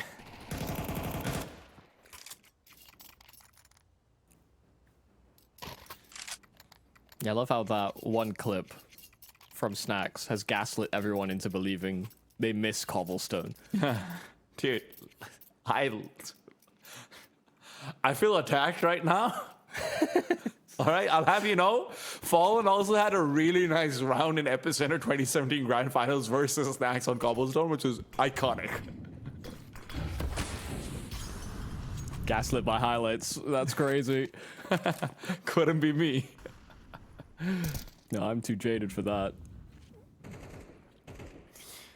Double push out from the double walk stick. This might be a fun idea, but Perez is not in for fun. He's in for the guns. Destiny backs off. He wants nothing to do with this, and I don't blame him. Yeah, the timing for Paris was exceptional. You know, could have found a double kill weirdly based on the little jump across that Solid went for. But it was just an immediate bullet to Ale's brain instead. So that initial probe for information, well, they do find it. But it does come at a pretty hefty cost. Yawara slowly working towards some additional mid-control, some presence. And they have converged 3 players towards the bottom side of ramp, but they're looking to push here on Team Solid. LCM fighting that first fight, but didn't have teammates behind him in support. They tucked themselves away in the site, and it'll be Zareba that tries to sell the fact that GBB is not home either. But the Molotov actually flushes out GBB. He had to fight Zhao. Now firing a single bullet will be able to take him down. Destiny now left 1v4, saving Advised, but that's the thing about players. Advice is not always listened to. Or, well, Advice might not be able to be listened to in a situation where he is. Destiny needs to fight his way out of it, and there's just no hope for him. That's actually a very nice adjustment. I really, really like that coming out from UR. The fact that they Molotov out Firebox instead of under Palace, and they just want to clear that one out directly. That's quite nice, because if there's a smoke at Under Palace, that actually helps out Firebox a little bit more as well. There's going to be a double play there. It's just better overall if you aren't worried about a third player on the side because you've already gotten that one kill into LCM and there isn't going to be an AWP or anything like it back in CT. It's definitely a good idea simply because it also means that you're sort of not creating a scenario where you have to effectively do a 180 if you're going to clear under balcony and you're getting shot from spawn. It just means you're your range of motion from angle to angle, it actually is more limited. So yeah, it was a good decision, especially in that round where there happens to be somebody that's actually tucked into firebox that they were trying to bait for, and yeah, it just gets burned to a crisp. Oh, GBB looking kind of crispy right now. 2 D kills in middle, and Zareba's been set up for success. This time he really needed to find the kill easy. Could have been a 2v2 right back over with guns for either side, but Ale now protects the bomb. Not for long. Reds comes through, he's giving him a night at the Carlton, Michael. Ale's been put to sleep. Oh, the fumble there from Zareba is very costly. Would have put them into a 2 versus 1 with bomb control, retrieved weapons. That almost certainly could have been a conversion there from Solid, and Yawara will be lucky that they get away with that. Some impeccable shooting from Lash and Perez.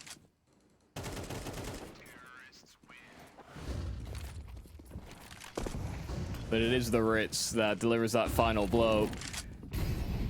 You are very fast this time over. A complete pace change moving into a rifle round, and Zareba gets overrun. LCM fighting round that smoke does bring it back to an equal numbers exchange, but they've been tagged and forced away from this A-bomb site. Yawara need to try and get that plant in, but no one's covering for spawn.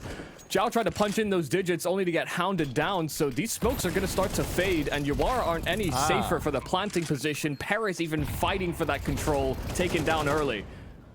Stax is actually fighting back in through the smoke, so he's able to even the numbers a little bit more. Yawara is still in a great position with a double CT push that they want to go for. Solid has no utility to help them out.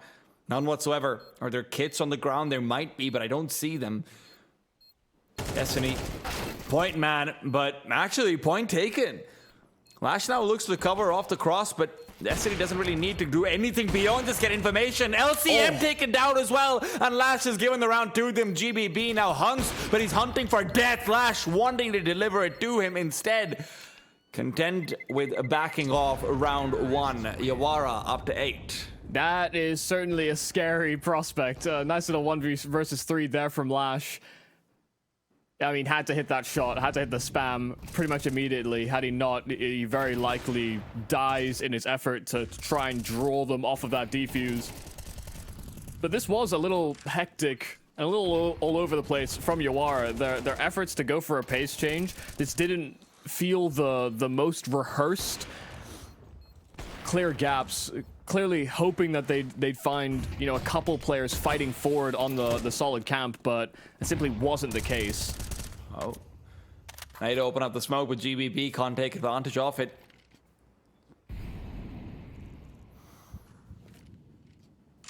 Gonna be honest, I looked at Zhao. I tried to see the pixel peep that he was going for, and I still didn't see anything, so. Sounds like a skill issue to me, Michael. It probably is. I don't know what he's doing, what sort of magnifying glass he's got pressed to his screen. How nuts would it be if someone just opened the Windows magnifier? Like, they just use an AK and it just becomes an AWP. Like next level. Like, you never needed the AUG, guys. You just needed to press, you know, the Windows key and plus at the same time, or whatever the like magnifier shortcut is. Everyone starts playing in borderless windowed instead of full screen. Yeah, I play 4x3, 3x zoomed. The chunkiest boys. Your field of view would suck. GBB though. His field of view is non-existent, taken down, blackened out, and Ale is ready for the jump down. He actually catches them on their turnaround, still alive and fighting. Zhao disables him from the defense, and the bomb can be planted. Team Solid look like they're not going to be able to do anything about their losing ways, but stay on them.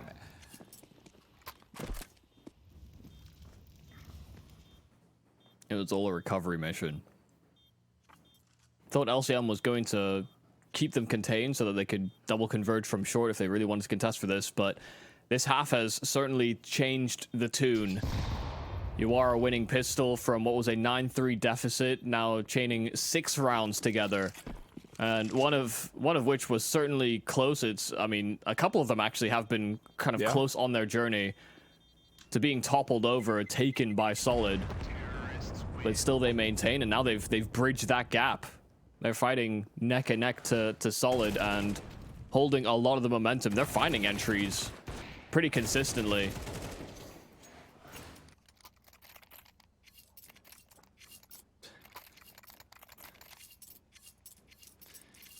Oh, odds are looking a little bit like they're swinging. And I don't blame them. Yeah.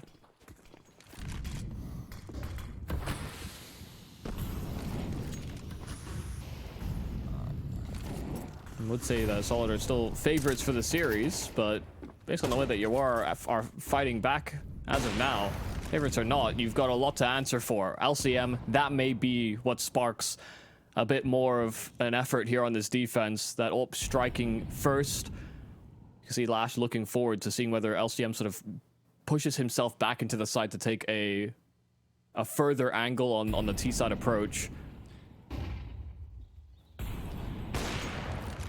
Oh, big miss. That's going to change things for LA. He needs to do so much more now. But it's with the smoke in his hand, he's going to be caught out. GBB's not there to provide assistance. He was trying to go for a late mid-clear, but Stacks maybe a little bit lazy on the turnaround, taken down, and GBB takes advantage of that moving forward. So despite a few plays that look like they could have been small mistakes, Yawara are finally going to be put to a stop. Solid will not let them move past to the 10th round easy. This would have to be certainly something special here from Perez. First headshots on LCM, but turned away just as Destiny decided to peek into the apartments from short. Team Solid reacting well, and it was LCM that decided to disrupt the flow of combat, the approach there from Yawar. They wanted to try and get some space towards B, but once they realized that AWP was in play, they were really hoping that they could find a kill without having to sort of hunt out for it. They didn't want to fall into Ale's trap. They didn't want to sort of overexpose themselves to short, but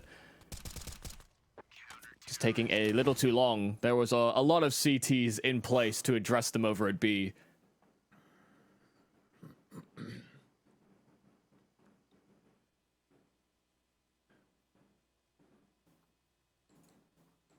Will that be consistent or not? Still remains to be seen. Yawara haven't, I say, typically so far this T side just gone for a quick attack on one side of the map. They've been setting up for that mid control. They've been trying to go for, you know, A side convergences and the like, but where they failed over at B last round, they're hoping doesn't happen to them again. This is very B side leaning. They'll have players in mid that can maybe converge on short. But look at Team Solid taking space over on the A side of the map. They've got themselves past ramp on a double push and could find themselves into a flanking opportunity if Yawara don't start to pull the pin on what could be a B side finish.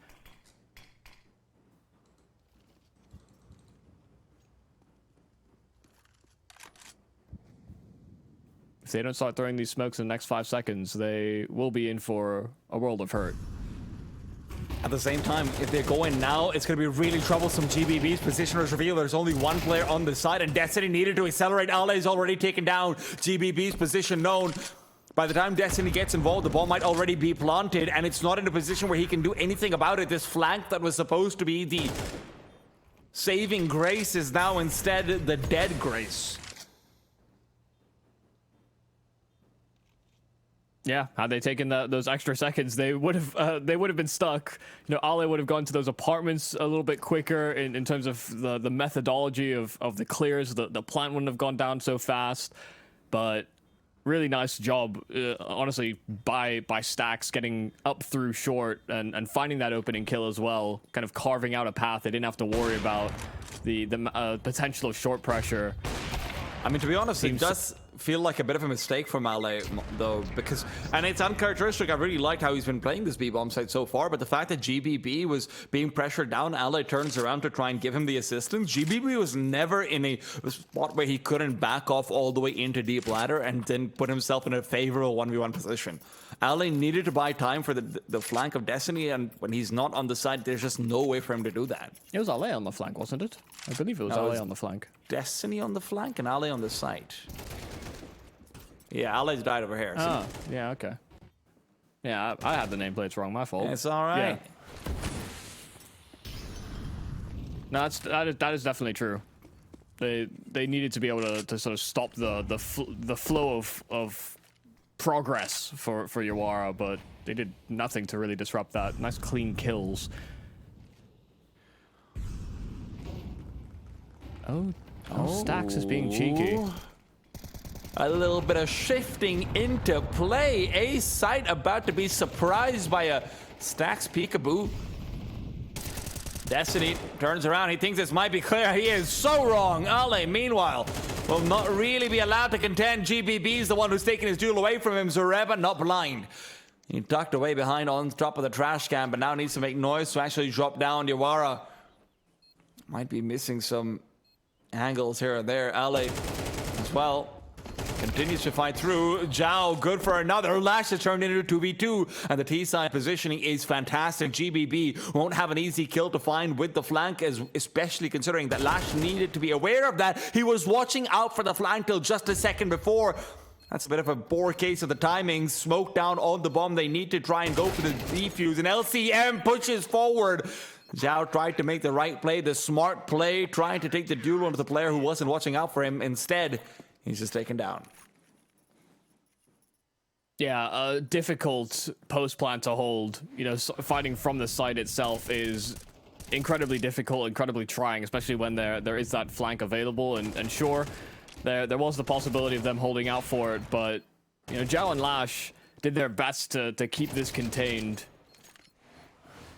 Just a little too much to deal with. Far too many angles to look at simultaneously. Thought Solid were more con side heavy. I mean, Lash was caught dangling between 3 different angles and up. That's feels bad, man. It's definitely difficult. I do think Stax probably misplayed. And I don't know if it's necessarily just on him, but Yawara needed to actually try and scale and draw attention so that he could, you know, make a con flank work to a certain degree, because part of what made Stax's play initially so exciting was the fact that he was going on such an early timing when that smoke had kind of just bloomed inside of con, and no one on Solid was considering it because there was all this util being sent out on the A-bomb site, and even Solid hadn't really reacted. The short player didn't pick up didn't pick up con, didn't look over the top side of the smoke. They were just looking at ladder, so there was a timing that could have been hit, and it just simply wasn't. Ritz is about to be contested very heavily. He's not had the best of games so far, and unfortunately that, you know, small stroke of misfortune continues. Could have been a good double, but instead he'll settle with just the 1 and damage on the second. Not the worst. But now GBB. Oh. And they could have actually done some decent damage onto the players coming out from underpass as well, funnily enough. But oh, adjustment from Lash isn't fast enough.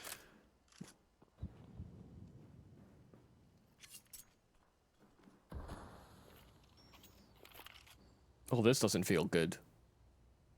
Everyone was mid. They were tagged, battered, and bruised, and now they're left kind of wanting as to the actual setup here for Team Solid, because they've fixated 3 players towards this B bomb site. It's also what Yawara had planned, but the reason that Solid are doing it is because they're not on optimal weaponry kind of across the board. Cerebral on that MP9, forced away by a Molotov. Those flashes do deter them off angles, but nice presence of mind there from LCM. They were really hoping that Paris could find a flank, and now that that's gone, they need to rely on these entries, and they're getting chewed up by the initial sight hold. Down to 1 HP is Zhao, trying his best to mask the noise, dropping out of the apartments. Needs to find this kill onto Ale swiftly, but as time progresses, Ale's aware that he could be out on the site proper and has to make noise. LCM has the push covered, and that AWP is certainly overkill. It took Team Solid some time, but they're finally hitting a bit of a stride here on CT. They find themselves to 12 first. I've got to say, man, I've been pretty impressed with Ale overall on this B site. You know, bar one or two small mistakes, but you know, that's whatever it happens. He's been really good as an anchor. Just great decision making of when to retreat, when to play off of GBB, just playing for information as well at times. It's a good site. Yeah, I believe this game he's, you know, half of his kills have come from SMGs, but hey, you know what? It's come kind to of it's either come from kills on the B bomb site or on SMGs from T side or CT. Often also on the B bomb site. I've got nothing to knock.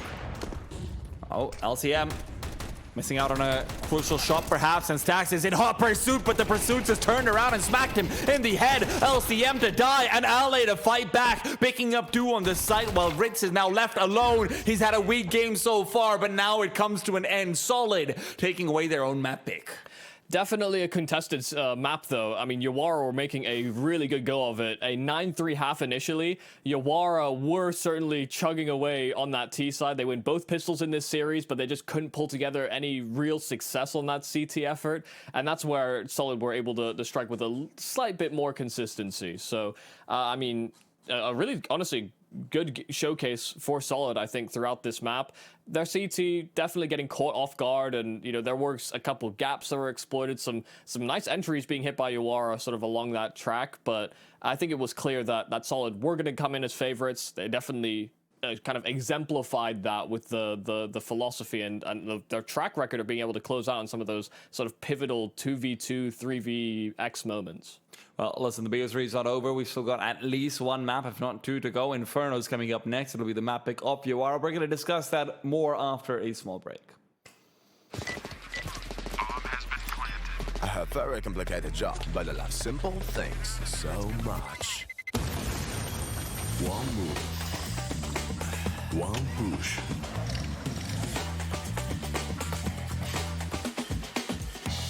One touch.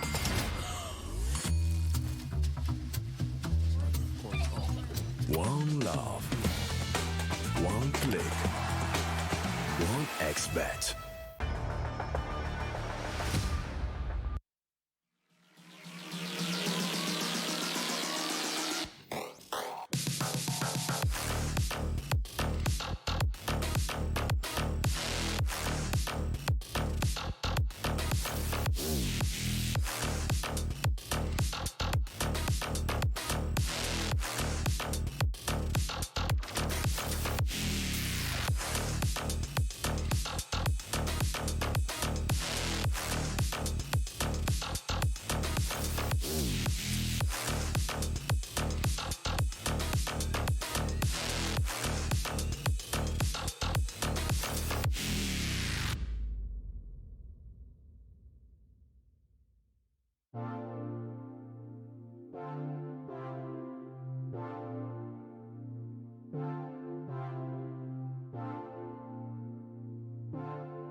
This is Eva. Nice to meet you. Thank you very much. Your dad's just making his favorite dinner. It's duck. Come on inside. They're all probably too gruesome to tell you while you're eating at the table. How's your food? Is everything okay? Good, good.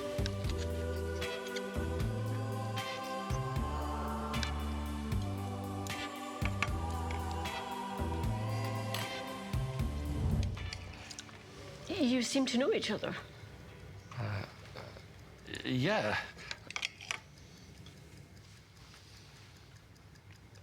This is the new ambassador for 1xBet. Oh, I see.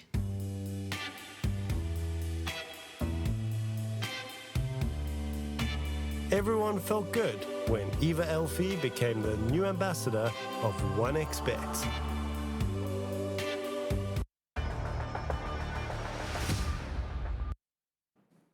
Welcome back to the RAS Latam series number 4. I'm T-Time with Michael Euban Cassidy as we continue on with Group C. We're going to be heading into map number 2 between Yawara and Team Solid, and we have to find out whether Solid can close it out in 2 or not. It's Inferno, it's Yawara's map pick, and Michael, despite the early run of form that Solid showed us in Mirage, the ending was not quite as pretty.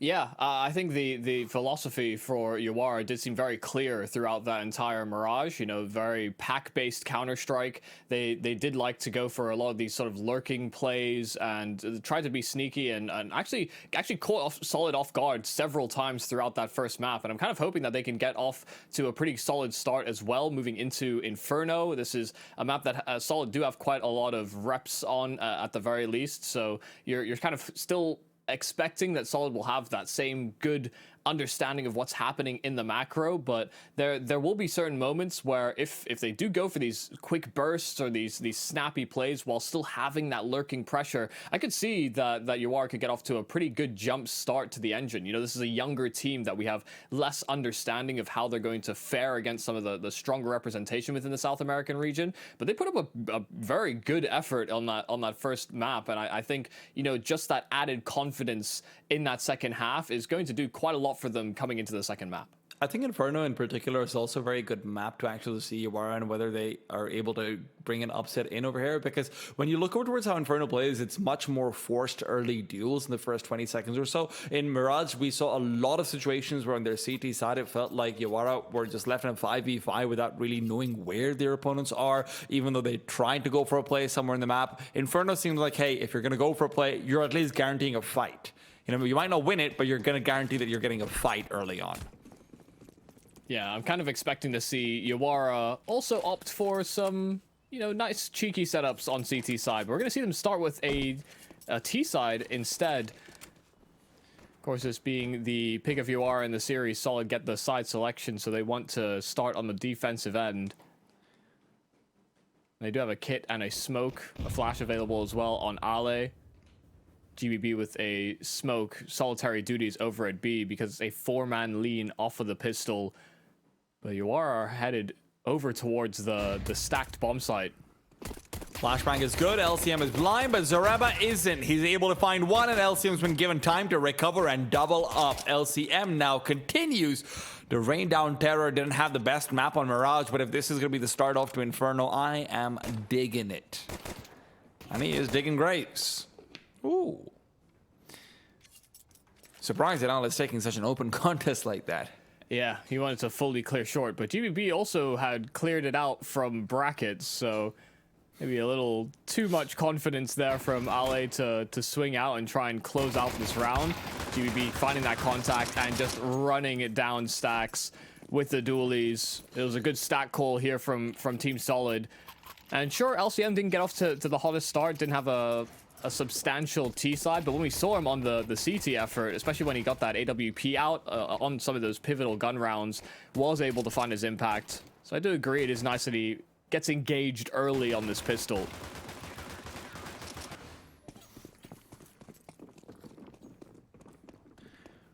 That's perhaps a little unfortunate for Yawara falling right into the trap of Solid.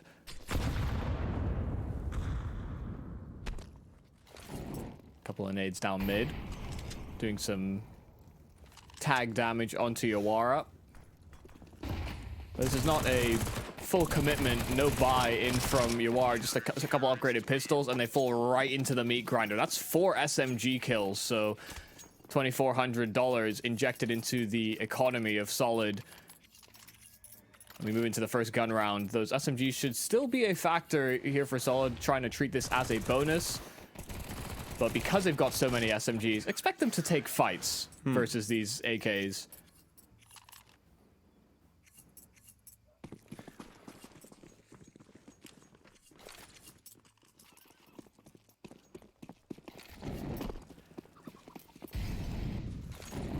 In these first couple rounds, Solid have not put a foot wrong. Stacks in the right place, got that smoke down nicely versus those pistols. Wonder whether or not Yuara will be able to disrupt in this first investment. Oof, it's a big kill there from LCM, and covering off the apartment scaling as well, but it's a nice kill from Perez, and he doubles up, even surviving on 16 HP. LCM hears him drop out of the apartments, but he also does want to try and punish, take that space away. He resets and sits where Perez was moments prior. Perez looked very good in the previous map as well, but this is something different from him. Now, LA, position is solid, has been spotted out, good damage, but LCM's the one to come through and finish off. The MP9s continue to fight fire with, well, a fire rate, I guess. And despite Perez's nice attempts and good efforts, it's not going to be enough. Solid taken away with the third. LCM on a 11-0 start. You know, 3 kills in the pistol, was able to get so much money farmed up on the SMG in the second round, and now as well has another round of high impact. 4 kills for him.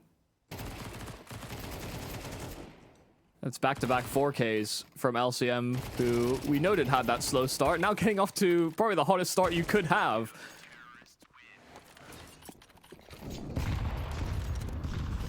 I apologize to the viewers. I may have accidentally headbutted my microphone. I don't know how audible that was to you, but just in case. I mean, I didn't hear it, but... Okay, never mind then. And I have just informed the world of my stupidity. Why are you headbanging? I'm just leaning closer to the monitor and accidentally bumped it. Ali is blind and I might be as well. GBB now fights in with just a flash to help. Only good for the one. Bomb seems like it could be plotted, especially with the Molotov going in to prevent them from getting backside presence. Now Stack's got to be careful. Leading in through the smoke. Nate close range as well, but Allah is just firing through, fighting without vision. God. And Lash is the last one standing. Not for long, though. Destiny takes him down, gives him more company in the hereafter. Yeah, the objective was to get the plant, but considering how quickly they got into a position where they could contest that, they were really hoping that they could take some forward control, but that's what ends up costing them. Nice kills from Ale. He kept his eyes on that smoke. I think Destiny was playing anti-flash just as they were considering creating that boost. So there could have been a timing that was hit, but they needed to kill Ale quickly. And that did not happen. Keeping their wits about them, Team Solid were happy to concede the site. Yeah, I mean, see it on the replay. I didn't see what Ale saw, but his pre-aim immaculate for that spam. Haven't had much of a look-in, really, in any of these rounds. That's the first time they end up in a post-plant. But it was very short-lived. Molotovs are great. GBB in a carpet of flames. There was nowhere he could run.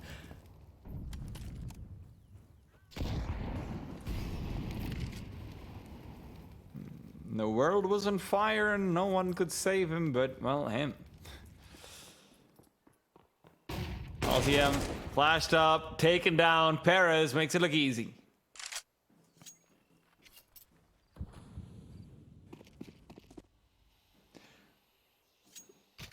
Now, Zoreba's position in pit should, of course, be cleared, but theoretically, LCM did get his big highlight from there. Never mind, he's no longer here anymore. I am disappointed. I was making up a story in my head, but there's no happily ever after for Solid unless Zoreba is going to be fighting his way out of this smoke, going back into the site and seeing what he can do. Only a flashbang to help him out, and he dare not pull it out of his pockets. CT's likely to move back and just save. No, because he got that kill, I think they're considering going for this. Oh, nope. Destiny is taken to spawn. Okay. It was a decent effort there from Zareba. I think he was starting to gravitate towards those arches just to effectively, if he was smoked off in both library, or rather, I guess, cellar now, or the arches, then he would simply save. But because he got that first kill, wanted to keep pressure up, and had he gotten away with that frag, led it into a 3 versus 3, they certainly would have gone for this retake. This is the problem with Inferno. That's the problem with the world. Replacing libraries with wine cellars. Where are all the books going? These damn Kindles. Yeah, I mean, in the UK, we have more the problem of, churches being converted into pubs. Really? Is that a thing? Yeah, that's a thing. And it makes for some very beautiful, honestly, kind of nice environment pubs, I have to say. We did see one of those, earlier on this year as well. So yeah, I can see how. Yeah.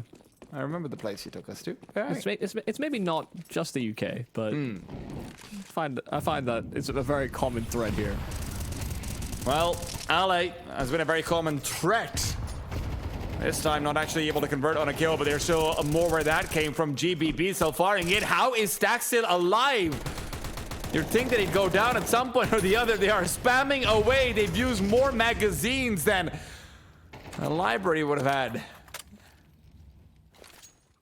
Yeah, they definitely heard them tagging him through that smoke, so they knew he was close by, but they just couldn't track him down.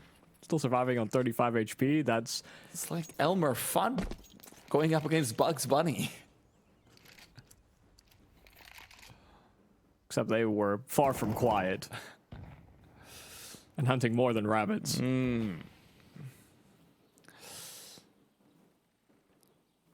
Question is, what season is it now?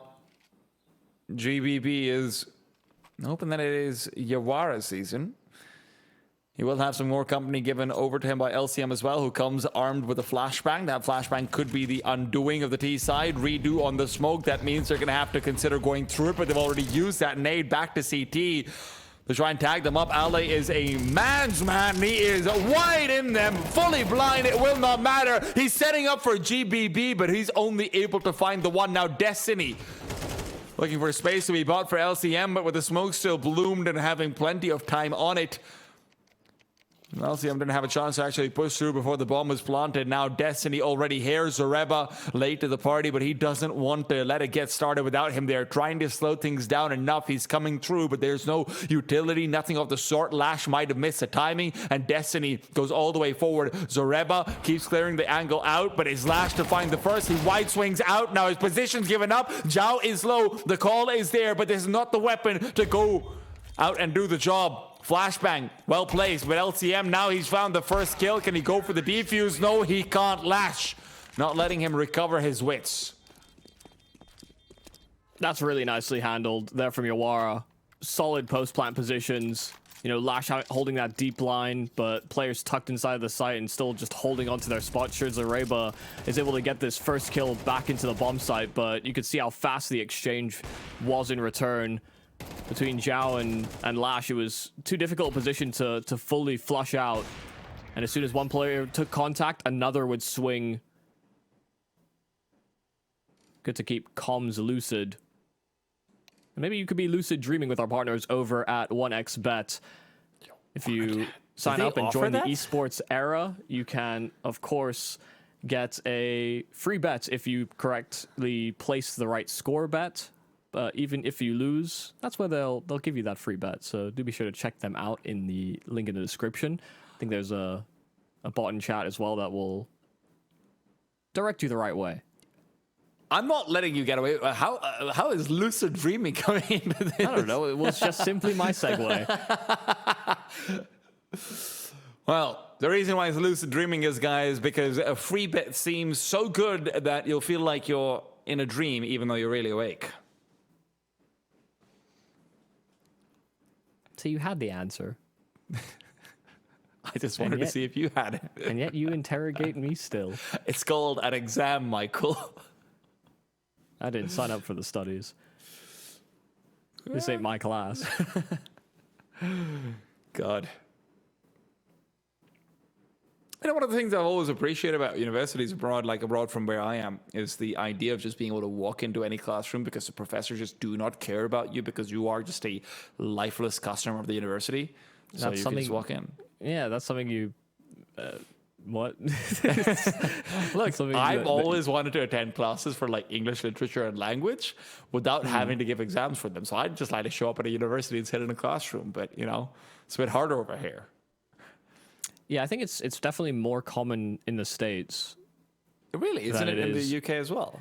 I think for the UK, I mean, you do, at least at the university that I was at, you had to have a student ID card, which sort of like a RFID or a, you know, you had to kind of scan in to rooms. So what you're saying is I could pay like 50 quid for just access to pretty much any university I want by just buying a card off of a student?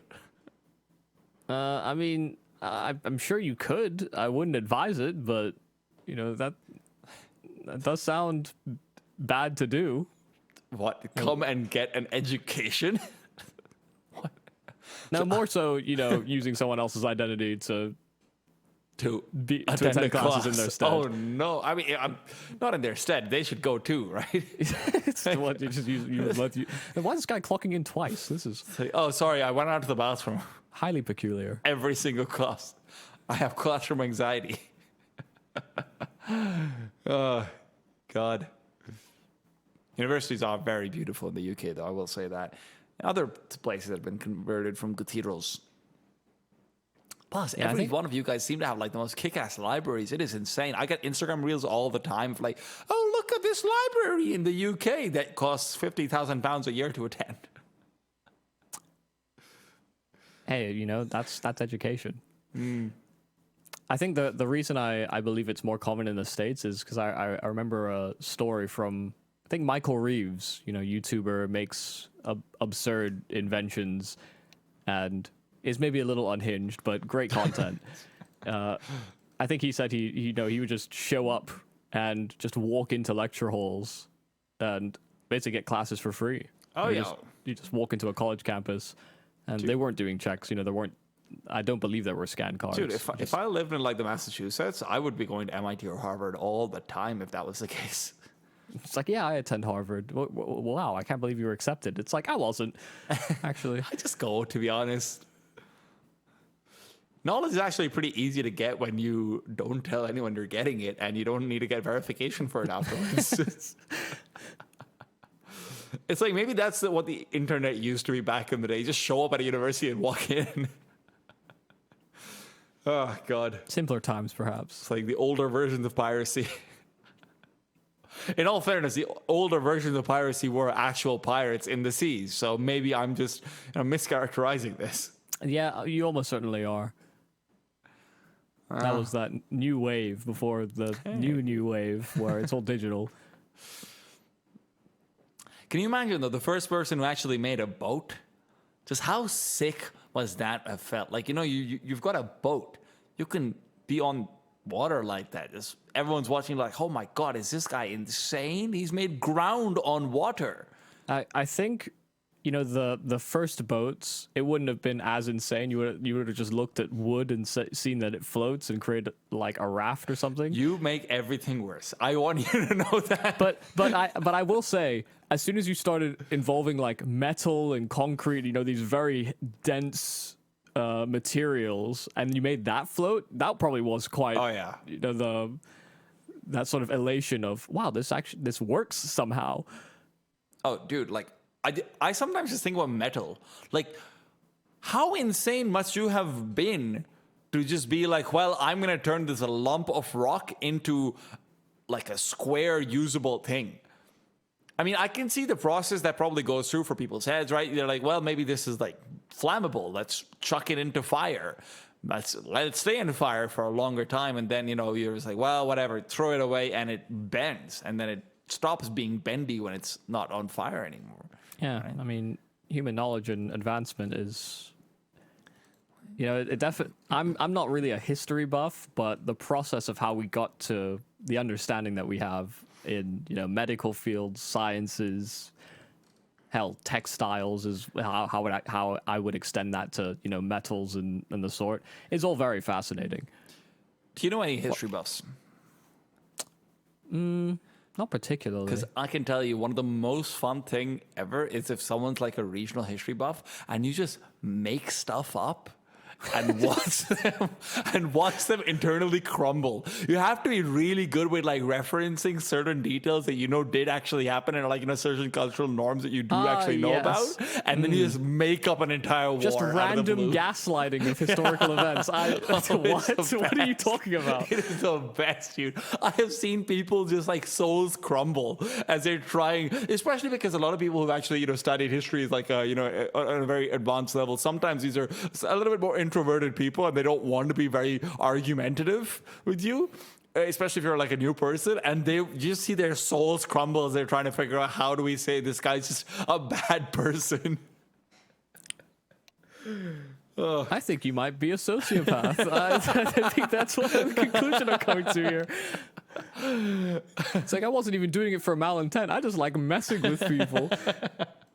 I tell them afterwards, though I will say I once gaslit someone so hard that they went and shared it with their peers later on and they got laughed at. But hey, enough about enough about that. The tech pause is over, and so is our rants of our poor deeds of days gone by. Yeah, no more history, no more boats, but still yet to see whether Yawara keep their head above water in this series. They need success here on their map pick, and they've struck in true with a couple of rounds so far. Didn't win the pistol in the follow-up, but since they've been able to deal with LCM, and they'll do it once again, they've been having greater success. Once again, an entry here for Yawara. LCM fighting forward past the Molotov and the smoke did seem ill-advised, and, well, you can see, based on the evidence, that was certainly the case. GBB. Oh, he is just demolished around the corner. Lash as well is able to find Destiny. That would have been through the legs of Stacks. Zoreba knew Lash was nearby.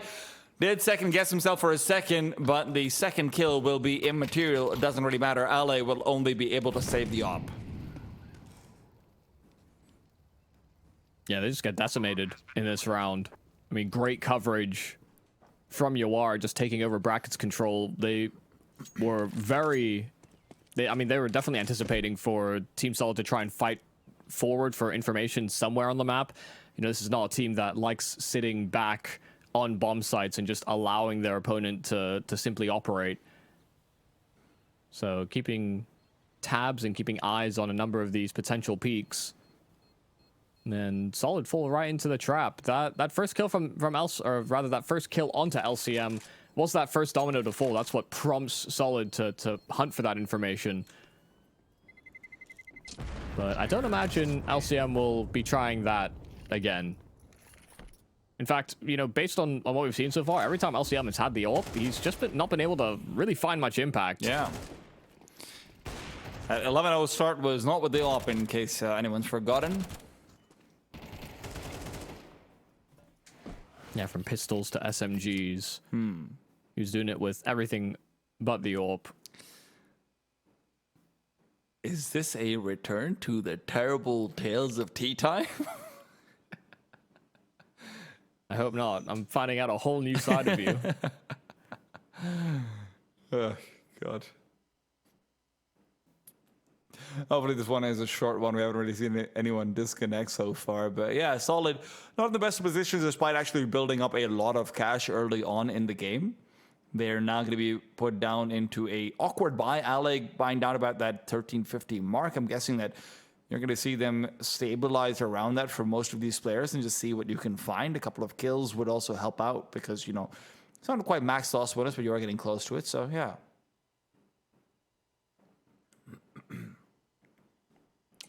I'm liking, though, the Yawara are still fighting with the same sort of intensity. You know, they want to establish map control. They're not simply allowing Solid to take over territory.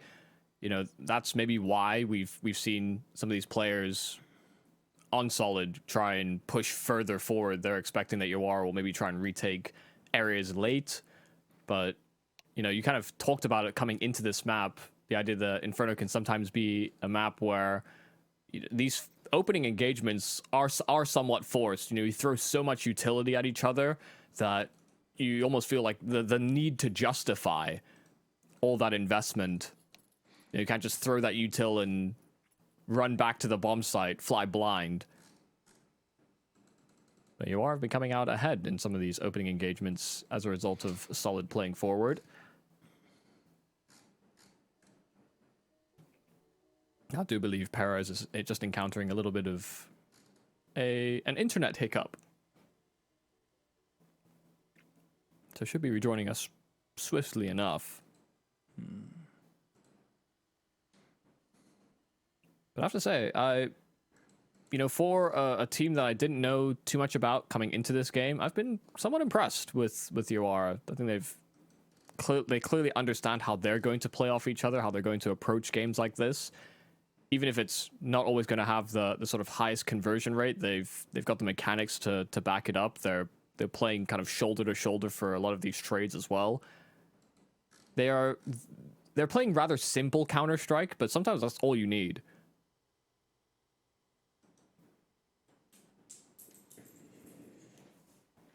Solid's sort of school of thought seems to be more along the lines of, a heroic, or mirroring what we see at the sort of tier 1 level, where you're constantly trying to create these information opportunities for yourself.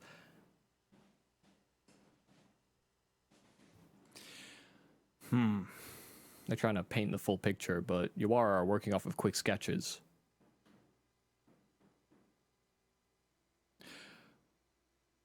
I do hate sketching. I do hate just art in general.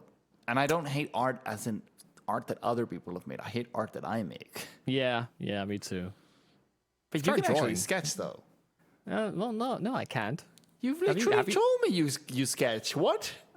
I've tried sketching. I see. I've been dabbling. I've been trying to expand my skill set. Dude, it's really funny because my wife recently bought you. I don't know if you've seen these, but they're these all black notebooks where all the paper is all fully black as well. They're very cute, and you can only write on them with white pen. And my wife drew like these really beautiful things inside of the first 3 pages. She said, "Oh, I'd like for you to draw something as well before I start really writing in it." And I just drew the ugliest cat you've ever seen in your life, just the most disproportional cat you've ever seen in your life. I wish I could go find it and show a picture to the viewers, but honestly, I think they just tune out immediately. Was it a muscular cat? Is no, that why it was it's just disproportionate, it's just a really big, like round body, and the little tree for the face and everything. So yeah. Like a 4-year-old drew a cat. A 4-year-old with who hadn't seen a cat before. Who's only seen chubby cats in their lives. Basically, yeah. I don't know. I found out that there's certain things. So interestingly enough, I think that my art and my Counter-Strike is very similar. That because I'm just really bad at anything that requires like fine motor skills in that regards.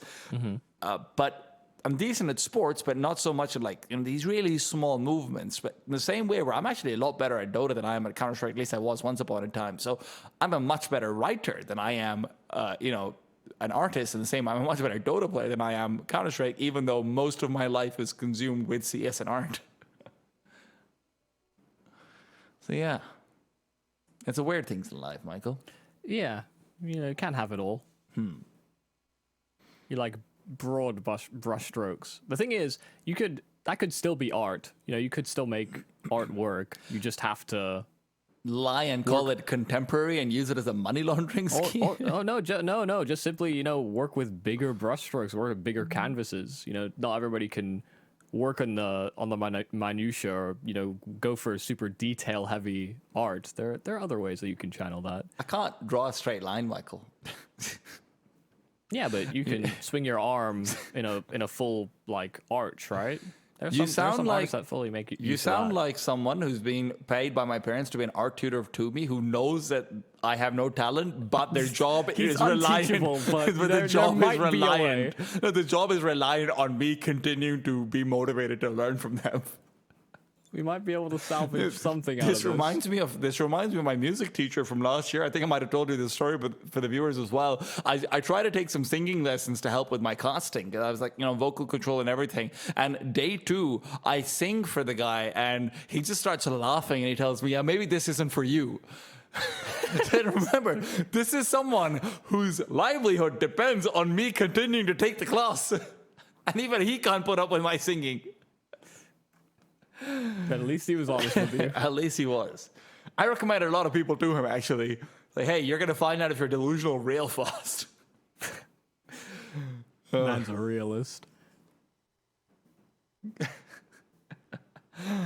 Oh, God. It was not my expected outcome. Yeah. You know what, Michael? I've got another gaslight story for you. Why not? It's a short one. So hopefully it'll be able to cover Hopefully I'm not involved. Hey, not yet. Who knows? Maybe later on.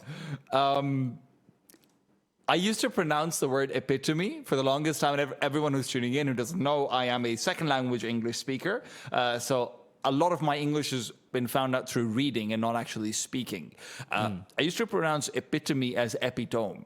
Yeah, that's pretty straightforward. Predictable, yeah. Yeah, but because I was known in my circle of friends as someone who had like really good English because of my writing and reading and everything, it was just sort of understood that whatever I say was the law. So I convinced someone completely that it's actually pronounced epitome, and anyone that's saying epitome is just really an idiot, because that's what I truly believe. Like, why would it be pronounced epitome?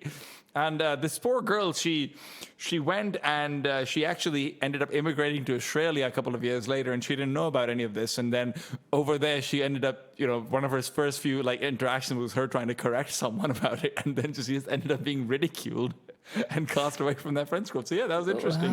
Wow. Okay. Yeah. You learned quite quickly that these, I mean, not even acts of trolling. I was just wrong, to be fair. I wasn't actually trying to troll. To be ignorant and assertive, that's the real danger here. No, in all fairness, she wasn't actually turned away from the friends group. But, it was just really funny to have her call me up and scream at me for, hey, 4 years ago you told me it's called epitome. You were wrong. How could you have been so confident and wrong at the same time? Well, let that be a lesson to anyone listening at home. Don't scream about things you don't know about. In all fairness, I was also like on the exact same mode when I was saying, bro, Donk's going to be like Elliot, and we're going to forget about him in a year. Yeah, but I still remember Elliot because he was relevant for a couple of years. He was pretty good for a little while in the online phase. Good times. Deco. Yeah. And now Deco is the only one that stays. I feel like there's so many of these, CIS operas and everything who you now look back to and you're like, oh man, like I always thought they'd be called up, but you look over towards like Zorte, for example. Feels like you never really got to see the best of him, even though he was like a sick prospect back when he was in Force. It's weird as well because, for all the operas that we see in the South American region, we don't have as many in the CIS region. We don't have as many in the South American region. It feels a lot more, I'm an in-game leader, I'll AWP as well. We don't have these flashy big operas. Henny is certainly one of them. I mean, Safe is certainly another. I've been impressed with LCM in certain capacities, but we don't have these standouts that, you could see being jumped up a peg in the same way. Well, listen, Michael, we've got to be jumping down a peg and jumping down and out of the broadcast for a couple more minutes. Seems like the tech pause is going to be extended for just a while. We're going to go to a break, figure things out. I'm going to see if I can, fly over to Brazil, mess around with some cables and get things sorted. We'll be back after. I'm not going to do that. I can't get a visa that fast. We're going to be back after a break, guys. Stay tuned. Respect from 1xBet. Respect from 1xBet. Respect from 1xBet. Respect from 1xBet. Respect from 1xBet. Respect from 1xBet. Respect. Respect from 1xBet. Respect from 1xBet. Respect from 1xBet.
OneXBet and Eva Alfie present betting on all esports events on the website and in the OneXBet app. OneXBet. Play with Eva.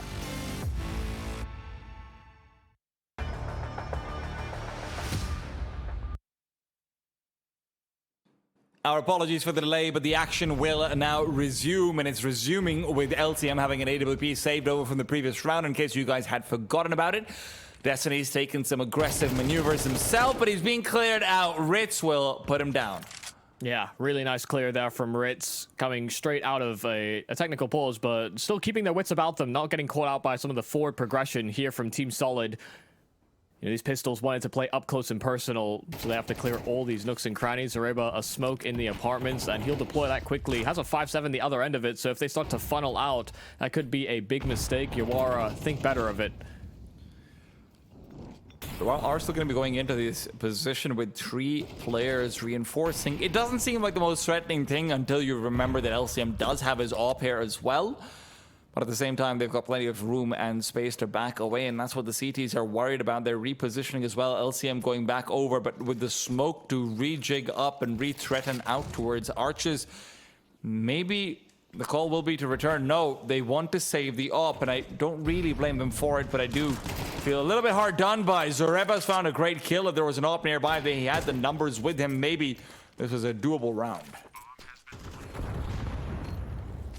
Nade is decent, but unconfirmed damage, and the fact that Zoreba's escaping with this AK doesn't entail that this is a full save. You know, they made that call quite early. This was a nice second pump on the execute from Yawara. Once they got slowed down by the smoke inside of apartments, they decided not to sort of push the boundaries or press that limit.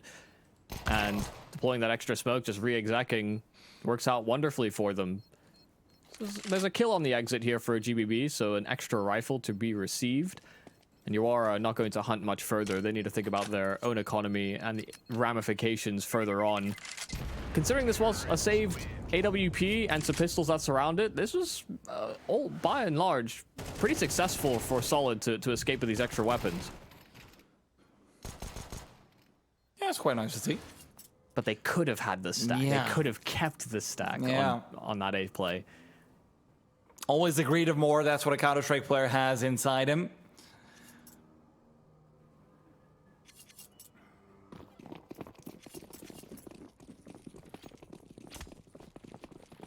Three-man setup this time from Solid on the B side. They want to try and contend a little bit earlier on, but they'll only do so with the one player. A lot of Molotov damage being dealt out to Zhao as he moves forward into his death. GBB actually kills Perez. Would have taken Zhao with the nade as well, but they will have to settle with just the rifle spam and 5v3 to start things off. Yeah, really nicely done. GBB being able to hold that boost over the half wall. There was a smoke down that mouth to B, and Ale was having to smoke himself off given the Molotov that landed at his feet. So without that frag, Ale probably couldn't have escaped or felt as comfortable to start trailing past that smoke. So it was well done between those two members. And now looking to somewhat reset here on the CT defense. LCM still having this AWP on A, and he's very rarely been tasked with finding kills on his AWP on this bomb site. Went for several of those B picks and rotating. This should be the first to face from short. This should be an easier one for him. They don't have a flash for it. And as they're re-peeking around the corner, Lash actually is lightning fast, and a nade to Zareba will not be doing him any favors. Destiny, however, will at least set up a great crossfire. Lash has to be careful. If he goes any further than that, that could be troubling. But Zoreba set up for success and only finds the one. Rotates over from the CT side. Molotov will be late. Actually not deployed at all. Ale would rather try and use it to flush out the player in the post plant, and that might be the right call. Stacks, though, still fighting into short. Unable to find the first, and GBB shuts him down. A recovered round from Solid, but a lot more damage than felt necessary. Yeah, there definitely was a chance there for Zoreba to swing, and he had information on both the players progressing off of short. I think maybe just losing track of maybe how many players were alive, because he heard the first player spamming, you heard a drop down, close side pit. Just never sort of swung when his teammate was taking that contact. Tried to hold that tight line, and sure, he almost gets the double kill, but that could have been what sort of added to the cleanliness of that round for Solid. Just saw an interesting interaction, though. GBB tried to pick up the AWP at the end of the round, and it was blocked by a chicken. So, God damn it, something to think about for the players at home. There's a chicken in the way. Might stop you from pressing E on that weapon. Don't go picking up chickens, guys. But I guess he's got a new pet, so that's cool. We'll get a notification if it dies. Yeah, it's truly one of the grand mechanics that we're glad continues in CS2. You're just a cynic. No, there wasn't even the slightest bit of sarcasm in what I said. Zoreba preempting the apartment's pressure with an early Molotov and a smoke as well. It'll leave him a little bit lighter on the pockets. That's why LCM has to take a slightly more forward-facing angle. The flash pushes him away from it, and Perez will be content with trying to reface in and wait for a re-peek. LCM wins the duel this time over. Aggression from him hasn't really gone the best so far, but now Zoreba's got to do some of his own writs found out as well. And again, a 5-on-3 for Solid. Destiny's position, incredibly annoying. Especially with the flower pot in front of his face as well. Yeah, definitely a hard angle to clear, but that's only if they decide to work their way up through long. They've called a save. Another 3-on-5, this time not feeling as good about their chances. Team Solid send them packing, just those 2 frags. The fact that LCM's able to finally strike through with that AWP on the 8 bomb site is nice. He found good timing. Was it Perez or Ritz? I'll find out very quickly. Yeah, Perez was actually holding that angle, but he decided to quickly, sort of move. And one of the strengths of that angle is that you actually do see the shadow before the swing. Yeah. And he, because I think got caught in that movement, maybe just wasn't paying as much attention to his crosshair, didn't notice that shadow before. It was far too late.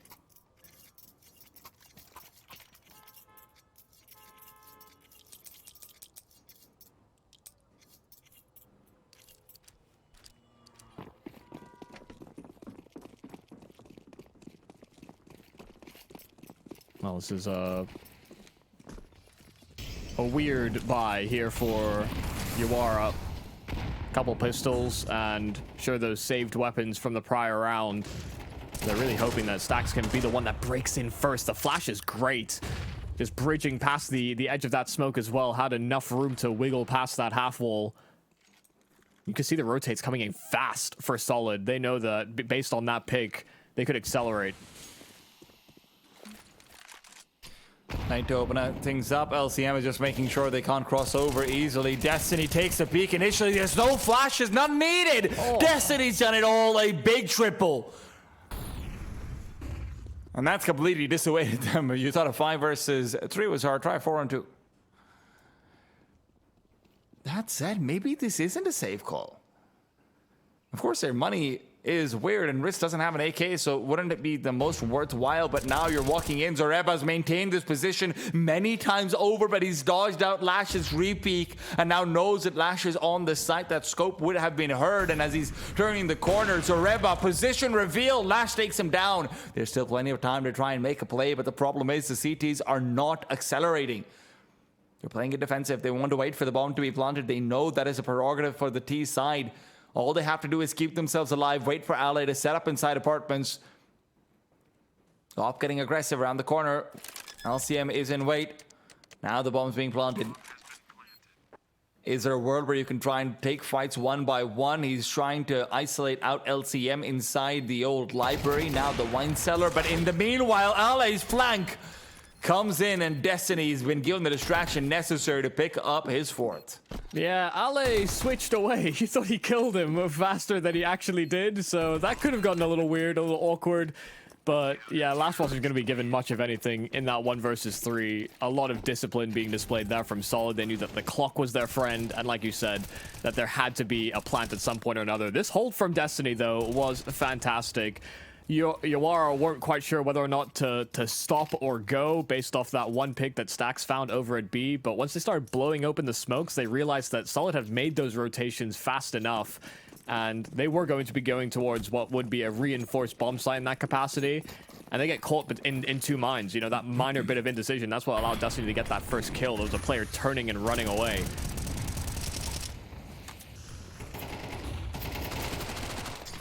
Oh, Zhao. All the way in with a back 10, giving us some of that Ale madness. Ale gets a taste of his own medicine in the meanwhile, and a rotation is forced back. GBB will be populating the B site instead.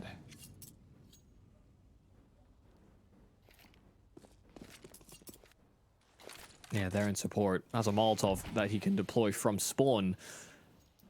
But that's really the only blocking utility they still have left over on that B bomb site. And last smoke used by LCM to try and hunt for some information. He's probing with this AWP, and he does catch a whiff, but he'll whiff himself. Zoreba's playing from a slightly different position. He knows he has to try and protect out LCM, and there won't be any flashes to actually blinden him up. So Zoreba, how does I say, he's in a different position once again. Back to Yeo faithful, and boy is he faithful. LCM might have stolen a kill away, but now he knows it's time to fight. A USB pulled out, the sidearm still deadly. Zoreba keeps himself alive, zigging and zagging, buying space and time, but that's time for GBB to come and die.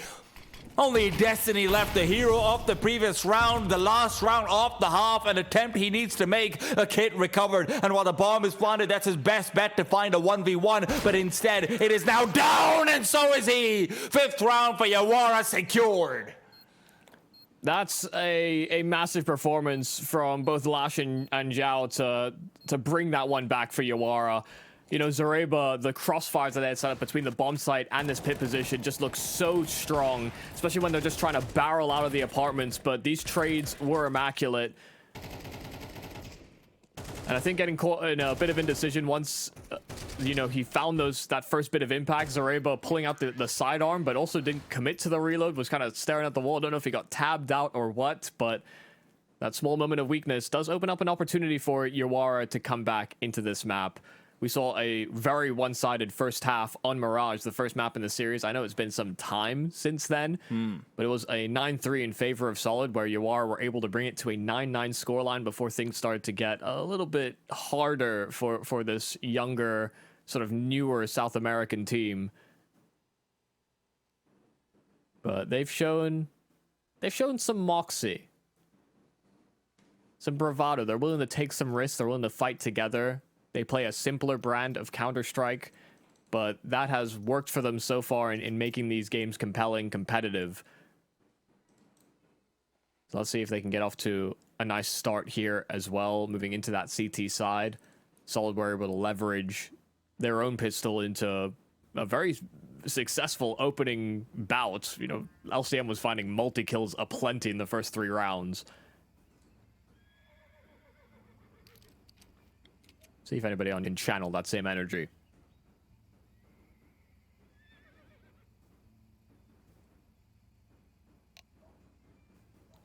Listen,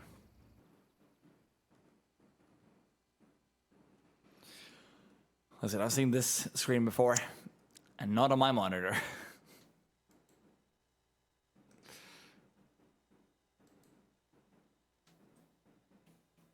You know what I will say? In game design, a few small details don't really go as appreciated. You know, nice little stained glass and everything. I'm sure someone sat down and put in a lot of time to make that look as pretty as it does. So shout out to that person, whoever it might be. Meanwhile, though, shout out to this game for resuming, because that's what we're all about. Resume.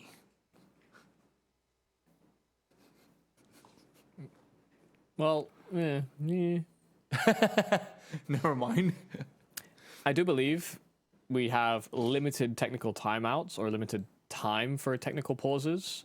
So, from my understanding, Solid have been extending their own technical timeouts in, to have Yawara try and solve their issues. How do you know these things? It's been relayed in our, it's information gathering tools we have available to us. But, this is a unfortunate situation that they are in. Perez has been having quite a few technical issues with his internet. And, he's been jumping in and out of the server. He's been restarting his router, all sorts. And it hasn't really fixed the issue. So they are fielding a stand-in. Nolks is in instead of Perez. He was on standby just in case he couldn't get that resolved. Funnily enough, I think Nolks is actually on the bench of Solid.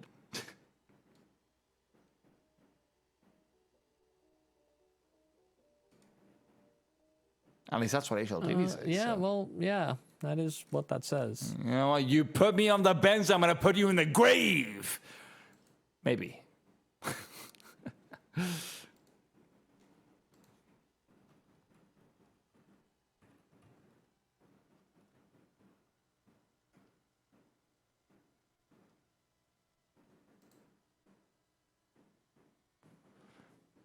Yeah, I don't know how that's going to work. I'll be completely real with you. All right, just checked.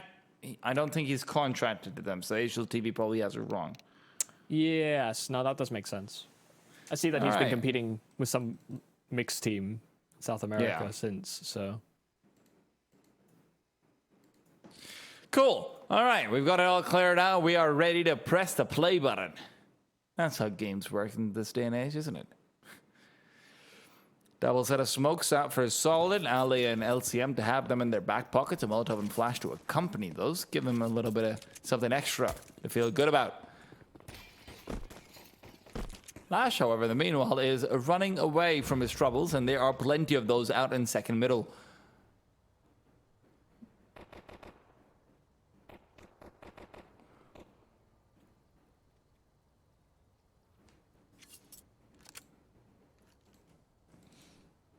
Slightly slower ascent from Solid. They want to try and freeze things up, and with Yawara having 4 players in brackets, I think Solid might be regretting this decision pretty soon to peek forward. Destiny good for the one, but now they have completely overrun all defenses. Lash has yet to really reveal himself, but as he does do so, there's 3 players on the other side, and he can't pick between targets. He is taken down. Just simply too many members to have to address. But there's a Phantom inside of Spawn that GBB is fervently shooting at. But Zhao gets distracted. Trying to bait out the ghosts. Yeah, Zhao does get distracted weirdly by the fact that he knows that someone's in Spawn. There were 5 players in the server, but this is also a bug or a thing that seems to happen in CS2 sometimes, is that when a player disconnects, their spirit remains, or their body does. Gone but not forgotten. Shout out Perez and his internet. All right. We got no more spooky business, and Solid are hoping to come through and clean this one up. Yeah, once again, good understanding of how Yawara are very likely to play. Solid played a 4A setup as well, but they played more defensive. But Yawara, throughout this entire series, have shown that they like taking initiative, they like driving for space, but they do so together. And now they're doing so together as they're pushing right down middle into death. Destiny to be the one wielding it, Zuraba right there with him as well, and they continue to fight for the ecos. Like to see it, especially when it puts Destiny on 16-6. Yeah, -4. He was against USPs. I will remember Destiny. No, you won't. Yes, I will. Not 2 weeks from now when you go back and check the HLTV page for series number 5. Yep. Well,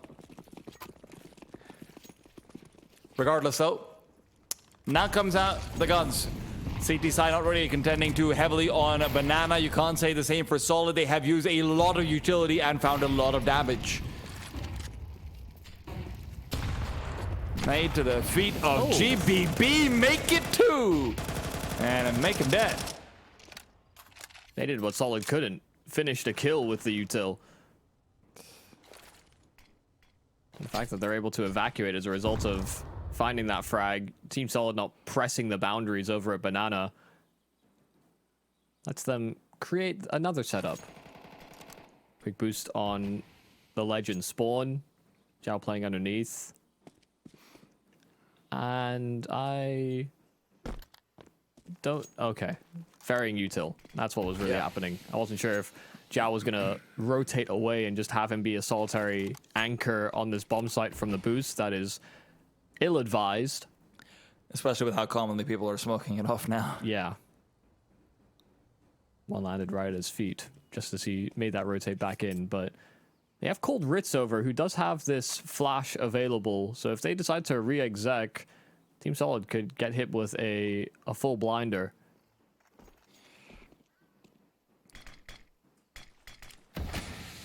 This is going to be a really good setup for Zhao to try and make a play, but Zhao's not really looking to aggress. Ritz does it for himself instead, now waiting for the smoke. Teaser just being delayed. Time is running down low. Stacks no longer smoked off, and he's good for the 1, but that's all they get on this triple B-side setup. LCM, Destiny, and Ally just completely overrun Yawara.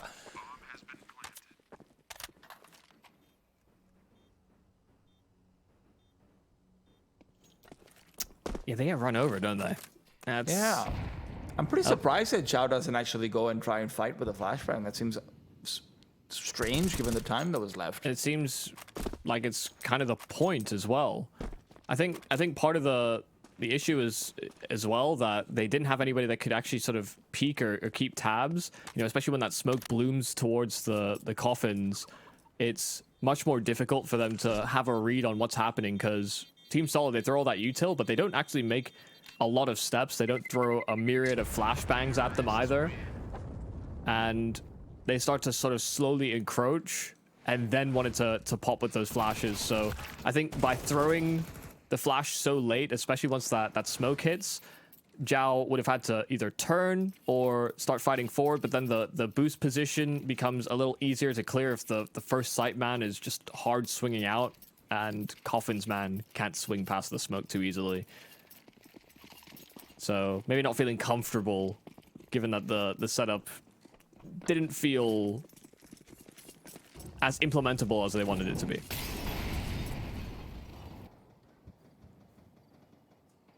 Not a good fit for the pace that Solid implement. Flashes to try and get deep. Banana control are going to get Yawara absolutely nothing. Banana's been neglected by Solid. They're not a fan of their fruits.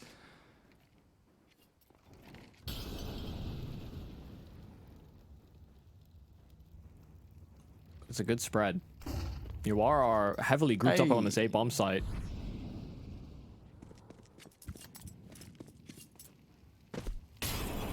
Oh, this is a little uncomfortable for Stacks. Already tagged up by prior utility. And having to lock down the possibility of a B-side finish with an MP9 and a smoke that can provide him some extra time. They might just run him down, though, with how far forward he is and the fact that they are hugging the left banana wall as well. And now Stacks, he's yet to really deploy the smoke. Oh, no, he's asking for it now. He's realized it finally. Retreating. God, just deploy the damn thing. Stacks is being so greedy with this, and the extra time he gets might not be worth it. He's trying to fight back before anything happens, but the nade just pops it open. They move through, and Stacks is gone. No rotations, not on time at least. Zhao getting there a little bit too late to help his fallen brother. I can't tell if he's being over cold there, and he's asking for help, and you know he's trying to basically buy as much time as possible so that somebody can come over, but he needed support faster. They throw smokes at him. He gets that smoke down. He hears the spam. He hears tags. He sees an HE blowing open that smoke. You know, I think by the time they started throwing the HE is when we started to see some movement from these Yawara members. They were not convinced. But once again, Solid just get a lot of open territory. They start walking up towards Banana and into B, throwing one smoke, and they're just able to get so much distance before UR have confirmation as to what's happening. Now they're being hounded down, but they will succeed in holding on to at least a couple of these rifles. Looks a good effort on the save, but he's been called in as a replacement. May not get too many rounds of play, unfortunately. Die.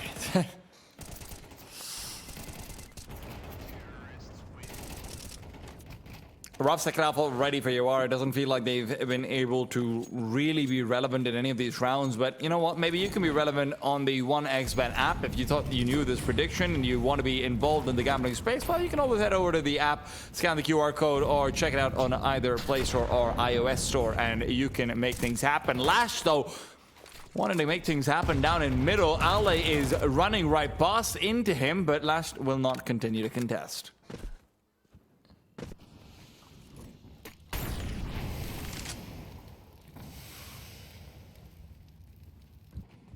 Some early presence, some brackets control being lined up here for Team Solid.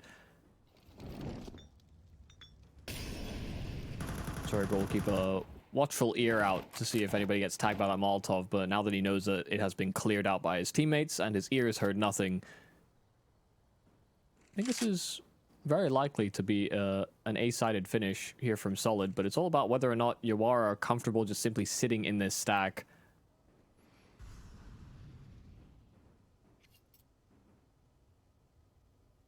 The Molotovs to feign the retaking of Banana. I say feign, they are actually clearing for it, but Bowman's not making its way up. There's no concerted effort here from Solid. And they're really grinding out the clock. They're letting UR stew in the discomfort. Solid so far have been trying to prioritize his late round hits many times over, and they've yet to be punished for it. If Lash dies here, I feel like that trend might continue. Ale though, smoke out, Lash peeks in, gets the first one for free, but can't prevent the bomb from crossing. Lash will have to settle for two. In the meanwhile, Nox gets involved, given a chance to shine in the temporary position he's found in this team, and with time running out, the T's have waited a bit too long. No, I take that back. In fact, Zoreba's kill into the pit player gives them just enough space to plant the bomb on Destiny right in the nick of time, but the CTs are fast on the rotate. Steps made. And a smoke down as well. That limits their angles, but they're getting run down on the site. Destiny does so much damage. Tries to play that headshot angle, but Stax didn't have bullets to play off of and gets caught on the reload.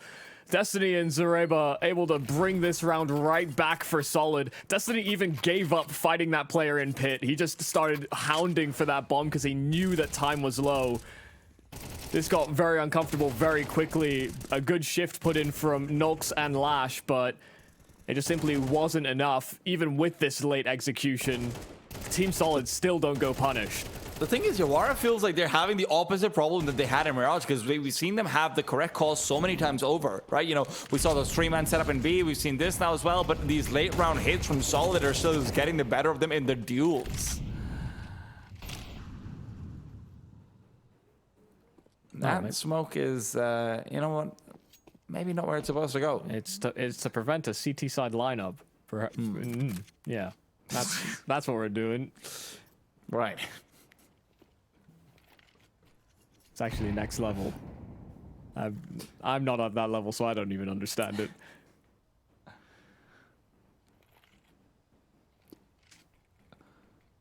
Good round of the previous from Lash, but he wasn't able to convert, hoping that this will not be a similarly tragic circumstance.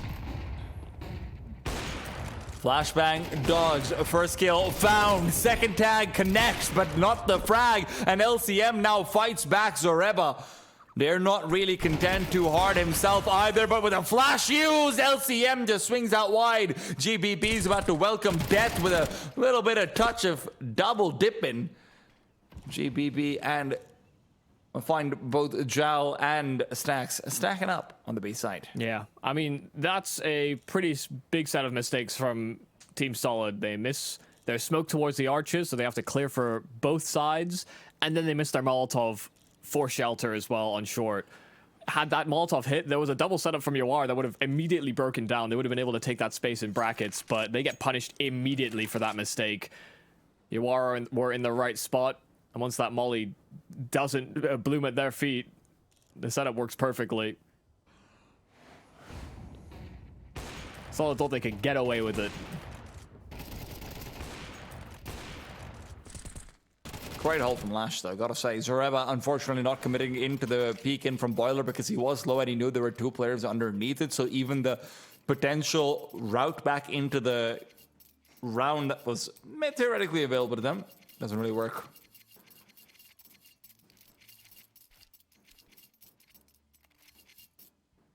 You're not going to get many of those opportunities, though, on Yawara. That felt like an unforced error from Solid that they tried to rectify by just simply shooting harder and past it. Shots worked for them in some of the prior rounds, but won't always find great consistency. Still a chance to topple the money here of Solid, so this is the way back in for Yawar. It still has to be 6 rounds consecutively. Or rather 7 if you count that last one. Just if they want to force us into OT so we can have a conversation about map 3, but that is so far away. Gotta go round by round, and you hate to say it, but that really is the only way you start to bring things back. Utility stacking back towards the B site, and that is where Solid seem to want to go.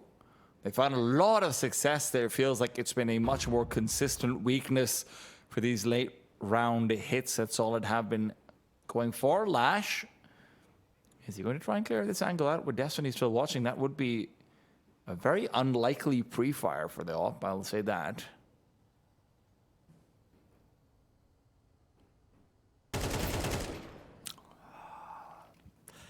That's what the slow play style is going to punish. An information gathering play from Nulks that finds a shot to the back of the brain. See if Lash can put up an effort here. He has no support, no help coming his way. First kill found, and he sees the bomb, so rotate should be very quick-footed, but it's just not going to come in on time. Last shot in the back, and Destiny not even traded. Ritz didn't have a deep angle that he could commit to, and with 6 seconds remaining, they'll punch in those digits. Team Solid, once again, it's a late round finish, but Yawara get caught lacking. They get caught trying to fish for information, and now work down a man in the post plant. Zareba's back to the one spot he's been trying to get to pretty much all game long, it feels like. Destiny, op shot miss, and maybe that's Ritz's chance to go in, but Destiny just keeps a hold on things and won't make the same mistake twice. Meanwhile, Ale is there to finish things off, and a great map from LCM, and Destiny will propel Solid forward to their first series victory. They will have a date with the Red Canids in the upper bracket. Yeah, it is a bit of a shame. I think we saw some good stuff from Yawara throughout this series. I think we understand how they are likely to play moving forward, but I think that's also why Case were playing such a slow game on Inferno. They understood that if they were going to do stuff, they weren't going to sit back on bomb sites. They wanted to take initiative, and they punished them many times over for that. And they actually made a good adaptation. They started to play slower, further back in bomb sites. Could have actually caught the Case out, but they get caught being a bit antsy at certain periods, at certain times. So I think good adaptations from Case throughout this series. From Solid, yes, absolutely. But yeah, and again, there's you know a lot done from Yawara that felt like they were stacking in the right positions as well. Felt like they were making a lot more correct calls in Inferno than in Mirage, but it just didn't really actually lead in to kills when it was needed the most. You know, small moments of miscommunication, Ritz maybe not peeking with a flashbang, this and that. All of these strange things that were happening. A lot to learn from this demo, but they're going to be able to learn it in the lower bracket as well. Let's take a look at the group overall. Red Canids, of course, will be playing up against Solid in the upper bracket. Michael, I won't lie if I say it's Intense Gaming versus Yawara in the lower bracket. This is why we've got graphics, guys, so I don't have to remember every team. Yeah, I need to remember which team we were just casting because it was such a long game that I decided to mix up the two. But yeah, I think given the way that we saw Yawara play, I actually think that Intense game in the lower bracket will be quite the intense game. I think they'll offer quite a lot, and they're probably going to have another opportunity maybe to swipe at Team Solid because the Red Canids are going to be a tough team to beat. Well, listen, coming up next is going to be another one which should end up being quite spicy. Sharks versus Bestia will be coming through after about 20-25 minutes or so, guys. So make sure you're tuning in for that one. It's always feels like it's going to be a three-mapper. It always feels like there's so much history between those teams, and it always feels like we're going to have more Counter-Strike coming in at the RES series after a small break.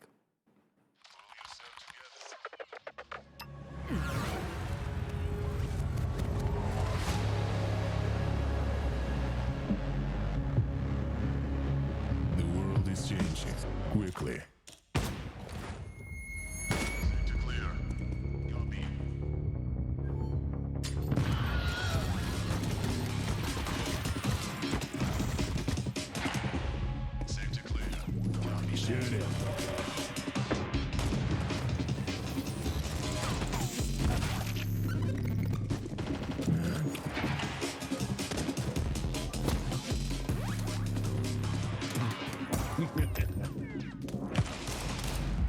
The world is changing, but one thing remains the same: victories with 1xBet.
very complicated job, but I love simple things so much.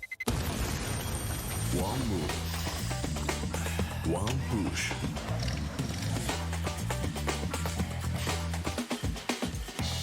One touch.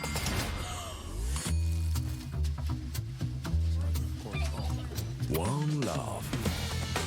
One click. One XBet.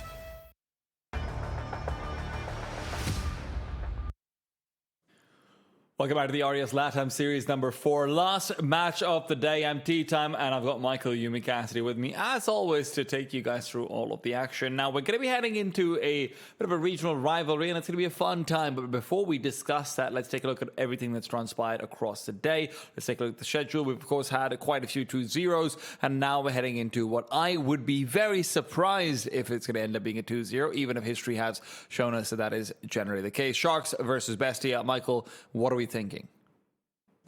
It is a very hard matchup to kind of gauge, unfortunately, because these teams have had many run-ins with each other, and albeit it has been through several iterations of the roster, but in the past times that they've been able to land on their rosters, Sharks obviously having an experience at ESL Pro League, which is an interesting little notch on their belt, so to speak, even though they didn't actually find any success at that event.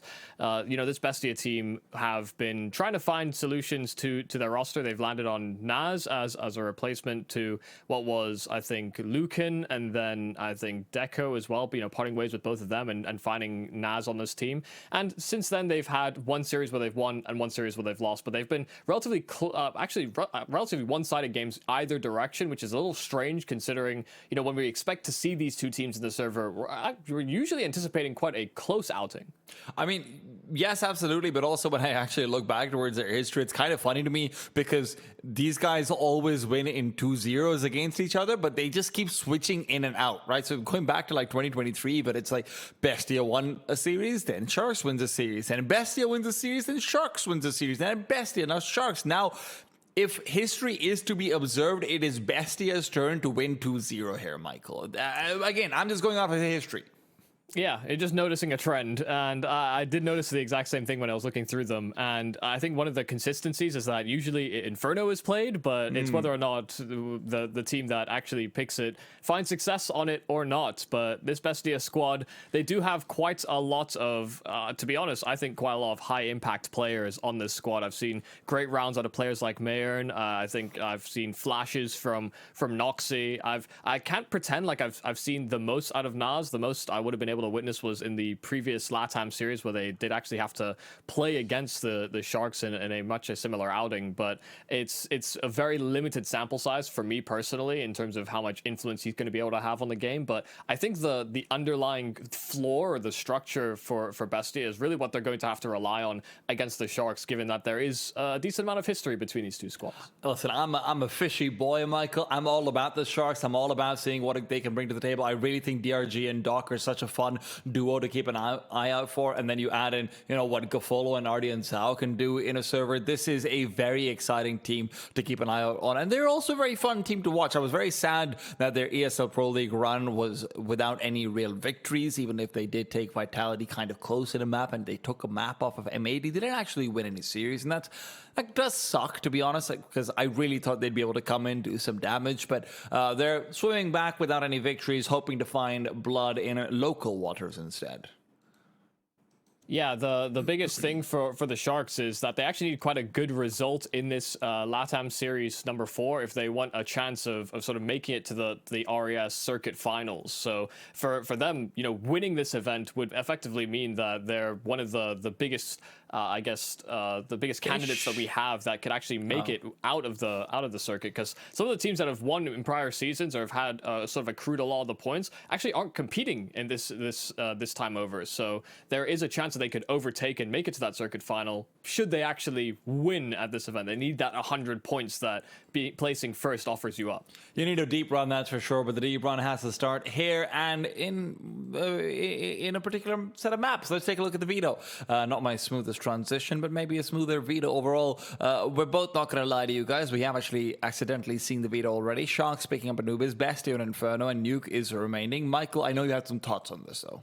Yeah, I mean, the Sharks, they usually banned out Overpass, and because we see that shift of Overpass out for Dust 2, I actually thought the Sharks would explore Dust 2 and maybe even sort of eliminate one of their weaker maps in the pool, but they decide that they just don't want to deal with Dust 2 and that the 6 maps that they currently play are what they're going to stick with, which I think could be a bit of an issue maybe further into the life cycle, but maybe something that they'll explore in the future. But I don't think there's any surprises with the maps we actually end up landing on. These are the maps that have been played consistently through the many outings between these two squads before, and it's kind of no surprise that when they can't pick Vertigo, because that is the permaban of Bestia, they like going into an Anubis instead. Mike, I've got a straightforward question for you. Are we going to see a 3-mapper?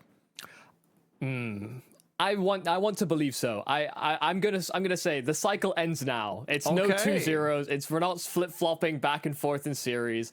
I want to see a good-looking outing from both these squads. I don't want an a one-sided game. I don't feel like I get a good impression of who is actually the better squad when I see history like that and when I've seen them have these capitulations in their own track record, so to speak. Well, Mike, I've got a fun stat for you. We've talked a lot about how these two teams are mirroring each other. There's a lot of rivalry. There's a lot of parallels. They have more parallels, but they're not all good. And again, guys, this has nothing to do with how the series are going to go and whatnot. I just think it's a fun little stat. Both these teams are also on a pretty big losing streak, unfortunately. Bestia is on a 5-series losing streak. Sharks is on a 6-series losing streak, right? So one way or another, a losing streak is coming to an end today, Michael. So yeah, we're breaking one cycle somehow. Yeah, that's not a fun stat. It definitely isn't. And, especially when we think about this group, when we think about Group D, I mean, 9Z are clear favorites, but these two are the ones that are clamoring for that second place, really. And I don't think any of them really have the expectation that they'd beat 9Z in a best of 3 when we go to that sort of winners match. But, making it out in second place, having a good outing here first would be a nice confident step for either squad. I don't know, man. 9Z's been looking a little bit more human recently, I've got to say. There seems to be a world where both of these teams could actually come through and come out on top, but they've got to do so after winning the series, and it starts here and now on Anubis. I was about to say Overpass, but I realized that's a map gone by to the graveyard of time. Also, Overpass don't look so sandy. Except like in one area of the map, yeah. Noxy and Lukov, the ones to come through with utility, and it seems like a straightforward fast A play. Guess what, though? It's being read into. Bestia's got 4 members here. Nas, the one to try and pull out the bars, but instead he's been out-mared. Left on barely any HP, just the one, and they are dodging into him. Noxy good for another frag, and Togs, the one to respawn. A 3-on-2, but Noxy's been knocked down very low as well, so Lukov, finding a man with a knife out, audience now will put it away, decides to use a sidearm instead.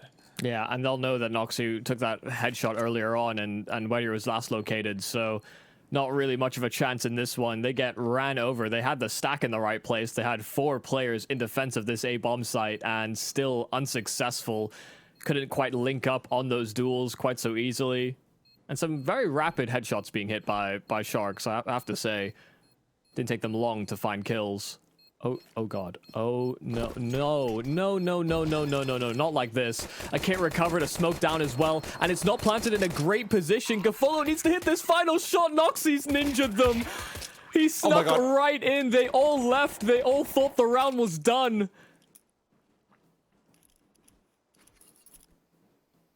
Why? Listen. I'm listening. I thought I'd have something out of this listen, but I don't. The reason I'm the most befuddled by that is because Anubis is one of the better maps for bomb radius. And like, it's a pistol round. we... Right, like, forget everything else. It's a pistol round. Yes. Like, you're not saving anything valuable. That looked like full-on greed. Nobody wanted their armor touched. That is a ridiculous way to lose. Well, that's what I get for singing their praises, I guess. And somebody take away his microphone. Noxy, in the meanwhile, he's got a loud voice. Double kill to start things off. He is not letting go of the gas.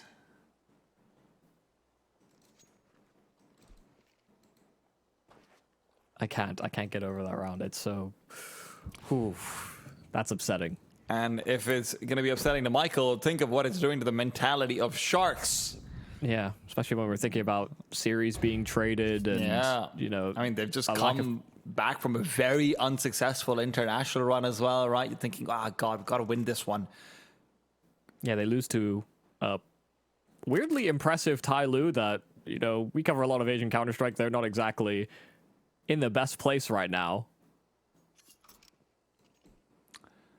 I won't lie, I was very surprised when I saw the Sharks lost to them. Yeah, I think so as well. Even if I was slightly like, ooh, let's go Asian CS, but also, how? Meanwhile, they'll creep into the A site, DRG. It's going to be retreating back. They're really relying on Gafolo to open up and get a plant over here in B. So Bestia, despite the fact that they did steal a way around, this is not going to be over by any stretch of the imagination. Molotov will prevent the bomb from being planted. They've taken extra time, but Tormajin actually moves in. And now Togs is left in a 1-on-2. Just enough time to stick the bomb plant, but Noxy is running him down. This was going to be a lost round regardless. He only guarantees money. Yeah, it was always going to be a very hard round to bounce back in when you lose 2 clean entries to Noxy and he escapes with his life. You know, played as that first man on the bomb side at A, but they never actually probed that direction. There was a mistake made by Naz that almost gave them an opportunity. You know, very loud about his rotate over towards Dark as that solitary anchor. It's one of the many things you kind of can't get away with, unfortunately, on a map like Anubis because there are so many good avenues to have these late lurks. Kind of need to be undetected, unknown. But that Molotov was perfect. It denied the plant that Sharks were really trying to buckle in, and you know, in a 2 versus 1 where you have no time, it's not a possibility to come back. Still, the cash injection is rather nice. They don't actually buy fully with it. See many a team go with the Galils and utility that can offer up, but they bend the knee, going with a half buy instead.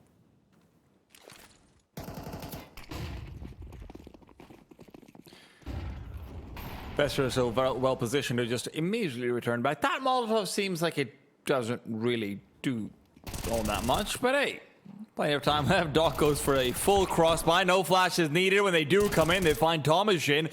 Marin still keeps himself alive, just trying to play the late round, and Naz will make sure he can't be flanked from the left side. Now, for Gafolo and Ardi and Zhao to get a bump one, they needed a second kill on Ardi and Zhao. Maybe Gafolo can instead look to inflict damage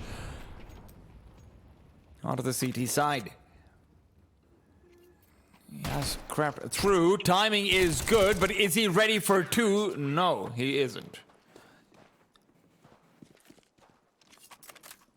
Yeah, they really weren't sure where Gafolo would run off to, whether he was one of the players that committed to the site or was the one that was throwing util, and so had to be concerned about the prospect of him rediverting or still being inside of A main. So nice that they find some extra damage, sure.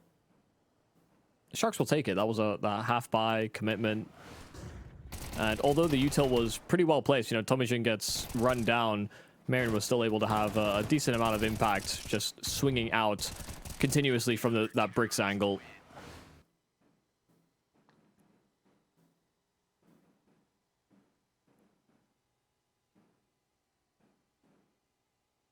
Hoping that they can put that pistol round and the rounds that follow behind them.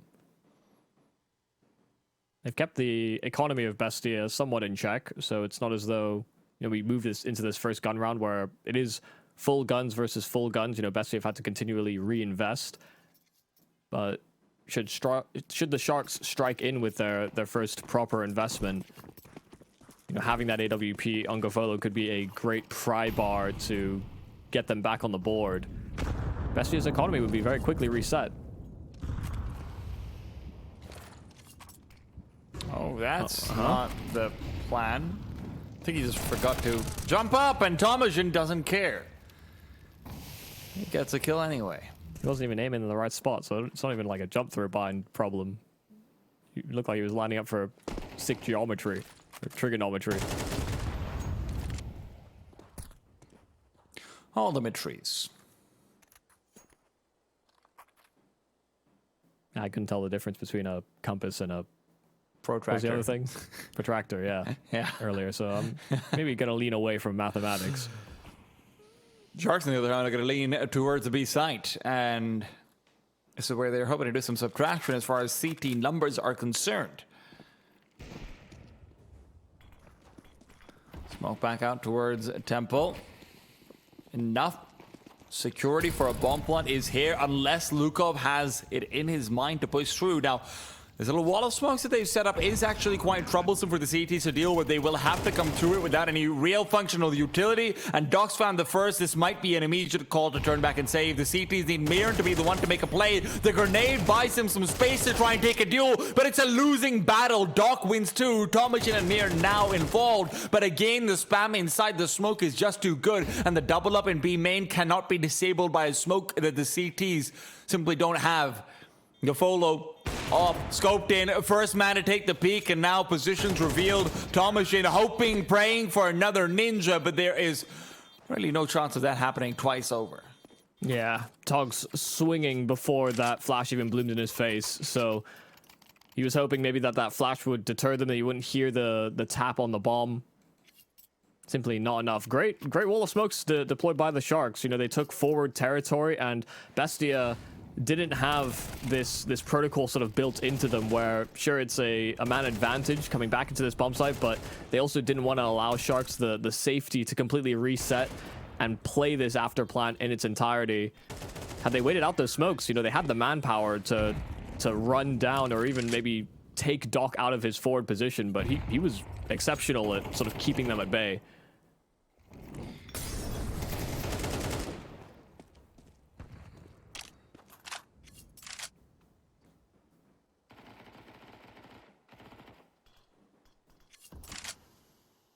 Three rounds straight for Bestia, but as described earlier, money wasn't fully built up, so they come in with a force buy on SMGs and pistols alike.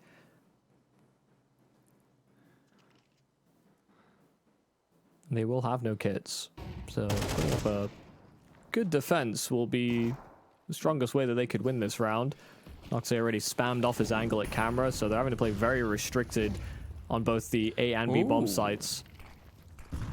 DRG's playing with the idea of pushing through that smoke as well because of the Molotov thrown in, but the reinforcements from the CTs are coming back to camera. Double swing, and Mirren is left with barely any HP. Stays alive for longer than maybe you'd think, but still, there's already a gravestone reserved for him. He's not going to go and let that be unused, but Lukov, time ticking down low. They might not be expecting the third player here. They go for a haphazard clear. Lukov had a chance to shut down the second as well, but Gafolo stays alive, talks to get the kill. Tomashin found out as well.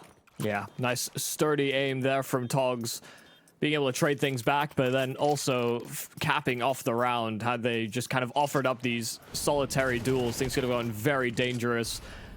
The real emphasis here on just trading effectively here on the Shark side, and you know, it's a little bit scary in certain moments, but they weren't going to let players escape with more than the one frag. Now they're down to a full USP save here on Bestia. Just like that, Sharks are kind of lined up to have 3 straight themselves.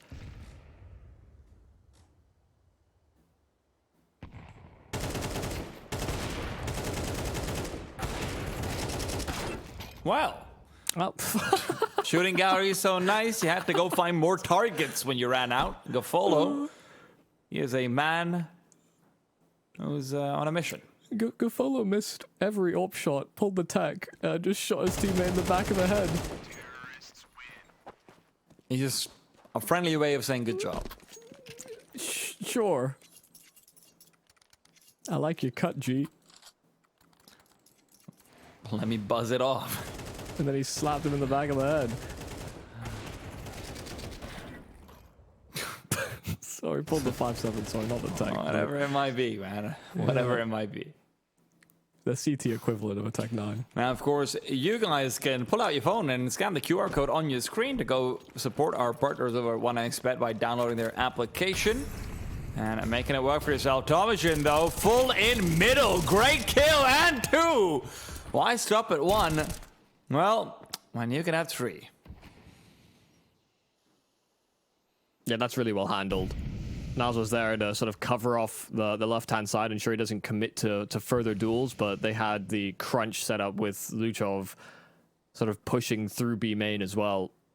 Kill 2 outside of B. You're not expecting that B guy to have all attentions raised just to main. Have to worry about getting shot on the side. A very assertive start to this round for Bestia.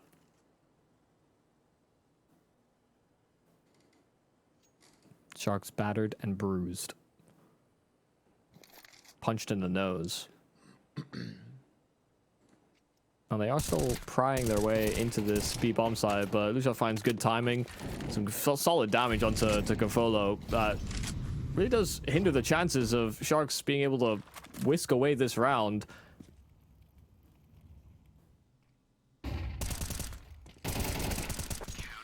Yeah. Wasn't looking likely. I actually thought they would have just called the save as soon as Luchov took all that damage, but decided to still have a quick little look-see whether Bestia would overplay their hand.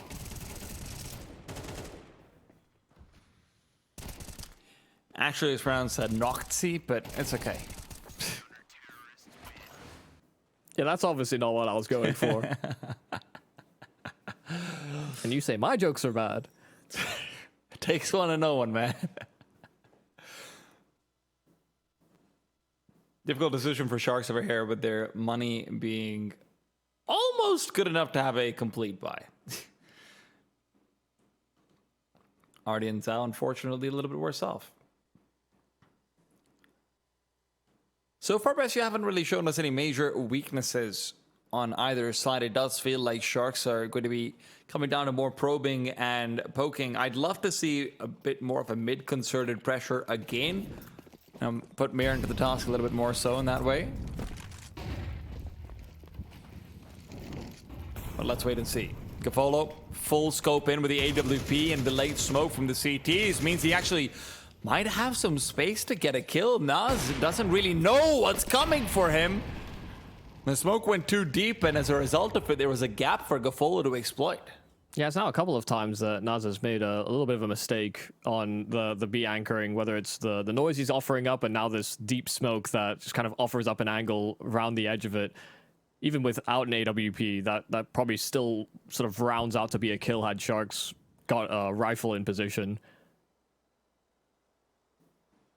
So small mistakes, but ones that go punished pretty much instantly by the Sharks. A man advantage that they can leverage. I'm sure there was initial rotations made by Bestia to reinforce that B bomb site, but now they realize that Sharks have just so much time to play with. Resetting in a 2-2, but they wanted to try and retake some space in mid, and Mayern finds a bullet to the head instead.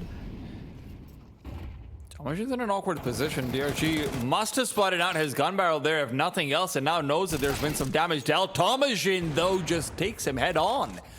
Noxy finds another kill in the meanwhile and can hold on to this B site, make it difficult for the T's to traverse inwards. 20 seconds on the clock, though, and they've got no other move to make. Noxy looking good, but now looking dead. Luco, though, well, he's looking like they're both wearing the same outfits right now. It is funeral pyre clothes.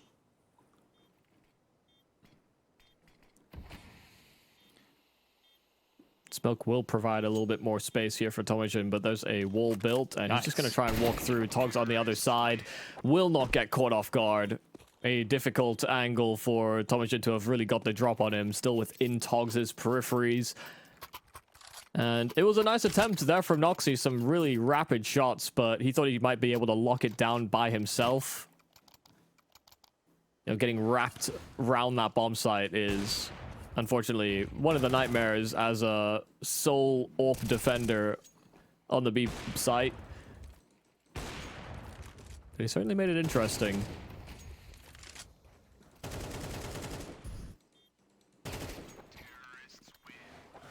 As soon as Lushov didn't get that kill, the round was pretty much done.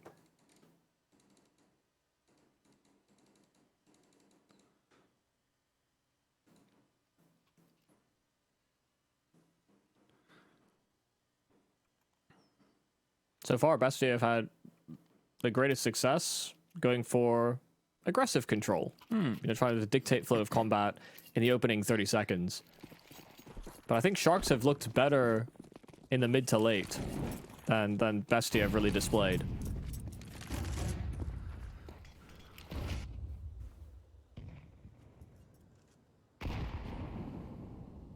Is there a nade you can throw from Rugs? Maybe just one for a push. Maybe I think that's a lineup for Ardenza for anti-push nade. Sorry, I kind of missed that. I couldn't give a second opinion. Well, got to be worried about the push up against the Eco, and that's all the best you have for themselves. I'm surprised they invest as heavily as they do. In fact, it doesn't feel like the T-side economy is really going to be put to the task unless you get at least 3 kills here. So that's going to be the magic number that you are looking for as a result of these additional 5/7s and Deagles you've purchased up for yourself. First one might be...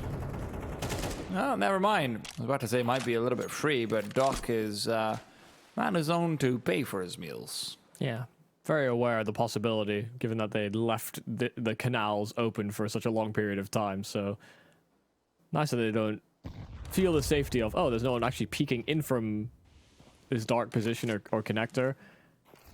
And life moves on. No concerted stack on the B-bomb site, only Noxy that attempts the rotate, but the rest of the squad were set up inside of A main to be a rude awakening for the Sharks if they went that direction. Like shot by Gafolo, but they know that the Norp is already holding the canals. It's all about getting kills on the exit now for Bestia.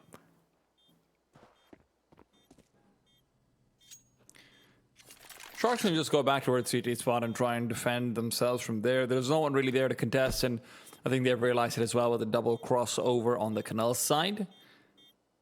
Expecting an A-side stack, and yeah, they'll be comfortably saving all 5 players. So Sharks have done exactly what they came out to do, so you can't say the same for Bestia, unfortunately, for this round.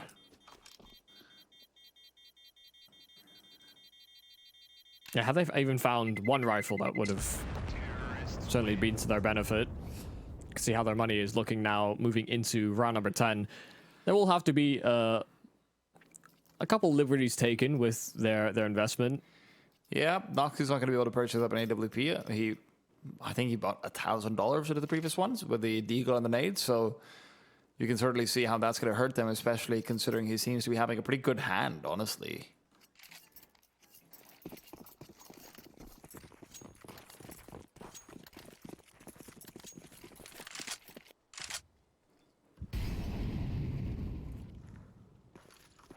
Meanwhile, for the rest of this half, it's looking like Sharks should have the funds to continue reinvesting, albeit one might be on a little bit more of a broken buy. That's only if they concede this round here.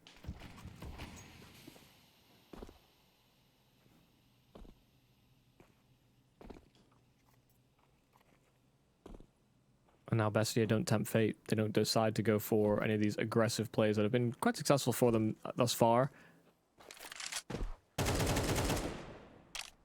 They realize as well that the Sharks are playing a much slower game in anticipation of one of those pushes.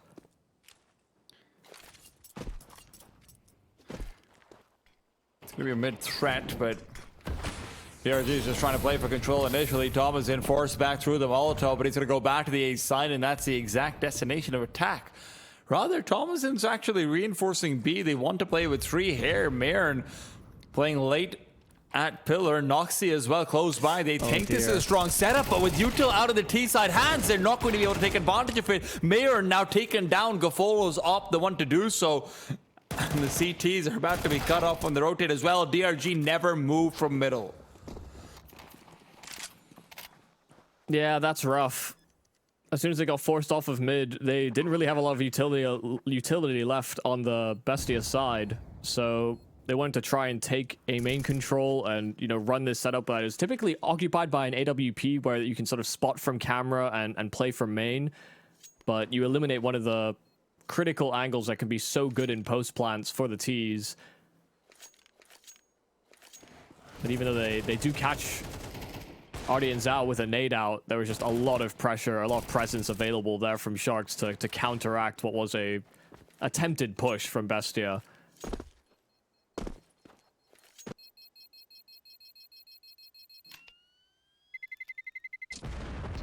Now the pressure is truly on. Bestia stole away a pistol round coming into this half.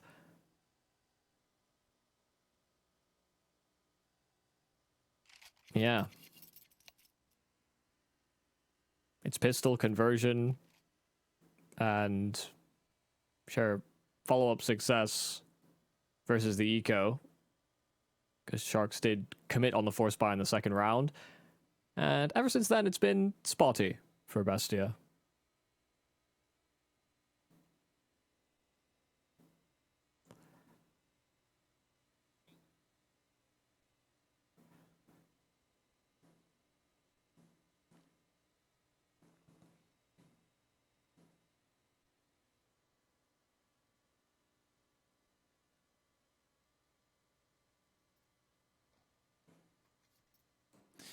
Okay, they will be without the AWP, partially of their own design for the rest of the half, potentially, unless they pick it up from Gofolo.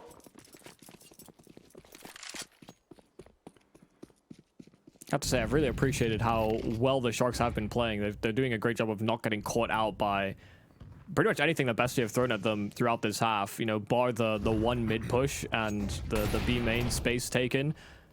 Oh. Something a little bit new over here, but the response is massive. Double nade immediately. They know what Bestia's got cooking, and they don't want to eat any of it.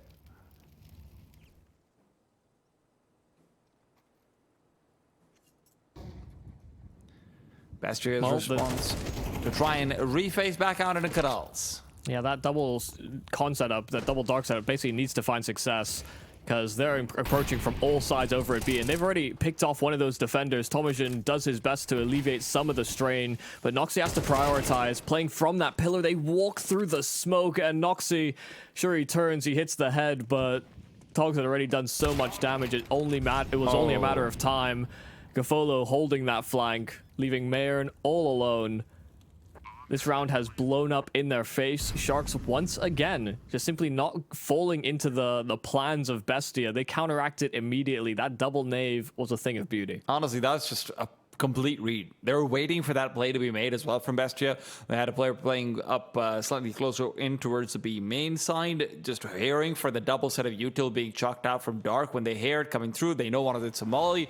They know the smoke is there. Instant double nade, and it felt like the round didn't really have anywhere to go from there. DRG had found so much space in middle as well that Tomajin, who'd not been able to shut him down before he dropped through, even if Tomajin gets the kill later on, DRG's put enough pressure on the Canals players that they can't go out into Canals and look for some solace elsewhere.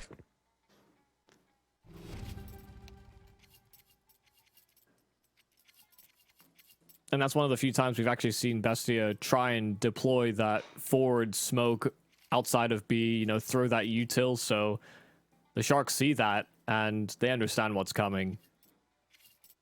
I think that's one of the strengths of Anubis, is that sometimes when you throw that util, it can be very telegraphed, but then you have to, in some instances, throw that util and not make use of it. You know, you have to make them fear that that's what you have planned. Bestia didn't really explore many of those options, so the Sharks put 2 and 2 together. We'll see if they can put together an 8th as well. This has been a very successful T-side campaign.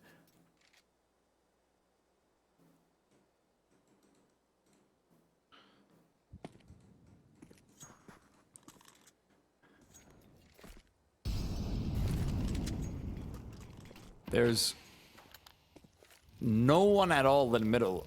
Sharks are just going to be able to come through again, get free real estate. The reads, the calls are all looking increasingly good. Lukov forced away a smoke now, making sure that he can't try and contest back in the middle again. And although they've taken some control on Bestia's side on A main, there's still going to be a hard-fought battle back here in camera if they're trying to face up with Lukov on the other side. P9 at the ready, taking the swing out. DRG just wins the duel without taking a single point of damage. They remain untouched, and now the fight taken back to A main. Mayern, who had, felt like he spent his life savings on buying property here, has just had it taken away from him. It's a fake deed, and it's 8-4. Sharks never really let up from Bestia's throat. Yeah, I mean, that was really, really well done from the Sharks. had that pistol not been taken away from them, I mean, that pistol was incredible from the Sharks as well, only for it to be ninja diffused by Bestia. This should have been a much more one-sided game. Loved what Sharks were offering us up.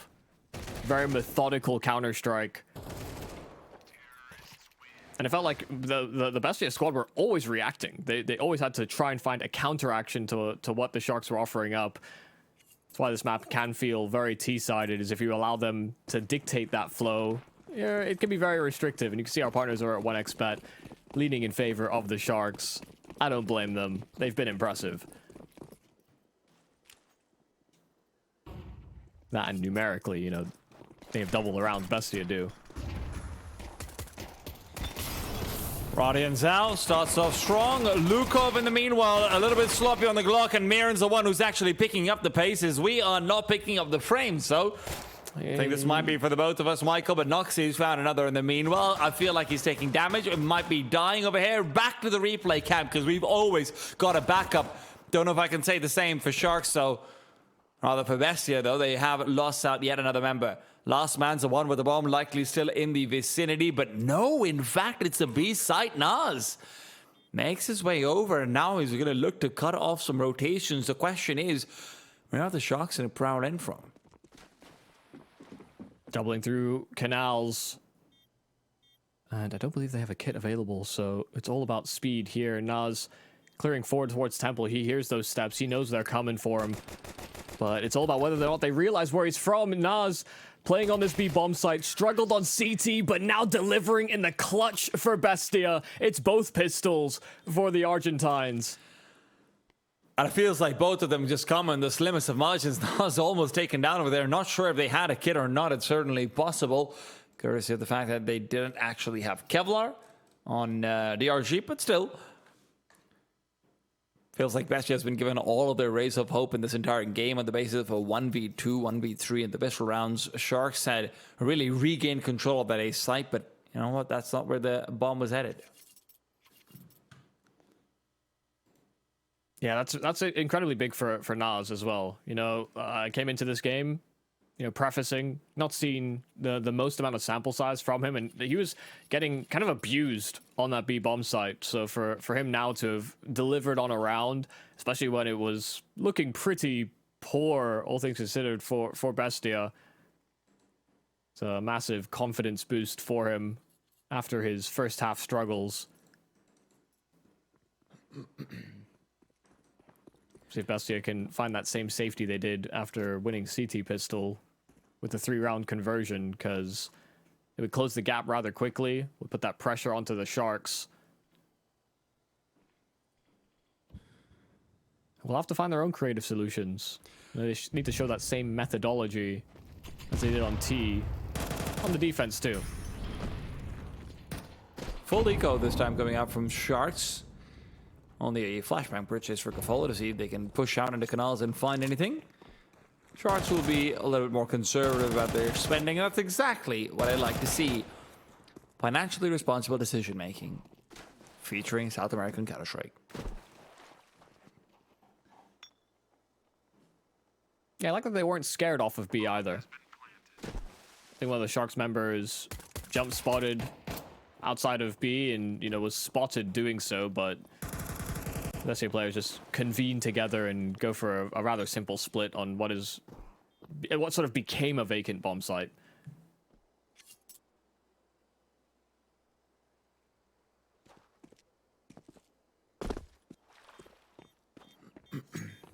All about limiting losses.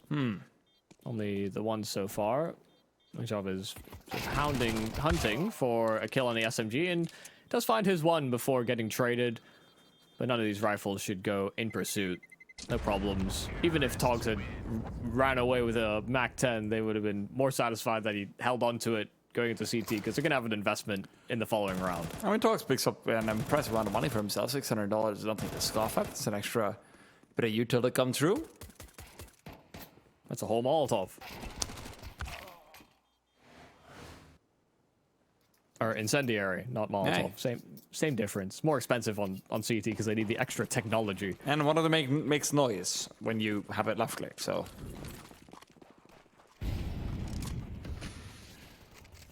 The Molotov. Yes. Yeah. I feel like I should clarify.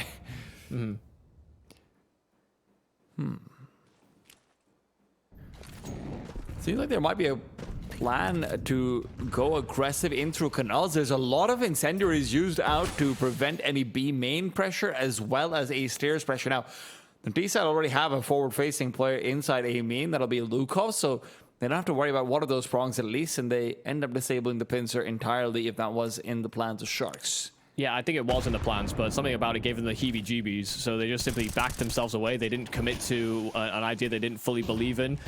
And finding a lot of damage onto Luchov, courtesy an HE and the spam that comes in coupled with it. But they run through the smoke. They try and challenge past it. Guardian's out going 1-for-1, but still a player that sort of picks up the slack behind that smoke. DRG could be under some pressure now. Oh. Holds down the line just long enough, and now he knows there might be more coming over the other side. The smoke dissipates, but Thomasin is traded. Togs doubling up yet again, triple in total. 22-5 now. I mean, I need to sing more praises for the man. He has a ridiculous amount of kills combined. Yeah, he was very important in the rounds that they were delivering on that T side. I think the good macro understanding from Sharks kind of overshadowed it to a certain degree, but he was doing a lot of the heavy lifting. He was finding a lot of headshots. Now delivering on the goods again here for the Sharks. And this is what I was talking about before. You know, the Sharks, even though they throw all that pressure, they don't always have to commit to it, but it sort of looms on Bestia that is the intent, the purpose of why they throw all those incendiaries. But you don't always have to play with them. Gotta make that T-side doubt sometimes.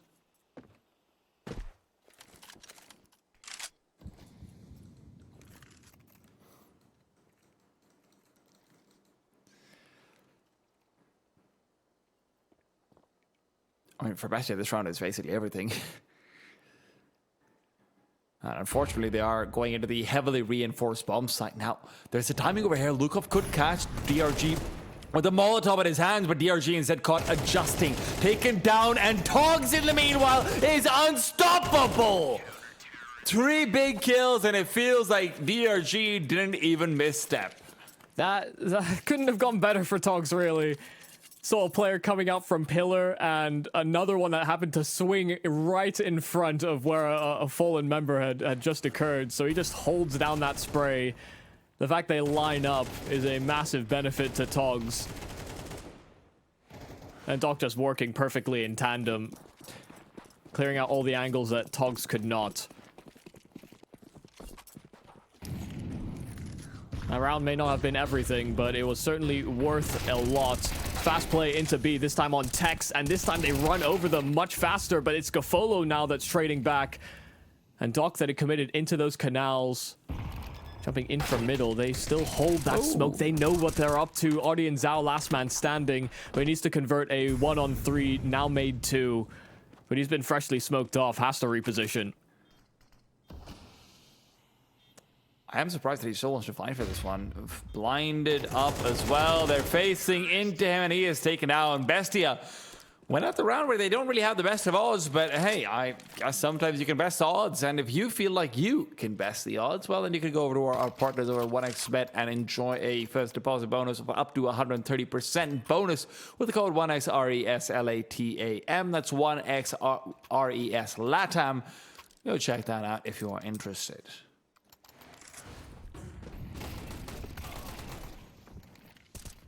Just incredible pace from Bestia here. And this time Sharks didn't have, you know, the players in the right spots to effectively address it. You know, they were clamoring to try and get to positions like Pillar and fight from the front side of Dark. So they could effectively address it, but wrong place, wrong time. That's a great nade. Maybe the wrong place, wrong time for Thomasin. Now suddenly, you know, Sharks' money is in a subpar spot. They fully invest here, and should have gotten AWP, 3 M4s, but should they concede? Bestia are right back in it. They'll close that gap quick. Oh dear. Oh.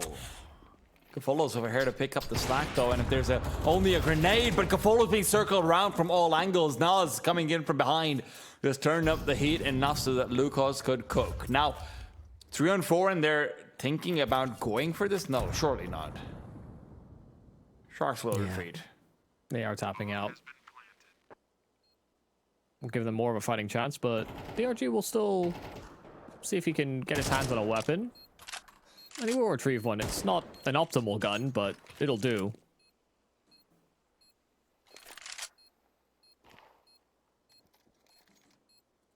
That could have gone disastrously for Bestia. A flash that hits a teammate while they're trying to send it through a main.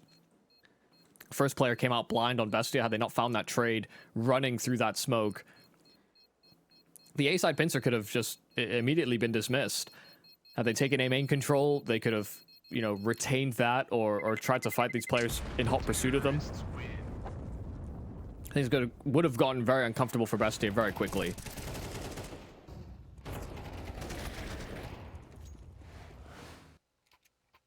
It's a great job from Luchov not to get traded by that AWP.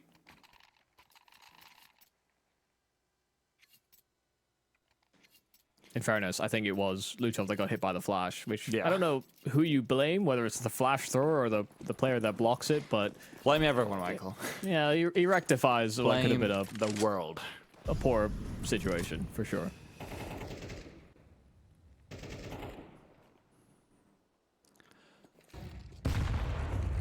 No, that is very good on the Lukov.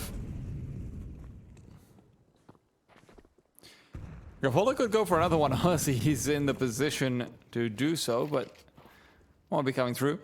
Now, it's a double MP9 setup to try and defend into a main. The flashbang isn't quite perfect, but still, Molotov will force back any intentions that the T's had. Retake util is good. Flashbang's fantastic, actually.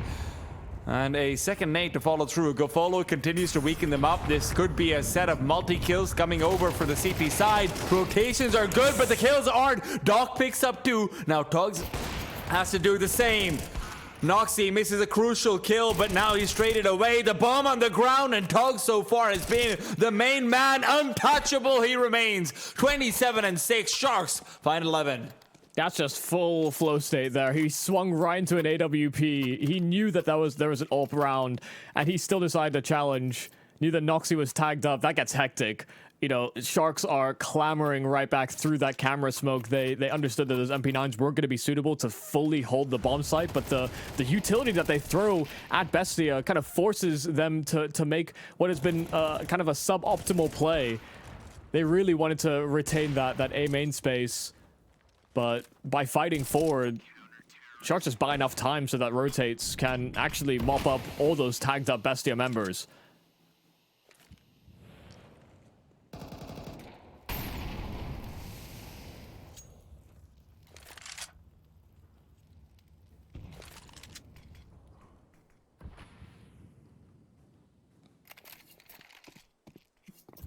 Only one survivor from that previous round, so Sharks are still in far from prime conditions.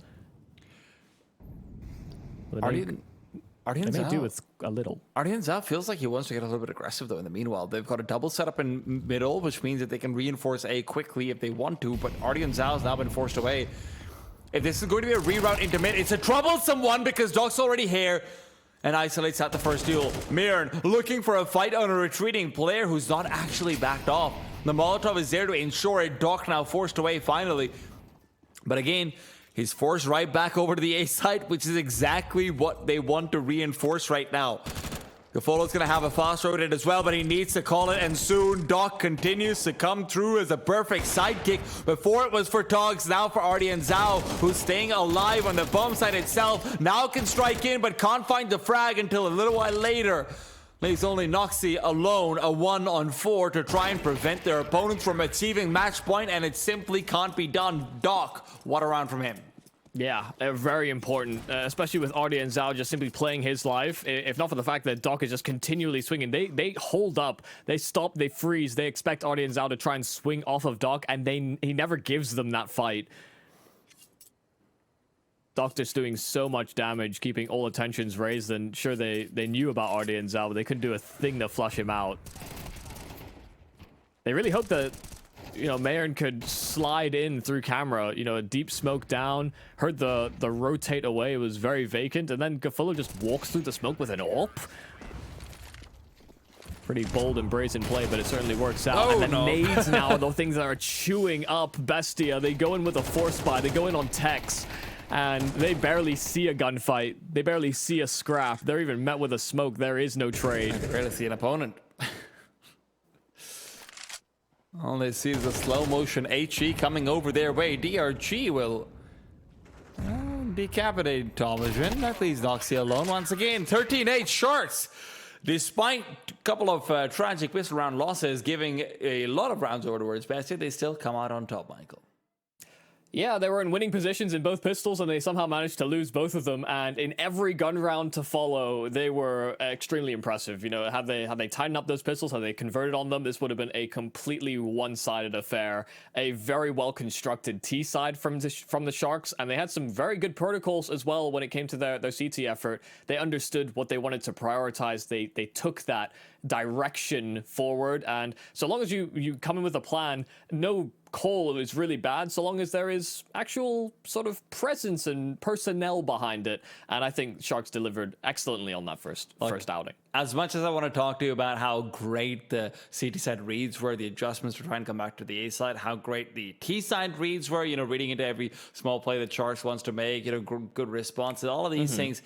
I don't want to talk about that. I want to talk about Togs. Man, this is not the performance that you characterize for a player like him. Togs is not necessarily one of the big shining lights, but if this is going to be the change, if this is what's come through after an unsuccessful international campaign, I want more of it. But before we can get more of it, and you know, hopefully not get more of it, if you're a fan of Bestie, I won't lie to you, I don't know if they can survive that one again. We're going to have to wait for a little while longer before we go to the second map. It'll be Inferno, Bestia's map pick coming up. Can they defend, or is this going to continue to be another one-sided series? Find out after a break. Hello, son. Hi, Mom. Pretty girl. This is Eva. Nice to meet you. Thank you very much. Your dad's just making his favorite dinner. It's duck. Come on inside. They're all probably too gruesome to tell you while you're eating at the table. How's your food? Is everything okay? Good, good.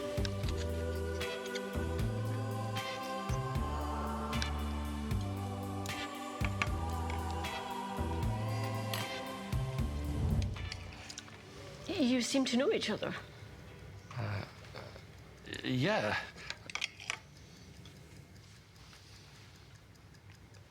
This is the new ambassador for 1xBet.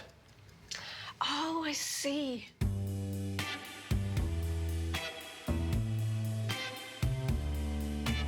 Everyone felt good when Eva Elfie became the new ambassador of 1xBet.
Respect from 1xBet. Respect from 1xBet. Respect from 1xBet. Respect from 1xBet. Respect from 1xBet. Respect from 1xBet. Respect.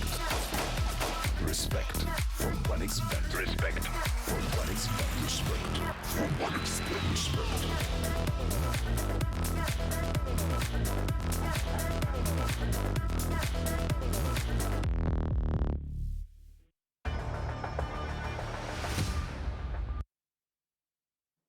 Welcome back to the RES Latam series number 4. We're heading into series number 4 of not the first day, but the second day. Regardless, whatever. That would have been really nice if it was day number 4, but still, it's been a really good series so far.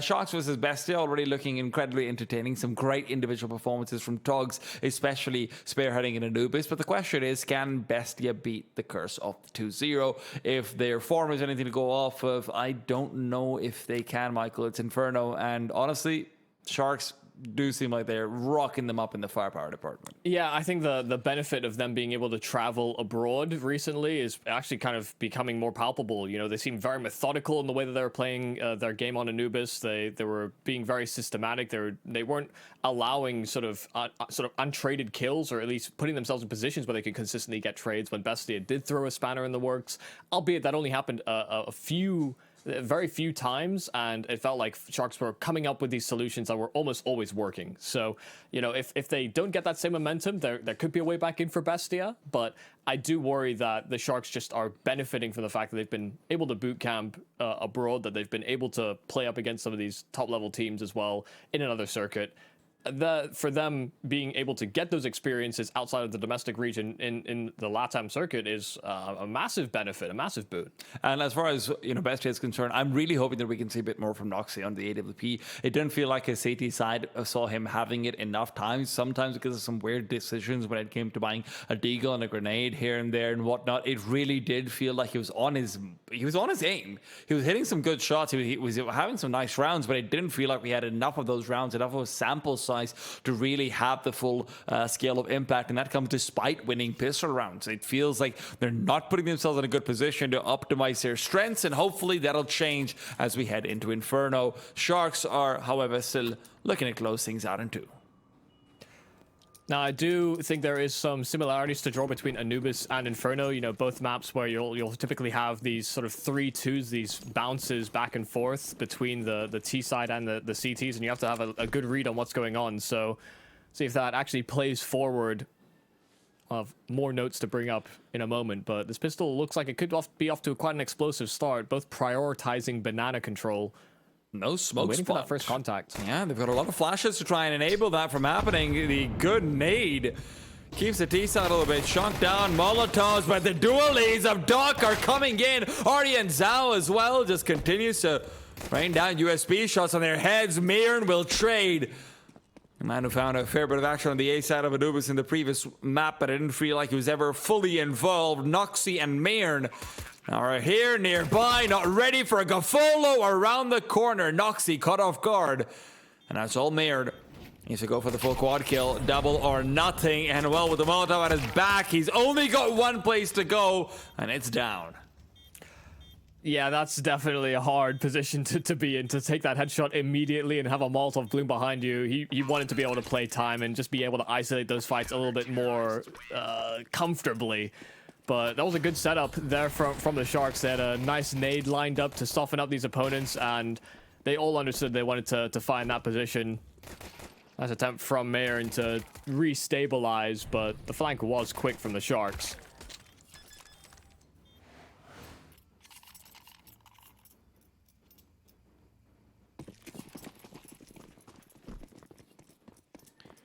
I have a feeling 1xBet have also seen the trends that you were talking about, where it's like 2-0, 2-0, 2-0 when they team A wins first map. Well, they do have their numbers, and they've got a lot of them.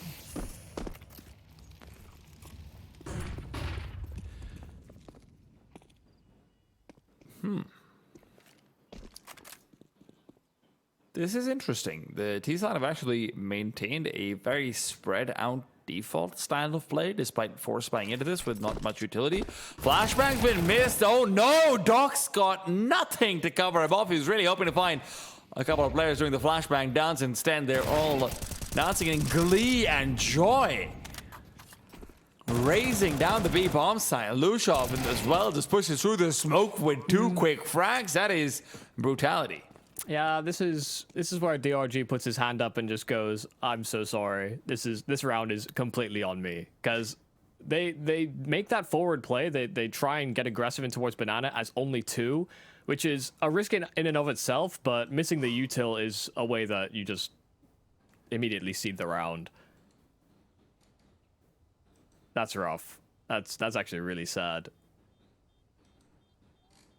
But for Bestia, like you said, they're absolutely elated. Doc swings into 3. All of them look at the mouth of B. That flash would have been so good. But they just get a freebie instead. And everybody else just trying so hard to fight back into the bomb site.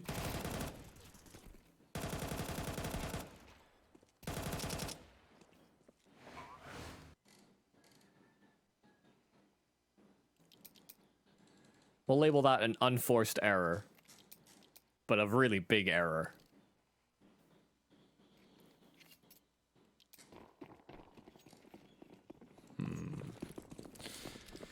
Well, hopefully it's one that they can put behind themselves, though.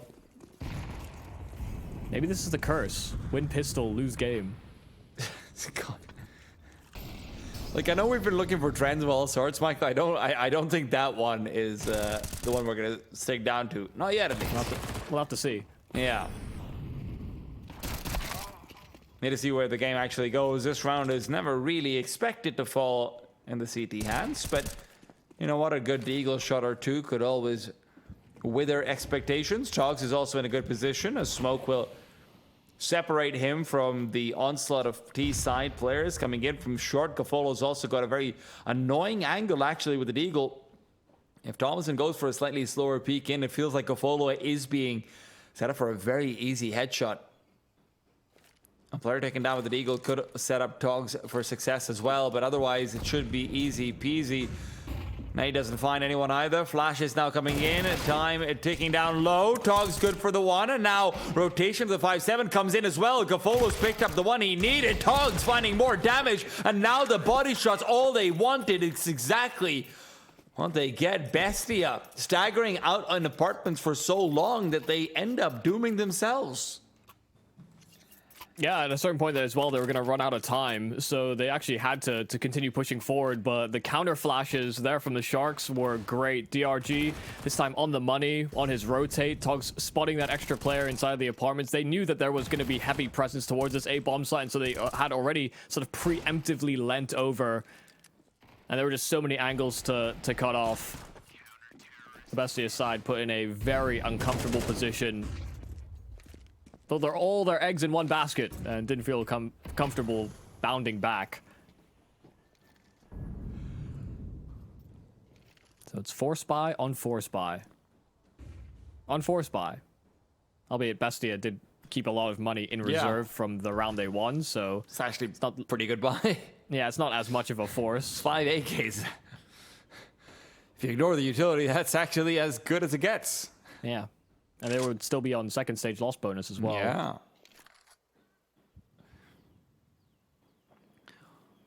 Doc better not pull out a smoke at this point.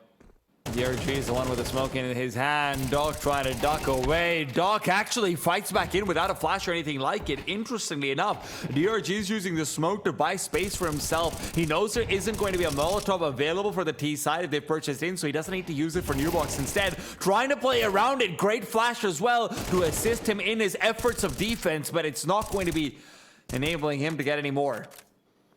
He's bought space, he's bought time, and that's exactly what the CTs need. Rotations being called in. Gafolo feeling a little bit antsy, but will not push through. They have to try and take territory. Nas will peek out, and Gafolo receives the headshot. 17 HP remaining on Nas, but a fresh smoke that blooms that will eliminate one of the angles. A nade that could have done the job, but Nas evacuates back to the safety of the back of the site. They have a kit on Artie and Zal, but Nas caught transitioning. Mayor in the flash. It isolates the fight, but Tog's there to trade, and he's got the kit. It doesn't matter when they've got the numbers advantage. Sharks able to clamor right back. This time the 4-spy doesn't find success. I think they might go for another one.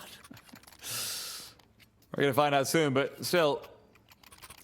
A great job from DRG just holding down the side over there. The really smart usage of the smoke as well, just to keep himself alive. I'm surprised that Doc actually kept contesting over there without a flashbang or anything like it to be coming through. But you know what? If he has this much faith in DRG, well, then you've always got a safety net at least.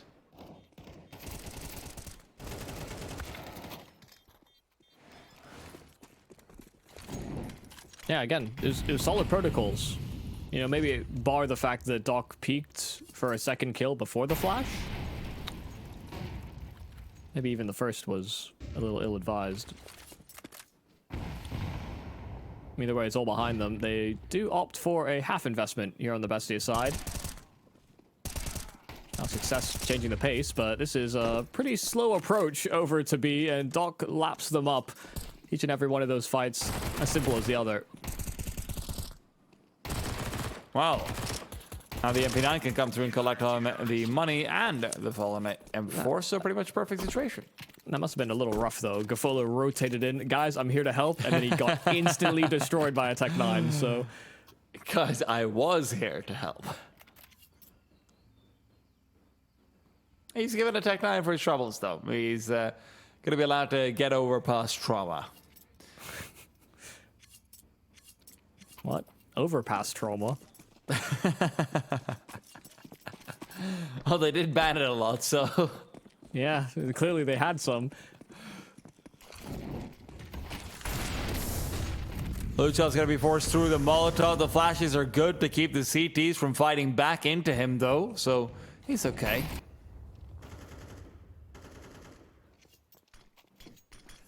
Ooh, Docs might be able to find him. He's going to be behind the smoke as it dissipates. They've got eyes up for him. Will there be a flashbang? No, not needed, but will they be ready for two more players on the other side? Dogs, Molotov again will just be keeping them away from the half wall.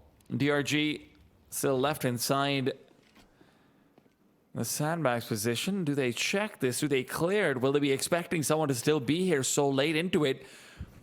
A player in Arches, but DRG's got the full call of what's going on over here. He can just hold down the line. They are much more concerned about retaking back into barrels. Nas is all alone now with the bomb that's been spotted out. Tomajin hoping to cut off a rotate, but in the meanwhile, the rotate's going to be coming in from the T side. This round now hinges on whether or not Tomajin can find Gafolo. Gafolo's certainly aware of the possibility of a lurk in, but he's not checked the CT side in time. This round's gone. Bestia will find their second likely soon. Unless Ardian Zhao still wants to compete without the first kill found, surely he wants to look back to save. No. Oh no. Oh no. He caught Nas on the transit. He was the one with the bomb, so now Tomlinson going in for that plant. The nade will help soften him up further. 34 HP. A couple bullets will do it. The flash in. Ardian Zhao actually catching his own flash. Blinded up by, and Tomajin didn't move, but Ardian Zhao, he was certainly close on the pre-aim, but Tomajin just still lower than his expectations, and somehow able to subvert them. Bestia able to weasel out a win. The worst part is Gafolo seemed like he was so secure about the idea that, no, I'm sure there's someone coming in from behind. I'm sure there's that possibility. He keeps checking Speedway, but he's not really expecting Tomajin to be coming in for the full wider flank from CT when there's this little time left.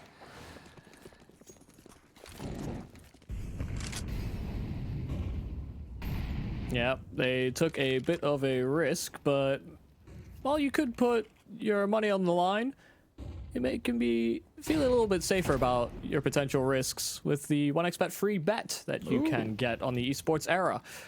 So even if you get the correct score, should you lose your bet, you get a free bet after. Check out the link in the description.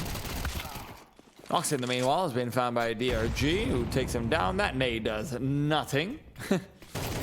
Bounces off a small clip on the windowsill. Luchov collects. And Noxy, who is unfortunately not had the best of games so far, 0-6, can at least have some respite in the fact that he's been traded.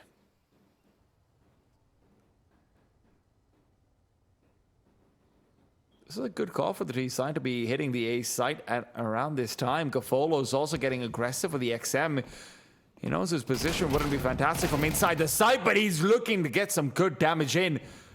Weakens up Luchov as well. Molotov forces Dogs to take the duel, but the nade takes him down. So 2-on-2 again. The CT is tempted into a retake, and DRG is certainly thinking about pushing the smoke, decides against it. It was a beautiful util combo there from Bestia. Has found themselves into a 2-on-2 where the CTs don't have a kit. They don't have much utility to speak of whatsoever, but there is a Molotov on their path, and that could help them clear out Pit. Will they be using it, though? Yes, they will. Mirren forced away, spotted out as well on top of the barrel. They found the first kill. Mirren position, no, but it will not matter. Ardian Zhao at the nick of time will come through, and the bomb defuse can't take place. These rounds cannot get closer, Michael.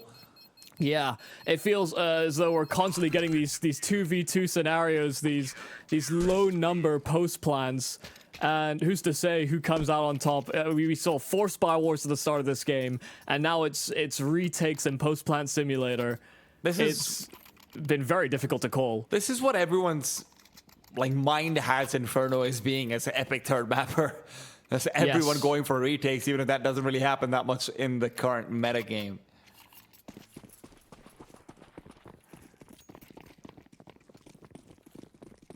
Yeah, even harder to justify taking that risk when you have less rounds and a half coming into CS2. Oh. Yeah, Ardian Zhao's going to be very careful because he's got a flank coming in from behind, some spam on the other side, and sure, Tomasin is low, but Roxy just takes him down through the smoke that he deployed to try and fight for some safety. Gafolo now back in middle is getting a little bit worried. It's only a half buy from Bestia. Should they lose over here, Bestia will have enough economy to maybe even buy in for the rest of the half pretty much. Good info from Doc. Turns around and finds Naz looking elsewhere.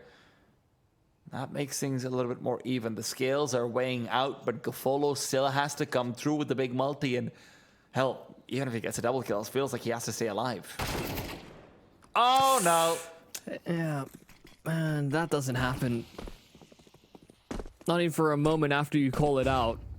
So that's the round done and dusted right then and there.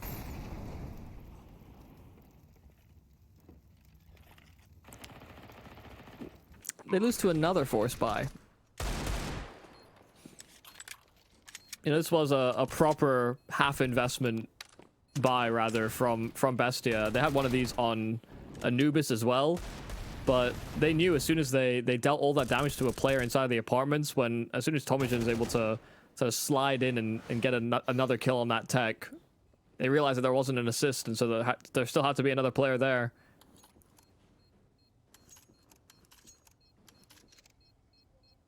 What a time to decide to peek into second mid. Yeah.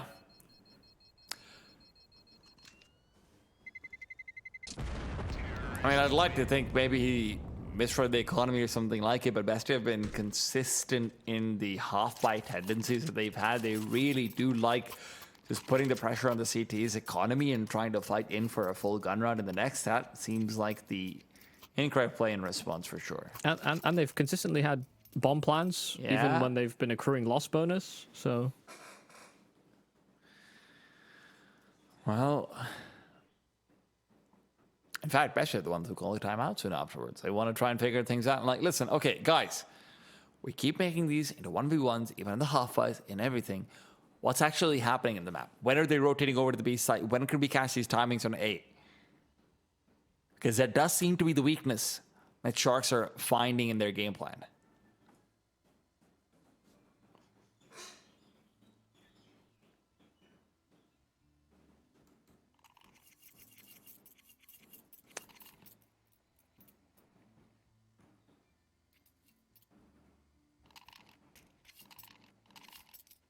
I won't lie, I think the loss bonus calculator is wrong on the sides of the screen.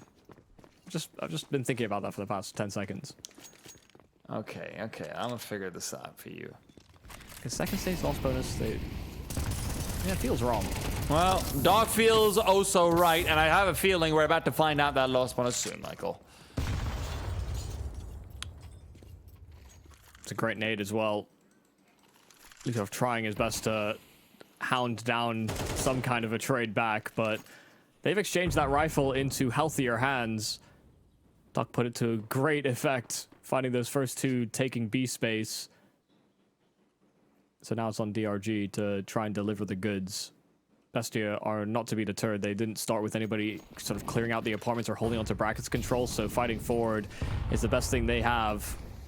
They are flying relatively blind, but there's a third member that's rotated in here on the Sharks. Doc playing close with that SMG, but he gets funneled and flushed out. The spam from Ardi and Zhao is great, however, and DRG with that weapon in hand, that one M4 finds 4 kills on the Behold. My God, what is going on over here? Anubis was a dog show on the B side. Now we've got Doc and DRG doing some damn good work over here as well. These B sides for Sharks are just seeming to be impenetrable.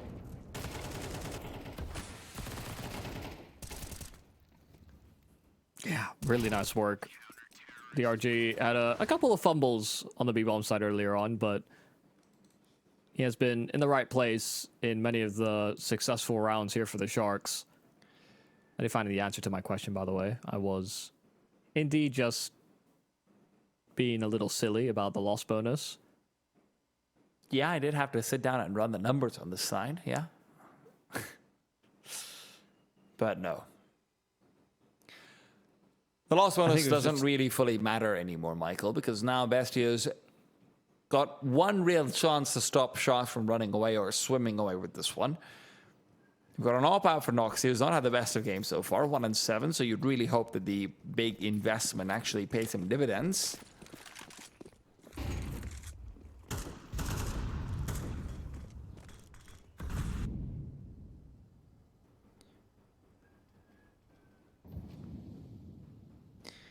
Meanwhile, Banana Control has actually been fully taken up by Sharks without having to spend out all their nades either, so you're going to be seeing them maybe even able to retake this one out using those nades if they want to. MP9 continues to play up close and personal. Ardian Zhao is also rotating over with the one flashpoint that he has. At least he thought about it, but well, wait, I think he's been asked to stay in A.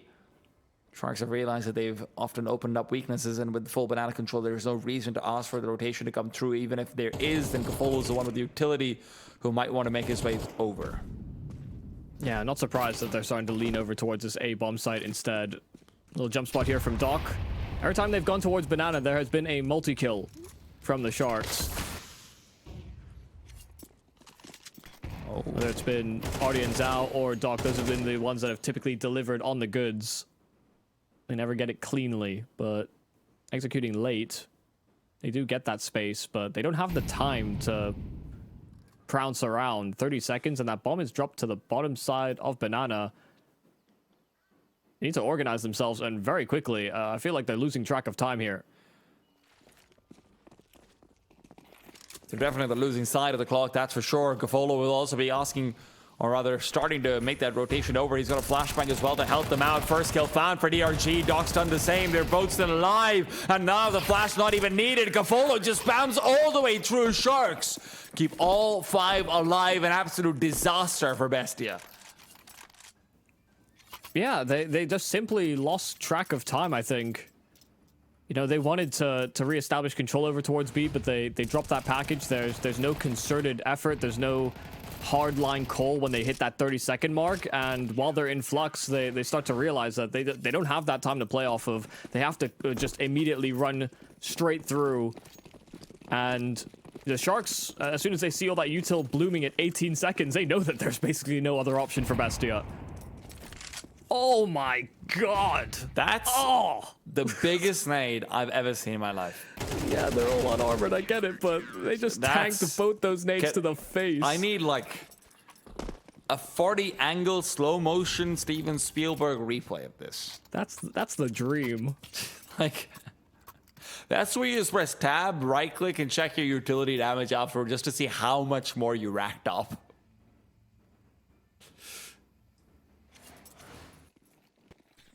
Crikey. My god. That's a lot of dead boys. Wow. Yo, shout out to the replay team, by the way. That's insane.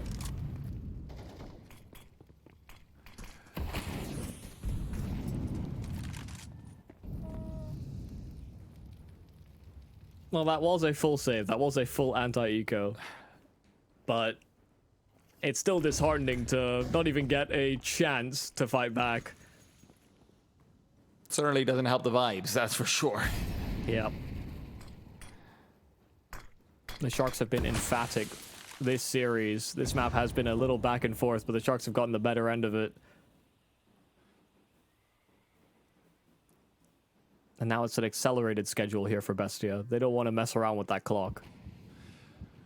Sure, but at the same time, this is such good positioning from Sharks coming through. It's basically a triangle crossfire if it's going to be a short commitment to come out. Dogs is also not in a Molotovable position. Noxie actually is taken down. It looked like he might be able to find one, but DRG continues to be a menace, be it on B or on A. He's always doing it all. Gafolo's here to top out the round. 9-3. Sharks are really going to hammer down on this course. Yeah, this last little stretch of form from the Sharks was, I mean, just a completely one-sided affair. 4 rounds straight after it was a very contentious start to this map. Bestia just couldn't stabilize. They couldn't find a solution. They kept getting multi-killed over a B. The one vulnerabilities, the one weaknesses that Sharks showed were on some of their A-side defenses, and even then that was with mixed results for Bestia's offense. So a 9-3 half is how we round out coming into the Sharks' attack. And these Sharks have been bearing teeth this series. That much cannot be denied. 1.01 to 12.4. I think that's the second time I've seen that exact number. So that seems to be as comfortable as that's like our partners writing that we'll get. That's like they're just writing, Bestia's name into a death note, basically.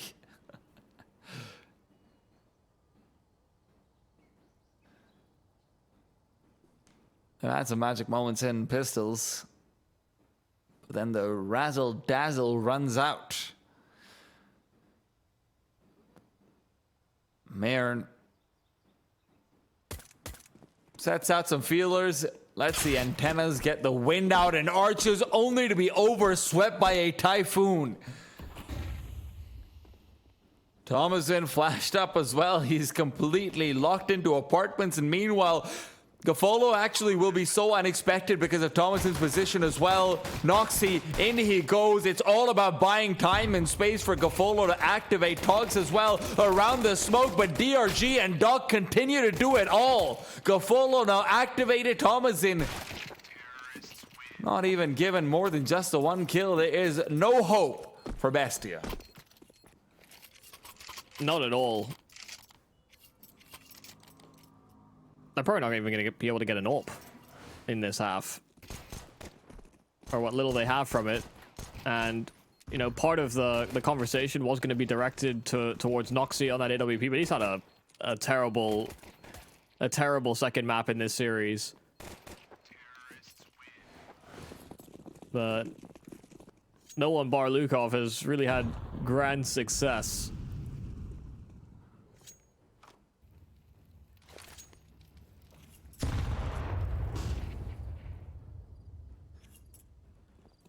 I will level with you. I don't see a way that the Sharks mess this one up. They played a very methodical game throughout this series. Yeah. I think I might already be on your level, actually. Yeah. I appreciate the honesty. Yeah, I was just making sure that we were all aware of my stance. Well, you know what? Maybe it's time to forget the honesty and lie. Because Sharks have been lied to. They thought that Archers would be a little bit of an easier contest. Instead, they have all fallen pin by pin. And regardless of all the hopes that Bestia had, Gafolo can still bring it all together. How? He presses mouse 1. And they die. A 4v1. It's not even the worst play. It's not even the worst play. They all just swing out into him. They did try and fight together, but oh my god, they just lined up and got instant double headshot. I can't believe he's managed to win that. That is so absurd. Sharks were already having a good game. Now they're having grand clutches like that too. They're creating their own luck. If Noxy can get a ninja, then Gavola can get a 1v4.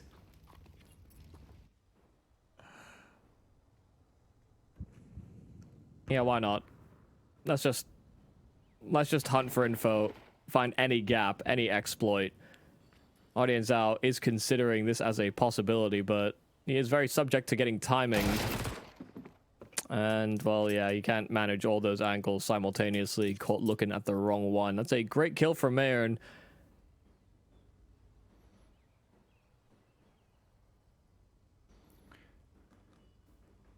Marin's also gone back and gotten himself into underpass, so if they're going to be looking to rotate back out towards the A site, then he's going to be giving an early call, so wouldn't be surprised to see Noxy start to move into this B side as well. Until then, though, it'll remain a 3-on-3 on the side itself.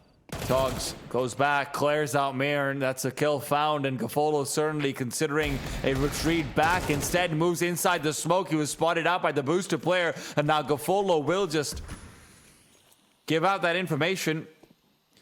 Luchov remains behind New Box. Thomason's been reboosted up, in fact, with the MP9, and he's got to be careful. Gafolo clears him out. Luchov will trade, but with 15 seconds, they're still falling. Nas lines up the headshot on Dogs, and DRG just happens to fall down with it. Oh, they didn't get all the rifles, but they'll certainly take the round. Lovely stuff there from Nas to have trailed past that smoke. He knew he had to try and bounce right back, especially after the player New Box had been cleared out. They just happened to line up perfectly for him. DRG blissfully unaware. But it should have been a consideration, given the reboost into the legend spawn. There's no flower pots there anymore, so it's a little bit of an odd call, a legacy call out perhaps.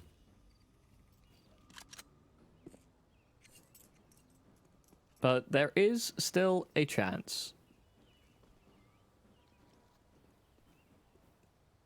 Bestia just have to be able to run with full pace, on their defense, and that just simply hasn't been how things have been going for them really this whole series.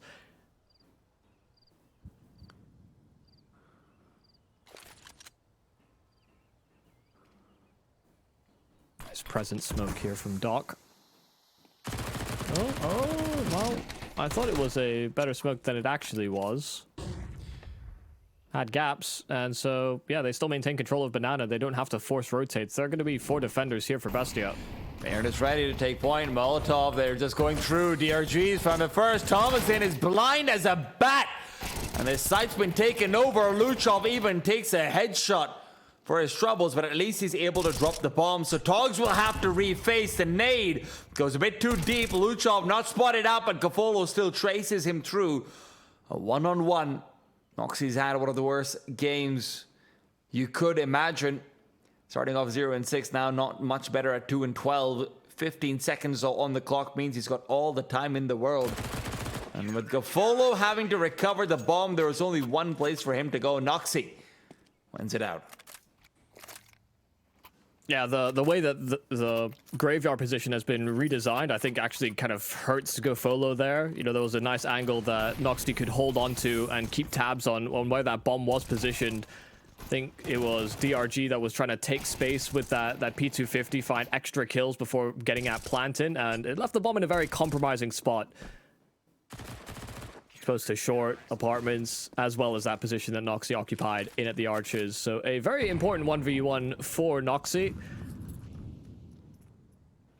Again, there is a chance to recover. Silent boost into the apartments here for the Sharks. But there's nobody even within earshot. No one playing shelter or close short.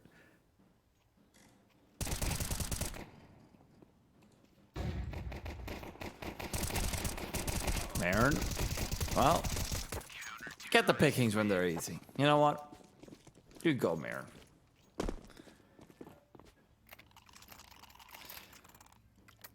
This could be one of the big turning points in the game for Bestia. You win this gun round out and you are relevant. I'm not going to say you're in, but you're relevant. Your name is still in the death note, but you found that magical eraser that exists.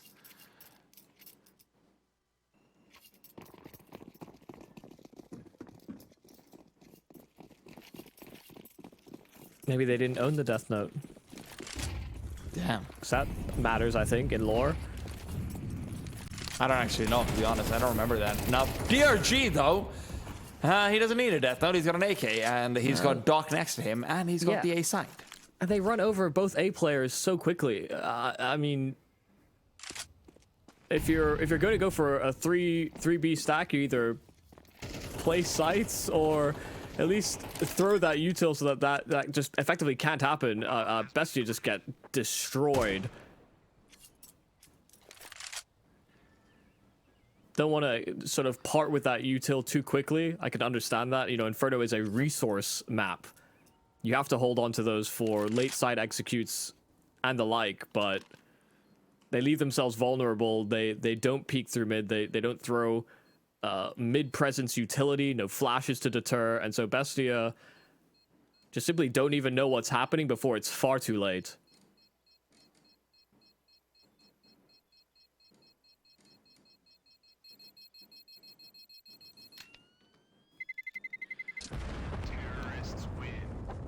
But I have to appreciate the guts to call. Oh, okay, guys, sure, we're in a lead, but first gun round back after Bestia get 3 in a row. Yeah. Run it down mid. Damn. What are we going to use for util? A flashbang. Pretty much. You sure about that, boss?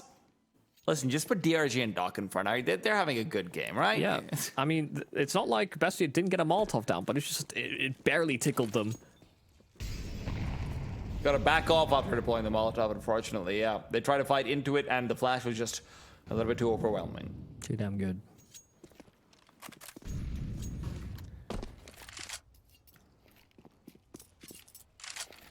Well, that round could have been worth its weight in gold for Bestia. And they barely got a fighting chance. Instead, it just weighs them down.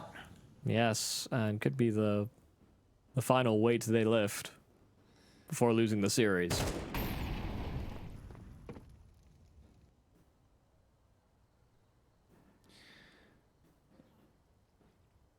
Marin's getting jittery. 4-man setup on this A site, but Bomb is yet really to decide whether to even leave T-spawn.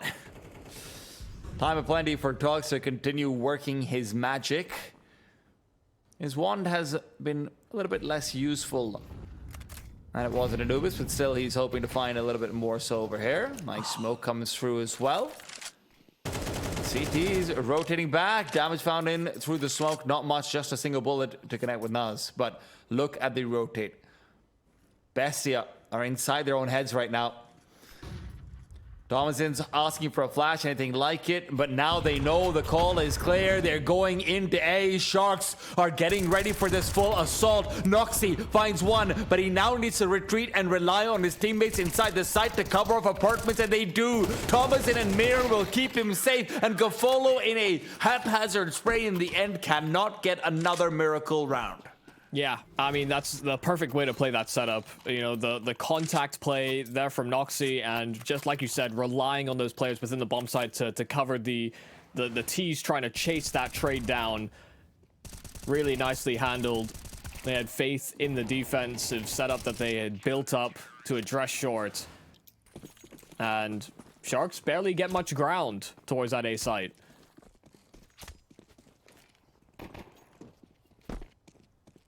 A nice way to answer, but they need 5 more like it.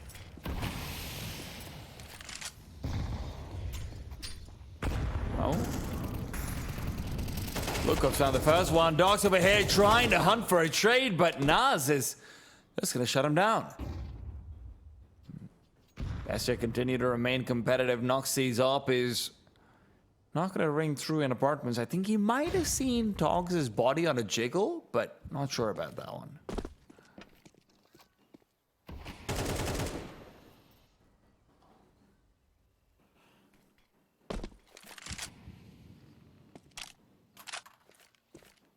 Volkov needs to be careful. He's trying to move over as Util is being ferried, but I'm trying to set up for a boost in behind the smoke. There was a chance there that with a moving and wavering smokes that CS2 does come with, he could have just ended up going down. Flashbang. Ready for Lukov to try and deploy out for Nas to go for a play. The smoke in at Fountain just going to buy some more time and space. Gafolo still looking to go inside the site. They're not using their mollies just yet for the backside. The CTs are going to continue to reinforce, and where Sharks are hoping for a bite down back to A, it's instead Gafolo who finds the first kill. Sure, but the damage is beautiful. The T side continue to be stopped in their tracks. The flashes are good, and they're running out of numbers. Lukov continues to fight back from inside the B site, and USPs are coming out on top. All of those smokes that Bestia deployed defensively on the site, it was as if Sharks had entered a restaurant they're going to for the first time, and they didn't like what they'd ordered. It looked so unappetizing, but they also had no choice. They'd already sat down, they'd ordered up a B-side take, and they just had to commit to it. They saw these smokes, they did not want to progress, and at that point, Bestia had rotates available. They had flashes that they could throw from spawn that just set up everyone hidden at the back of the site for success. And see where we were praising Sharks for, hey, wow, what a ballsy play to just barrel down A. I better be seeing some ballsy calls coming through soon, because now you're looking at a probable 12-9, right? We're looking at one gun round before, hey, it's a 2-round game at that point. Mir not really going to be taken out either. He just stays safe, keeps himself away. Thomason can finish off what he started. Bestia up to 9, and as I said before, there are 2 gun rounds left to equalize potentially for the Bestia side.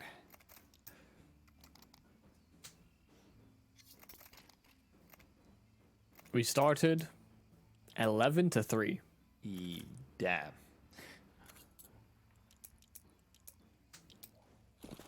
And yeah, the one round that they've been able to win so far since hitting that scoreline was off of that mid-rush call on rifles. So you have to be able to see some depth here from the Sharks. Try a couple of different looks and well, not much success. Spam from Lushov again, it's just so on the money.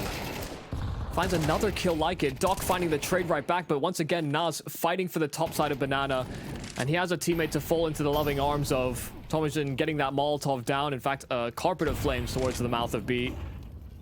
But Ardian Zhao has snuck himself into this cubby. Flash lined up for him and a chance. Some health taken off of Tomajan. They're going to keep fighting. They know these players are trapped within the site proper. He wants to move fast. The nade, the Molotov, it's all coming through. Nas has got nowhere to go. He's going to get completely cooked alive in the flames where Thomason is still here to trade. It's only the one, but the a chance given over. Noxy, this is it. And now with a knife in his hands, Togs can catch him out as he's barreling into the church. There's no running in a place of God, but Mir, he's going to have to look to God to help him out in a 1 versus 2. One of those util pieces he have are going to be particularly useful. Togs on the off angle around the corner as well. And Mirren spotted, his gun barrel showing. Sharks will find 13. It was certainly a tough effort to close out this game. They found such a great lead coming into the second half, and I thought it was going to somehow capitulate and fall out of their hands. I even said the words, there's no way Sharks mess this one up. And I was honestly in my seat wavering. I wasn't sure if that was going to happen or not. So I'm glad that they were able to bring it over the line. It didn't look as well rehearsed as I think their T side on Anubis did.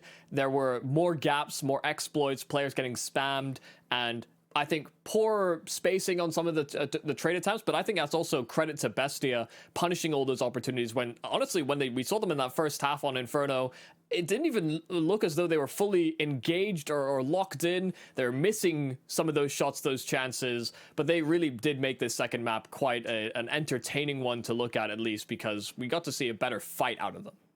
I mean, even in the first 7 rounds of the game, it did feel like we saw quite a few 1v1s and 1v2s, and that comes in despite the fact that Noxie's, started out 0-6. It was really a poor game from him individually, but as far as Sharks are concerned, across the series, we've seen 3 players now respectively step up individually so nicely. So, you're looking at DRG and Doc and Inferno, and then obviously Togs and Artie and Zhao, more so on Anubis. This is a team with so much firepower, and as we look over to the bracket, we're going to see 9Z in the upper bracket waiting for them. I would be a little bit worried, honestly. Sharks look really good, and guess what? Red Cannons versus Solid is also going to look really good. That's in Group C. We're in Group D right now, though. And you know what? Bestia down in the lower bracket up against the Vikings. Yeah, the Bestia Viking series I think will be quite entertaining, just from the sense of, Bestia as a squad I think are far more reputed and probably should be able to take down the Vikings. But to be honest, I look at the Vikings as being a solid contender, so I'm not really sure how that one will go. But the Sharks, with the way they came into this series, I think we had this conversation earlier about 9Z being the clear favorites within this group. I wasn't sure that we'd see I guess, a brand of Counter-Strike from either Bestia or the Sharks when we go into that upper game. But given the way the Sharks have played here, I've been very impressed. I think their time abroad has actually paid off dividends in the way that they've sort of tightened up their structure. Yeah.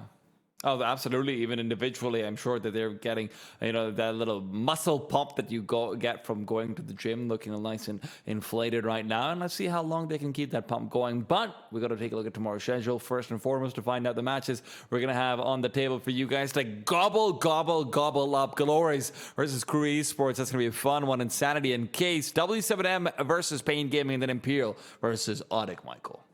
Yes, where you go back to Group A and B, so we're trying to find out how things are sort of lining up within those respective groups. I'm kind of looking forward to that W7M Pain Gaming game in particular, and it's mainly the winner series that I'm looking at that we'll have the pleasure of getting our eyes onto.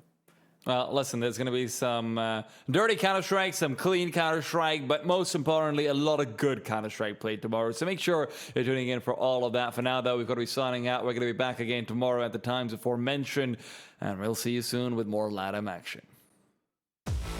1xBet and Eva Alfie present betting on all esports events on the website and in the 1xBet app. 1xBet. Play with Eva.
Expert.